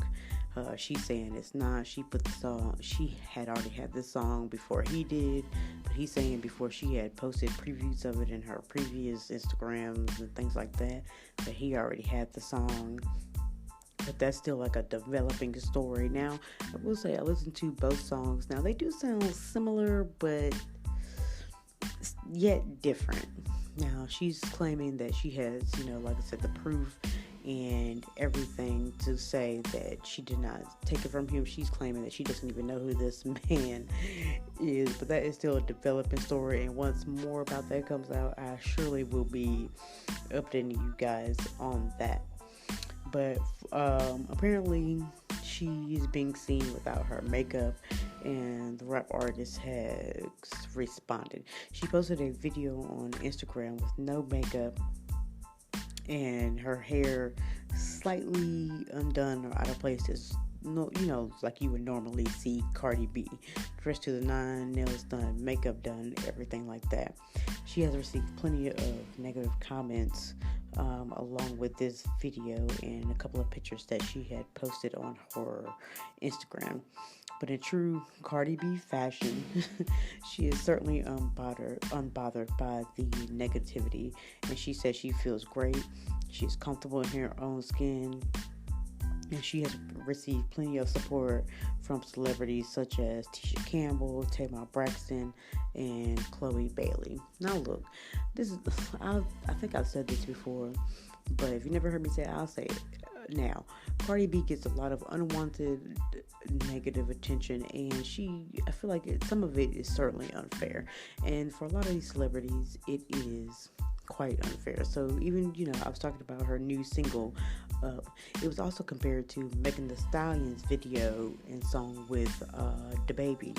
It's called Cry Baby. They're saying that it looks similar to that, and so on and so forth. I mean, Jesus Christ, what is the deal with the social media and people with Cardi B? I mean, seriously. I mean, goodness gracious. I mean, she can't even breathe. I mean, y'all are acting like her being seen without her makeup is like so detrimental, or it's like the devil's work or something. Like, it's so bad. I don't see what's so bad about it. It's not like she's ugly, even without the makeup. I mean, she's still a pretty woman. You know what I mean? And it's like, we want it both ways. We want to tell women of color, that they should be natural and they wear their hair, don't wear any makeup, or don't wear as much makeup, don't get any work done. If you do, this will be a little bit this or that. I mean, which one is it? I mean, really. And then it was about her daughter, her not wanting her to listen to her song WAP and things like that. I mean, Jesus, like, what is it that y'all want Cardi B to do? And even if you had a certain vision of her, or you wanted her to be something, she's always going to be who she is. And you know what that is? Authentically her.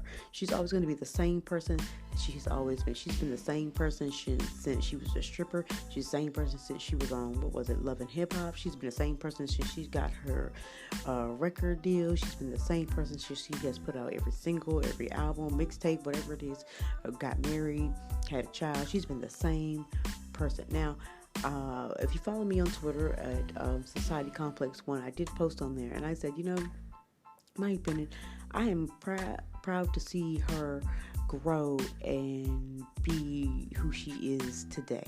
She's not exactly the same person, but what I mean when I say that is she's still real. You know what I mean? She's like still her. She's real. She's not going to lie. She's going to tell the truth. She's going to be who she is.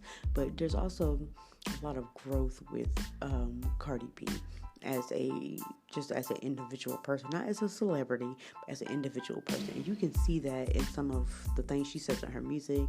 I know people talk a lot of crap about her marriage to Offset and things like that, her being a mother and things of that nature. But to me, those things are growth.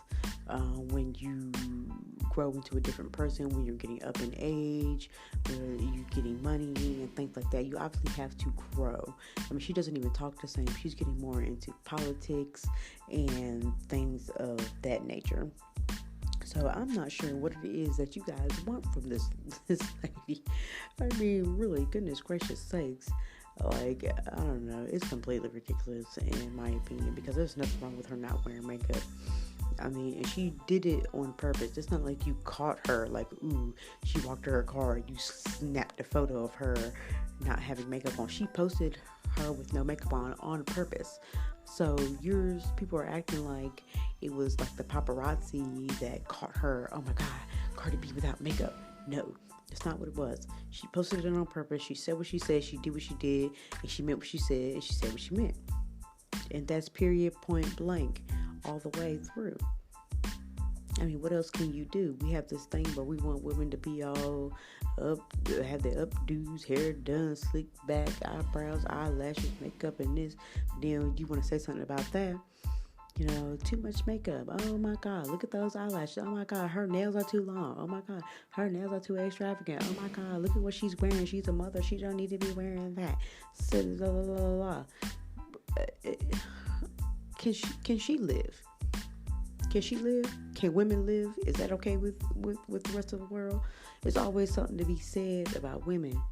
But then when they do go back and they do what you said, then you still have something to say. You call them ugly and things like that when they're not wearing their makeup. So I mean, which one is it that you want? I mean, really? I mean, I'm just asking. I mean, I really want to know. So if you have a comment or anything that you want to say about this, I'm truly interested, and I truly want to get feedback on this conversation. So you can follow me on Twitter at SocietyComplex1. You can shoot me an email at societycomplex10@gmail.com, or you can find me on Instagram at society_complex, or you may find me on Facebook at Society Complex. I really appreciate you guys listening to my podcast and supporting me in this journey that I am on with my podcast and reporting news, all types of news and things like that. So please stay tuned to my further episodes and things like that. And again, I hope you are being safe out here in this COVID-19 pandemic. I hope you're wearing your mask, washing your hands, using your hand sanitizer, doing whatever it is you got to do to keep your family safe. So until next time, I'll catch you later. And make sure you listen in and listen up on Society Complex with your host, Von Lay.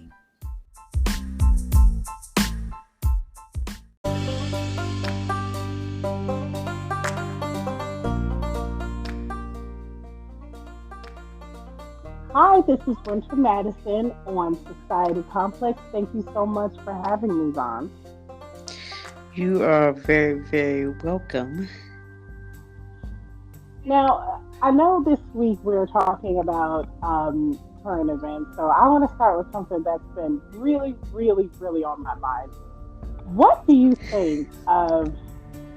I know it's just starting right away, but this has been irking me. What do you think of the Republican Party failing to take Marjorie Taylor Greene off of her committee assignments and had the Democrats have to do it the exact very next day?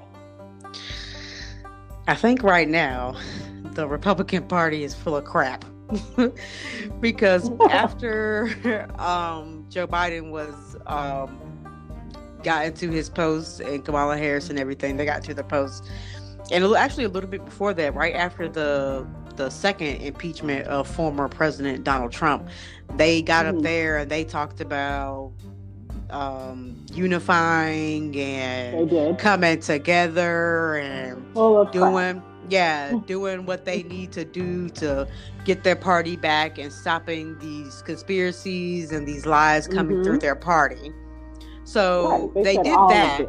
Exactly. So they did that. And then when it came down to them actually doing it, they had somebody that they knew was doing it. They had video proof of her doing it, more than one video. And they even had, multiple people telling them, writing them letters and things like that. And they still failed to do what they said that they were going to do to rebuild their Republican Party and stop what was going on. So you said that, but then you had the opportunity to stop it, and you still didn't. You still didn't do it. At all. And Ex- this is my point with this. If you fail to do something like this and take a mm-hmm. cuckoo like her off of her Right. committee assignment, what do you Right. think is going to happen to your party? Exactly. Right. And that's what I'm saying. So you let, I mean, and you guys, they let like I said, former President Donald Trump, and then the rest of They his did. people. Because at first, Mr. Mitch McConnell, he was on board for the whole thing, and so were a lot of other people. And now he backtracked and he apologized and he did whatever he has to do now. But there are still certain people there that are still doing the same thing. I mean, for heaven's sakes, this lady was walking into meetings with a mask, that says stolen election. Right. Donald Trump is still president. Exactly. Stuff like that. Come on. Exactly. And had the nerve to say, oh, those views do not reflect who I am. Are you kidding? They do. But they do reflect who you are, because what you do and what you say reflects who you are. I mean, for you to upload videos and things of saying those things, that is reflecting who you are. That reflects who you are. And as a leader, you just can't do that. You just can't do it. I would think that over the past 4 years, at least over the past year, I would think that they would have had enough by now. I mean, I'm not one for Republican, Democrat, things like that. I'm like a people person. So I would think that these people that you have in your party as just regular people saying these things, that you would be tired of it by now. Being that you haven't come up with any kind of proof, you haven't shown any evidence, you haven't shown any legality to any of these claims, I would think that you would be done with it by now. Because I'm all for something. If it did happen, okay. If it's, you've had standing, you've had base, you've had your stuff and your ducks in a row, you went to the court and they were like, what, we see what you're talking about. You know what, we're going to back you on that. Then that's fine, because that's what America is about. But none of that happened. I mean, they had almost 200 cases and none of them went anywhere. So I would think after that, that you would move on, regardless of what the former president was doing. I would think as people, you would move on. Especially when you're in a leadership position, like you would move on from that. I don't care if you think it in the back of your mind. You're like, you know what? I still think it's shit. Whatever. That's different. Like that's what you keep in the back of your mind. But as a leader and things like that, you don't go on the Facebook, you don't go on the committee floor and still say these things. That's just crazy. You don't, and that's the things that you don't do. And like I said, the very next day, the Democrats came and they did what the Republicans were supposed to do. But I'm going to be honest. I commend them because they did try to give the Republican Party a chance to correct their own mistakes. Right, and do the right thing. Exactly, and they didn't do that. Right. They failed to do the right thing yet again for the Republican Party, which seems to be a going trend for them. Right, here not lately. Doing the right thing. Exactly. Not all of them. I will take that back. Not all but of them. But some. Not all of them. Yeah. Too many. Yeah. But too many of, exactly, that's well said. Too many of them are there. Exactly. Because and which takes me to my next point. What? That they need to revamp their part. Oh no, they certainly do. They've had a debacle. You know what I'm saying? Like I said, the first 3 years of former President Trump, okay, we know it wasn't that great. But this last year, coming up with the last election and everything, that was the time for you guys to really be like, you know what? Okay, that's enough. This is it. You're destroying this. But you have to think about this also. The fact that why didn't they say that? Exactly. I don't care what you say about people being scared or doing anything like that. The thing is, at the end of the day, when you're in those type of positions, you are going to, it doesn't matter if you're scared or not, because your job is to work for the American people. That is your job. That is your job. That is what you said when you took that oath. That's what you said when you sat in that chair. That was what you said when you put your hand on the Bible, whether you believe in God or not. It's still the same thing. You put your hand on that Bible and you rose your hand and you said you were going to do what is right. Foreign, domestic, all the whole thing, the whole shebang. You said it, you should be doing it. So in my opinion, if that is what you said you're going to do, you have to keep your word and then I don't see how some of them slept Exactly. at night. But it also leads me to believe that maybe, Mhm. possibly, some of you, this is exactly what you wanted to happen. You want us to go back to Exactly. these other times. Y'all know what I'm talking about. These other times, Yes. and you felt like it was I know okay what it is. because the former president of the United States, well, president at that time, was making it okay. I don't care regardless if he believed it or he was just saying it because that's his base and he wanted to keep his base. I really don't care. The point is that it was done and y'all were doing it. Y'all were helping, and that's just the bottom line. Exactly. And going into the trend of also the Republican Party, like I forgot the gentleman's name that said it, that the Republican Party is not all about the weird worship of one man. Oh, And, yeah. You know, Mhm. I forgot who said that, but oh my God, that is so true. And that's It is what it's true. become lately. They're like, you know, what is it about this dude that you guys are like falling all over yourself to please? You know? Exactly. No, I certainly agree. I think I said this on one of my previous episodes, and I said, because if you look at the videos and the pictures from the Capitol insurrection, you can see the first thing that I thought to myself was when I saw those people take down Mhm. the American flag and put up Exactly. a Trump flag. That tells me that you're Mhm. putting one person above every American, and that's just not Exactly. okay. It's just not okay. There's no way to flip Equivalent to the that. Confederate flag. Exactly. Equivalent to the Confederate flag. It Exactly. You're right. The Trump flag is now not, like you said, it's not just a political thing. And Right. now the Trump flag is now equivalent to the Confederate flag. Right. And that's pretty much the way that they are using it. Like I said, some of them, I honestly believe they might not actually believe in Donald Trump himself, but it's what he has arisen to that they are agreeing with. Like I said, even if they don't even like him, they still can believe what he's actually saying and making it okay for them to do what they're doing, regardless of how they feel about him himself. Whether they liked him as president or like him as a person or whatever, the views that he was spewing is what they wanted. Because even though some of them were saying at the thing, they were saying, "Oh, it's not for him. It's not for him." You know what? Some of them, I believe that it was not exactly for him, but it's for what he was saying out of his mouth that they agreed with. They wanted it back, and they thought that this was okay to do, and they thought that this was what we're going back to. Well, they had a rude awakening when the FBI agents knocked on those doors. Okay, I mean, because we're not going back there. It's not going to happen. We're not going back there. I'm sorry. It's not going to happen. I don't care what this man said. I don't care what these other people, Josh Hawley, Ted Cruz, I don't care what they say. We're not going back. And Josh Hawley, he can say all he wants to, that he didn't help excited. Yes, you did. You did it. You know you did it. When you sat on that floor and you said what you said, when you went outside with the picture, and they had your hand raised, your fist raised in solidarity with them. You went, is everywhere. Exactly. You went back out there, and yes, you did.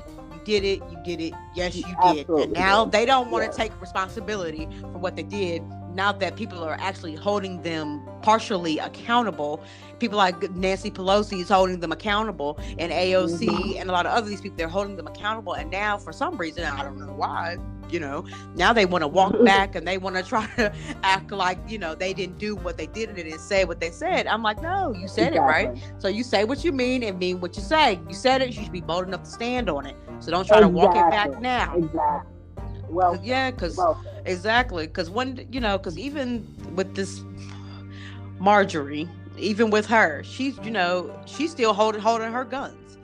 You know what I mean? And I'm not saying what she's doing is right, but at least she's holding her guns. She's like, you know what? I said what I said. I did what I did, and that's the end of it.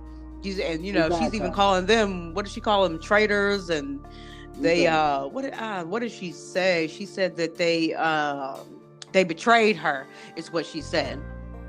After everything was said and done, after she finally got stripped of some of her committees, like I just don't understand it. I really don't. I would think at a time like this, you would be putting people first and not your own agendas. Because right now, people are dying, people are poor, people are getting kicked out of their houses. People, I mean, come on, we have more to deal with right now than you going back and forth. Let's just hold each other accountable, do what you got to do, so we can move on.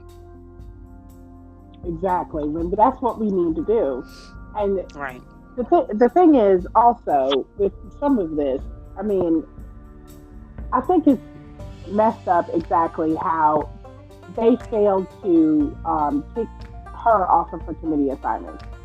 But, you know, they're trying to also, but then again, this is the same people that didn't kick Donald Trump off of his, you know, the former president. And exactly right. They did not kick him off of doing. And he insurrected it. He helped insurrect it. But then when he first said they said they said he learned his lesson when he got impeached the first time for abuse of power. Right, so they didn't think it was necessary to remove him. He did not, because he continued to do more and more and more and more. Exactly. You're exactly right. And you know what else along with this? After all that they said at the second impeachment trial, and immediately after the insurrection, when they went back in there the same night and voted, do you know they still did not vote on the stimulus package, the COVID package deal? They still could not bring themselves to do any of it. And I find that completely ridiculous, because at the end of the day, you want to talk about unity and bringing people together, and you talk about bipartisan and this and that. It was total crap. It sounded good when you were saying it because you were scared for your life, because these people that some I'll say some, not all of them, some of you helped do, just like that senator that opened that door for those people to come in. Why is he still sitting in that chair? Exactly. Why is he even like that? Why are any of them that helped with this still there? Still sitting in those chairs. But this is the crazy part about this to me. Just hear me out. Hear me out, people. This thing right here, after all these people, now you might not know, but there are very few women in the Senate, the House, and representatives, et cetera, et cetera. Right? Okay. So we already know that. So, tell me why, after all of this, there's only 2 women that their heads are on the chopping block, but none of these men's heads are on the chopping block. Liz Cheney, Marjorie. Why are these 2 women the only women or people in general on their heads on the chopping block? Exactly. Why? Because I mean, they're doing other little things. They're saying, "Oh, we're going to investigate. We're doing this and that." But I don't want to hear it, because right now these are the only 2 people that have been threatened with being removed from their job, and it's 2 women. Even though they're on opposite, they're on the same side, but at the same time, it doesn't matter what side they're on. It's only 2 women. I don't see any men with their heads on that chopping block, even though there is more proof of more men doing what they were doing. There is, and that's what I'm just throwing it out there. None of them are in trouble. Why is that? Exactly. And then they want to get on AOC for what she said. And then Marjorie said AOC was lying about what she said about being assaulted, lying about she was fearing for her life at the Capitol riots. Why on earth would she lie about something like that? Why? Who lies about that? This is coming from the same psycho who said 9/11 didn't happen, who said the park shootings. Exactly. She said these things didn't happen. But so we're listening to this psycho. That's okay. Who cares? She said, exactly. And she's saying that, it was set up by the government and stuff like that. That's completely ridiculous. Exactly. And at the same, like I said, I just find it mighty funny here that it's only women with their heads on these chopping blocks. Thank you. And I also find it mighty funny with the whole insurrection itself, going back to that for just like 2 seconds, that in these videos that they were only looking for these women. That's all Exactly. you heard. Where is AOC? Where is Nancy Pelosi? Exactly. Where is blah, blah, blah. Exactly. That's all you're looking for. I'm just saying. Exactly. I'm just saying. Mm-hmm. I'm just throwing that out there. Mm-hmm. Because and it's really really crazy because speaking of these rioters, or I mean I don't know what you want to call them, but these people that have they have gotten arrested. Some of that's even crazier because they found there was this lady at the thing, and they said she was wearing the pink hat and the black jacket, and she had the bullhorn. Right. And they said that she was directing people where to go inside to get inside the Capitol. Now I feel it's completely crazy because I mean she did eventually turn herself in, this lady from Pennsylvania, but at the same time, it seems to me that they're not doing quite enough. I know sometimes it takes a while for prosecutions and things like that because you have to find evidence, but I feel like there's plenty of evidence with these people. Like this lady, they have her on video telling them they have to go through this window, they need to break through that window, and so on and so forth. And this lady she's a single mother of 8. Right, so you took the time out of your day as a single mother of 8 to go and do this. You know what I'm saying? And that's just crazy. And then she posted afterwards. She posted about how they just did this and so on and so forth. But now she's saying that she was not coordinated with any particular group. But I'm like, it really doesn't. To be honest, it really doesn't matter at this point. If you were affiliated with any group, you did what you did, ma'am. Exactly. You did what you did. And then the other guy, the one, I'm pretty sure everybody's seen this, the man who wore the horns at the Capitol riot, he asked to be, his mother, when he first got arrested and things like that, he wouldn't eat and things. And he went to the judge and they asked, could he have organic food and so on and so forth. Yeah, exactly. I think what's this, Jacob Chansley, I think it is. So he went about 9 days without eating because organic food wasn't served at the jail he was in, apparently in Washington. Oh, boo-hoo. But by the way, he has a couple of aliases and so on and so forth. But he was the one, like I said, he was the one wearing the horns with the face painting, no shirt, with the little furry hat, and so on and so forth. But a federal judge ordered authorities to provide him with organic food while he was in custody, and then he is now moved to a different detention center so that serves organic food because apparently it's part of his special diet and it is part of his belief system and way of life, according to him and his attorney. I mean, I'm like, y'all are giving these people so much special treatment. They're letting a lot of them out and things like that. I mean, I'm just saying. I'm sorry. I'm just saying. But it really is. All right. Like, they let the woman, I forgot her name, but they let her go on a freaking vacation to Mexico. And she's, Oh, yeah. Right. Seriously? Right, exactly. That's what I'm saying. That's just crazy. That is just crazy. Cause I know, and she said, cause she owns some kind of like flower shop, and they claim that it was already a prepaid thing. It was for work, et cetera, et cetera. So the judge did say that she could go, because it was prepaid and it's like a work related thing, and so on and so forth. And I'm like, oh my God, man, like this is crazy. But they surely said that, I think, her name is, what's her name? Riviera Maya, going to Mexico. And I'm just like, her name is Jenny Louise Kurtz. And so she's saying that her and her employees, now they get to go to Mexico from February 18th to February 21st. Yeah. It's just They get crazy. to go on I vacation mean, they're after gonna. She's going on vacation after storming after the she did what Capitol. she did.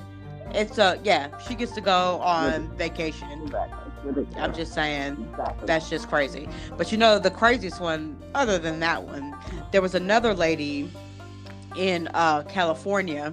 She actually sued her employer because she got fired from her job because she went to this protest riot. Right. She went here, so she's suing her employer for $10 million, saying they wrongfully fired her for attending the January 6th protest at the U.S. Capitol. That Even though she did, yeah, she that's a said, lot. I mean, she did post like selfies and things like that, saying I went to hear former President Donald Trump speak and some other leaders. But apparently, she worked at this company for about 20 years. She was remote. She was a remote computer programmer and a coder. And I'm like, Interesting. So why didn't you think about this beforehand? I mean, going to and Yeah. just to be clear, going to see him speak is not the crime, and not obviously not going to a protest is and not going to a protest is not a the normal crime. protest. But storming the Exactly. Capitol is a Right. crime. Exactly. But her claim is though that she didn't actually storm the Capitol. She walked to the Capitol, but she never went in. She peacefully protested and then she went home. But the thing is, this is what people don't seem to understand. At this point, it really doesn't matter. Exactly. If you went to that protest, I promise you that is it for your jobs, your careers, and things like that, because it turned It's a into done something deal. that it was not. So it's hard to tell. Exactly. It's hard to tell the difference, because you can say one thing and then later on the FBI gonna find a picture of you, a video of you standing right there. And your company, I'm sorry, they don't want to be liable. They don't want their name to have anything to do with it. They don't want anything to do with any type this behavior. I mean, the company she works for, they said plainly, we don't condone this lawlessness. We don't do this. That's it. We're done. If you were associated with it, that's it. And obviously, And as that's a company, and that's just what it is. Yeah. Exactly. And so she's claiming that they didn't protect her from cyberbullying, and alleges they retaliated against her for exercising her civil rights. And I'm like, ma'am, no, they didn't. No, it's not because you exercise your civil rights, because I mean, that's just what it is. I mean, if you peacefully protested and that's what you did, okay. Right. But this turned into where was the peaceful protest?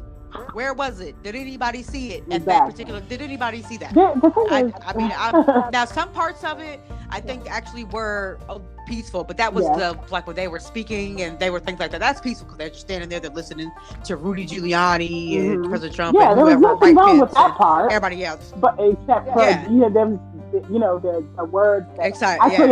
What they said, the words. Yeah. Exactly. But exactly. Other than that, like if they would have just kept it normal and not psycho, it would have been fine. But like that, like I said, that's not the crime. But right, everything else that followed, and some of the things that happened during were crimes. Right. Exactly. That's what I'm saying, and that's why I said these companies, they don't want to be associated with anything, because they know as soon as they get associated with it and they didn't do anything about it, they're going to lose a lot of money, because people aren't tolerating this type of behavior any longer. This was too much. They did too much. But look, we're going to take a quick break. Stay tuned. We're going to continue talking about our news and our current events with Miss Winter Madison. All right.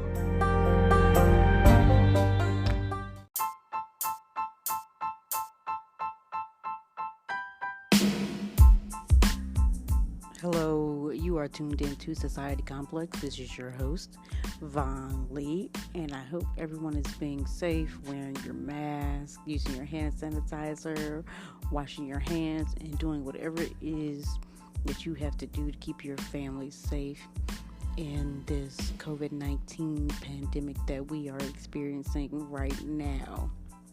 Now, look, today I want to get into a hot topic that is as of lately going around, and that is colorism. And I want to get into it because there is a thing right now of the artist DaniLeigh, and her song Yellow Bone. And she's getting a lot of backlash for that. And also, another rapper, artist by the name of Mulatto, and many other artists are coming under fire for their names. And obviously, like I said just now, the DaniLeigh, her new song that she has coming out, called Yellow Bone. So they're getting these things where they are saying that they are promoting colorism. Now, just before we get into it, I know you would expect that a lot of people know what this word means, but some people don't. But the word colorism is the practice of discrimination by which a lighter skin tones are treated more favorably than those of darker skin tones. And as we all know, this practice obviously stems from racism and slavery. But colorism, racism, those are two different things, okay? But they both fall under the category of discrimination. So, like I said, the history of this comes from slavery times, where obviously we know that lighter skinned people were assigned more domestic tasks, and darker skinned people were forced to work outside in the fields doing much harder work. And lighter skinned people, slaves, were favored because of they were often product of a slave owner and things like that. And like in the 19th and the 20th century, they did this thing called the paper bag test. I don't know if you guys know what that is, but it's a thing that was utilized in black spaces and in hiring of black people. So if someone was the same color or lighter skinned than the paper bag, they would be allowed into the space and considered for hire. If they were darker than the paper bag, then they were not. So that is just a little bit of history on colorism and things like that. But now I want to get into this because it's like I said, it's a hot topic right now, and it's a very big problem in the people of color, mainly black communities, but other people of color communities as well. But right now, like I said, the DaniLeigh thing with their song Yellow Bone, in my opinion, I don't think she was trying to say that light-skinned women are better than dark-skinned women. I feel like, especially with music, if music is supposed to be an expression of yourself, the person making the music, then that is what they express. So in her song, she's expressing something that is her to her. And just like with Mulatto, with her name, she was not trying to offend any dark-skinned women. You know what I'm saying? Like, that's her name. I mean, she's a lighter-skinned woman. And so is DaniLeigh. But we also want to think about it this way. And I don't know if people think about it this way, but I think about it this way. For a long time, like I said, coming from slavery times, but now it is just embedded in the black community that darker skinned women are seen not as, I guess, more loved than lighter skinned women. So we kept that going within the black community. So at one point there was that, but then somewhere along like the 90s and coming into the 2000s, it actually kind of was reversed a little bit. There was this thing about people like light-skinned women more than they like darker-skinned women in the black community. But mostly, we are still doing it to ourselves. But we get that when we are making fun of darker-skinned women, we are making fun of anybody in the middle shades or light-skinned women. So really, if you think about it, all three are getting the brunt of it. But like I said, it really comes from that place where darker is seen bad and light is better because they are more favorable to the Caucasian side. So at the end of the day, I guess what I'm basically saying is, aren't we still doing this to ourselves? And then it's mostly fighting amongst women, especially. It's definitely an argument with women that this thing comes out of. And then we think, if you think about this, like, we want to get on, like I said, the mulattoes, the light-skinned Keishas, and the Danny Lays, and people like that. But those are women. But we don't think about that when in these male rappers and singers and their songs, they talk about liking light-skinned women better, or they talk about liking dark-skinned women better, either or.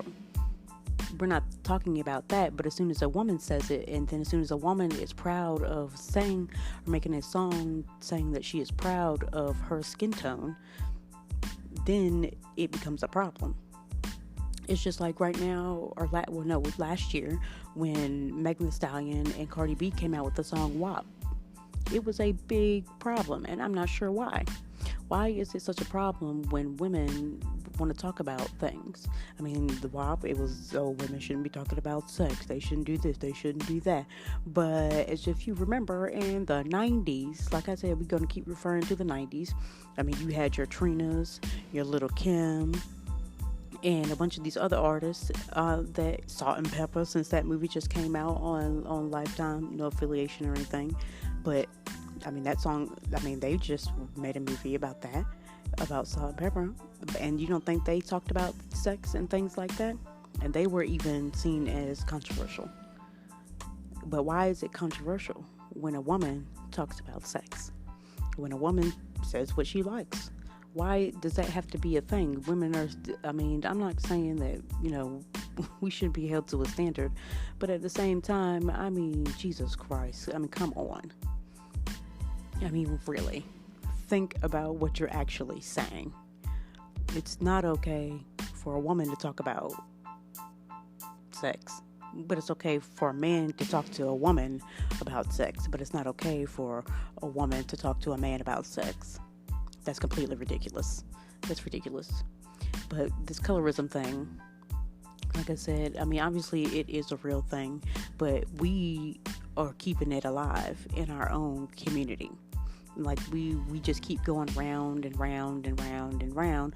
But then, like I said, when somebody wants to say something about them being proud of their skin tone, then it's a problem. Because like I said, have you ever thought that maybe the lighter skinned women maybe feel the same pain as a darker skinned woman?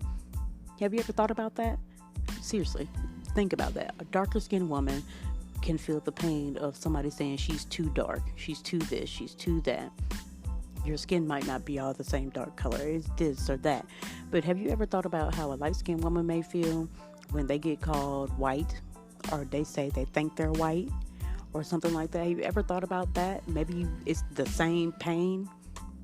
It's the same pain, whether you're dark skin or you're light skin, because it comes from slavery. You are feeling the same exact feeling. You're feeling the same exact feeling. So maybe that is the conversation that needs to be had, instead of just automatically saying that these women are promoting colorism by being proud of their skin tone. Because isn't that the goal?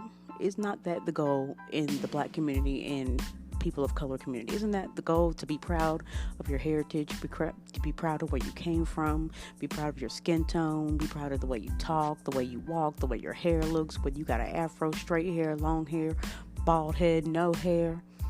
Isn't that the point? I don't see, there is a difference between colorism and being proud of who you are and what you are. Those are two different things. Colorism is strictly saying that one is better than the other. But like I said, I don't feel like in Danny Lay's song that she was saying that light skin is better than dark skin. What she said was, from her own self-expression, that her man likes her because she light skin, or he just has a preference of light skinned women. That's sometimes it's literally just a preference. And I know that's hard for a lot of people to hear, but sometimes that is just what it is. Like those kind of things, like obviously we can't choose, our skin tones or anything like that. But that's not saying that they're racist or they're promoting colorism. That's just saying They are simply attracted to that. Like I said, and I know that's going to be hard for some of you guys to hear. I know you're going to be angry about that, but sometimes that's just the way it is. Now, if they're just saying, now if they say something like, well, darker skinned women always have an attitude. And the light skinned women, they don't. Now, that is colorism. Because they're saying that specifically because they're dark skinned, that they have this unwanted personality. And then they're saying that the light skin does not have this unwanted personality. That is colorism. But if somebody just simply says, well, I'm more attracted to a lighter skinned man or a woman, then that's not the same thing. Like I said, I know that fight is usually amongst women, but women also bring it to men too, because there's a lot of you women out here, and you cannot say that you haven't said it or done it, but a lot of women out here, they say the same things. Oh, I want me a dark-skinned man. I want me some dark chocolate. La la la la la. It's not. Is that preference or is that colorism?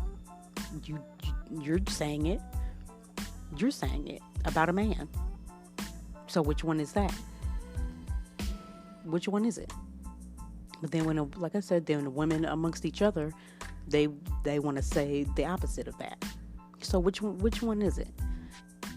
I mean, this is getting, like I said, right now it's becoming a hot topic, especially with the what we have going on in society right now. And, it's a hard conversation to talk about, but I think that we really do need to talk about it quite a bit more, and we need to clarify what these words actually mean. Just like I did an earlier podcast about the Twisted Tea incident, where I'm pretty sure you guys heard about it, but I said in that podcast that I don't believe that Caucasian man, he was being racist. He was not being racist. And I say that because, like I said in the podcast, you can go back and listen to it. I said that, in my opinion, if somebody's being racist, when they use the N-word, they're going to use the ER at the end. I'm sorry, that's just the way it is. We all know that is the derogatory term of that.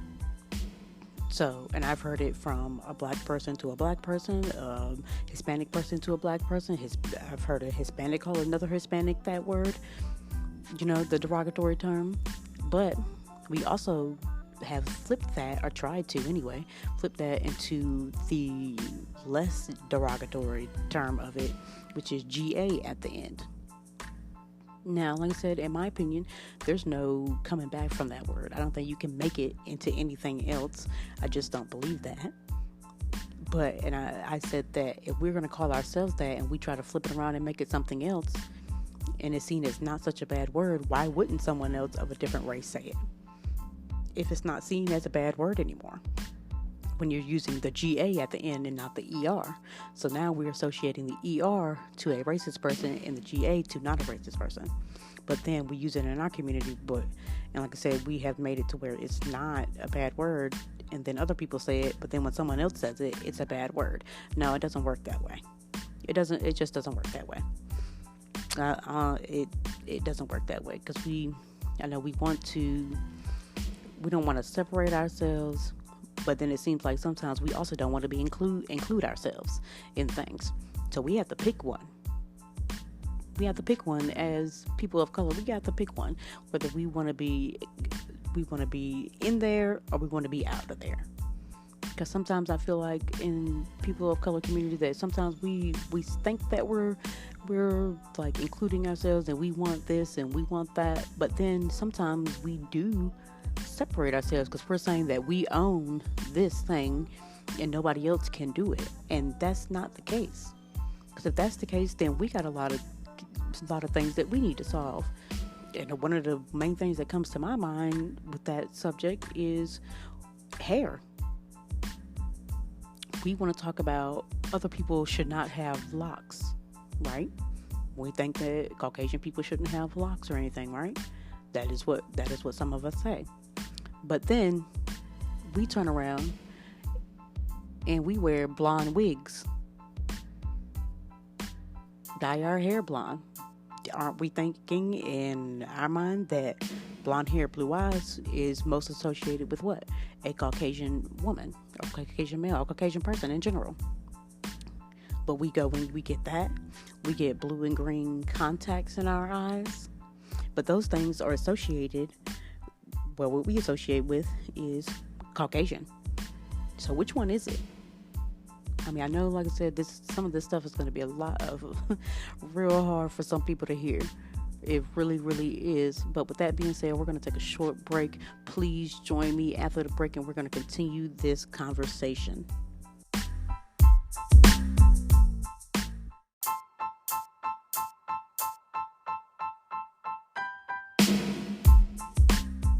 All right, and we are back talking about DaniLeigh, mulatto, and just plain colorism.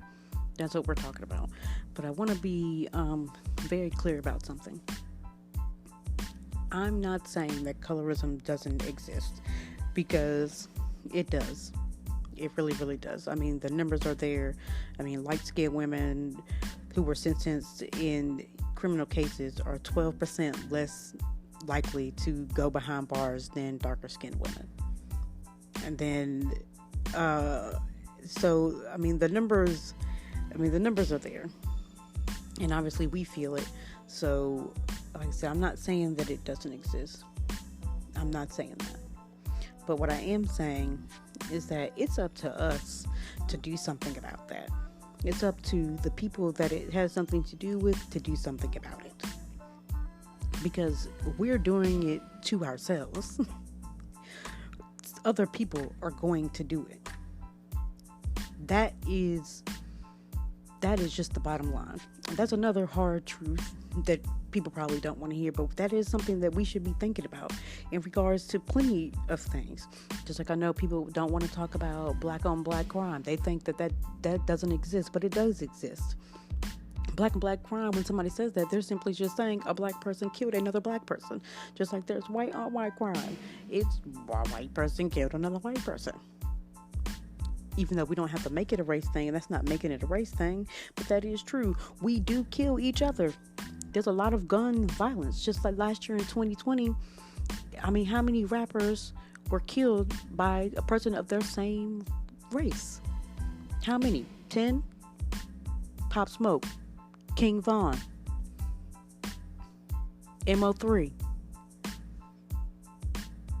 Do I need to keep going? Do I need to keep going? That's just a hard pill that, it's just a hard pill that we're going to swallow. But like I said, I'm just saying, I'm not saying it doesn't exist. Because like I said, the numbers are there. The statistics are there. You know, so, I mean, we've all seen it. Dark-skinned defendants are more likely to be convicted and receive the death penalty than lighter-skinned ones. You know what I mean? So, I mean, then there's this whole thing about they're making the lightning creams and things like that. But guess who's making those? We are. And then, you know, the other people that are making it? People of other races. You know why they make it? Because they know that we're going to buy it. So how about we not buy it? How about we not buy it? Just saying. I'm just saying. But, you know, like I said, this is a hard conversation. But I really do want to know your thoughts and opinions on colorism, the DaniLeigh situation, mulatto, anything that you can think of concerning this type of conversation. You can tweet me at SocietyComplex1. You can find me on Instagram at Society_Complex. You can also find me on Facebook at Society Complex. You can also shoot me an email at societycomplex10@gmail.com. Or you can also find me now on YouTube. I will be posting some of my clips on YouTube of my episodes, so you're also welcome to listen to those. Like, comment, and subscribe. Like I said, I really do want to know what you guys think about this, because I think there's a couple of questions here that we need to ponder about the whole thing. And I mean, like, why is colorism so widespread, but people don't want to talk about it? How does colorism impact your community? you personally, I want to know some questions to that. What are the standards of beauty according to colorism, and where and how is it learned? I just want to know.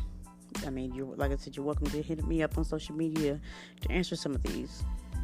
How does colorism support white supremacy, or does it even support white supremacy? I feel like that's a good question. Where can I get an answer to that? I want to know your answers to these. And my last question is, what are some actions to take around challenging and ending colorism? That is my main question that I want some feedback from. So please let me get some feedback on these questions.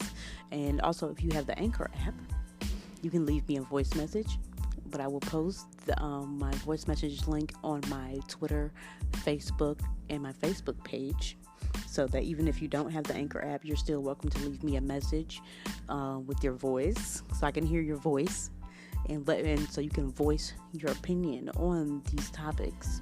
I think it's really important to start talking about it, not just sit and talk about it amongst ourselves. I mean, get your voice heard, get what you really think out there. Okay, but anyway, thanks for listening, guys. I really appreciate the support that you guys are showing my podcast. I love you guys. I love my supporters. So keep on listening for Murder Mondays, for Toss Up Tuesdays, Focus Fridays, more pop culture news, crazy headlines in the weekend. Anything and everything goes on Society Complex. So thanks for listening, guys. Have a good one.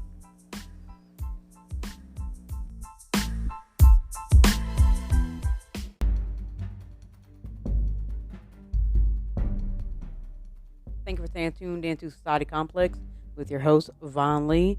And I'll see you next time with breaking news headlines. I'm out.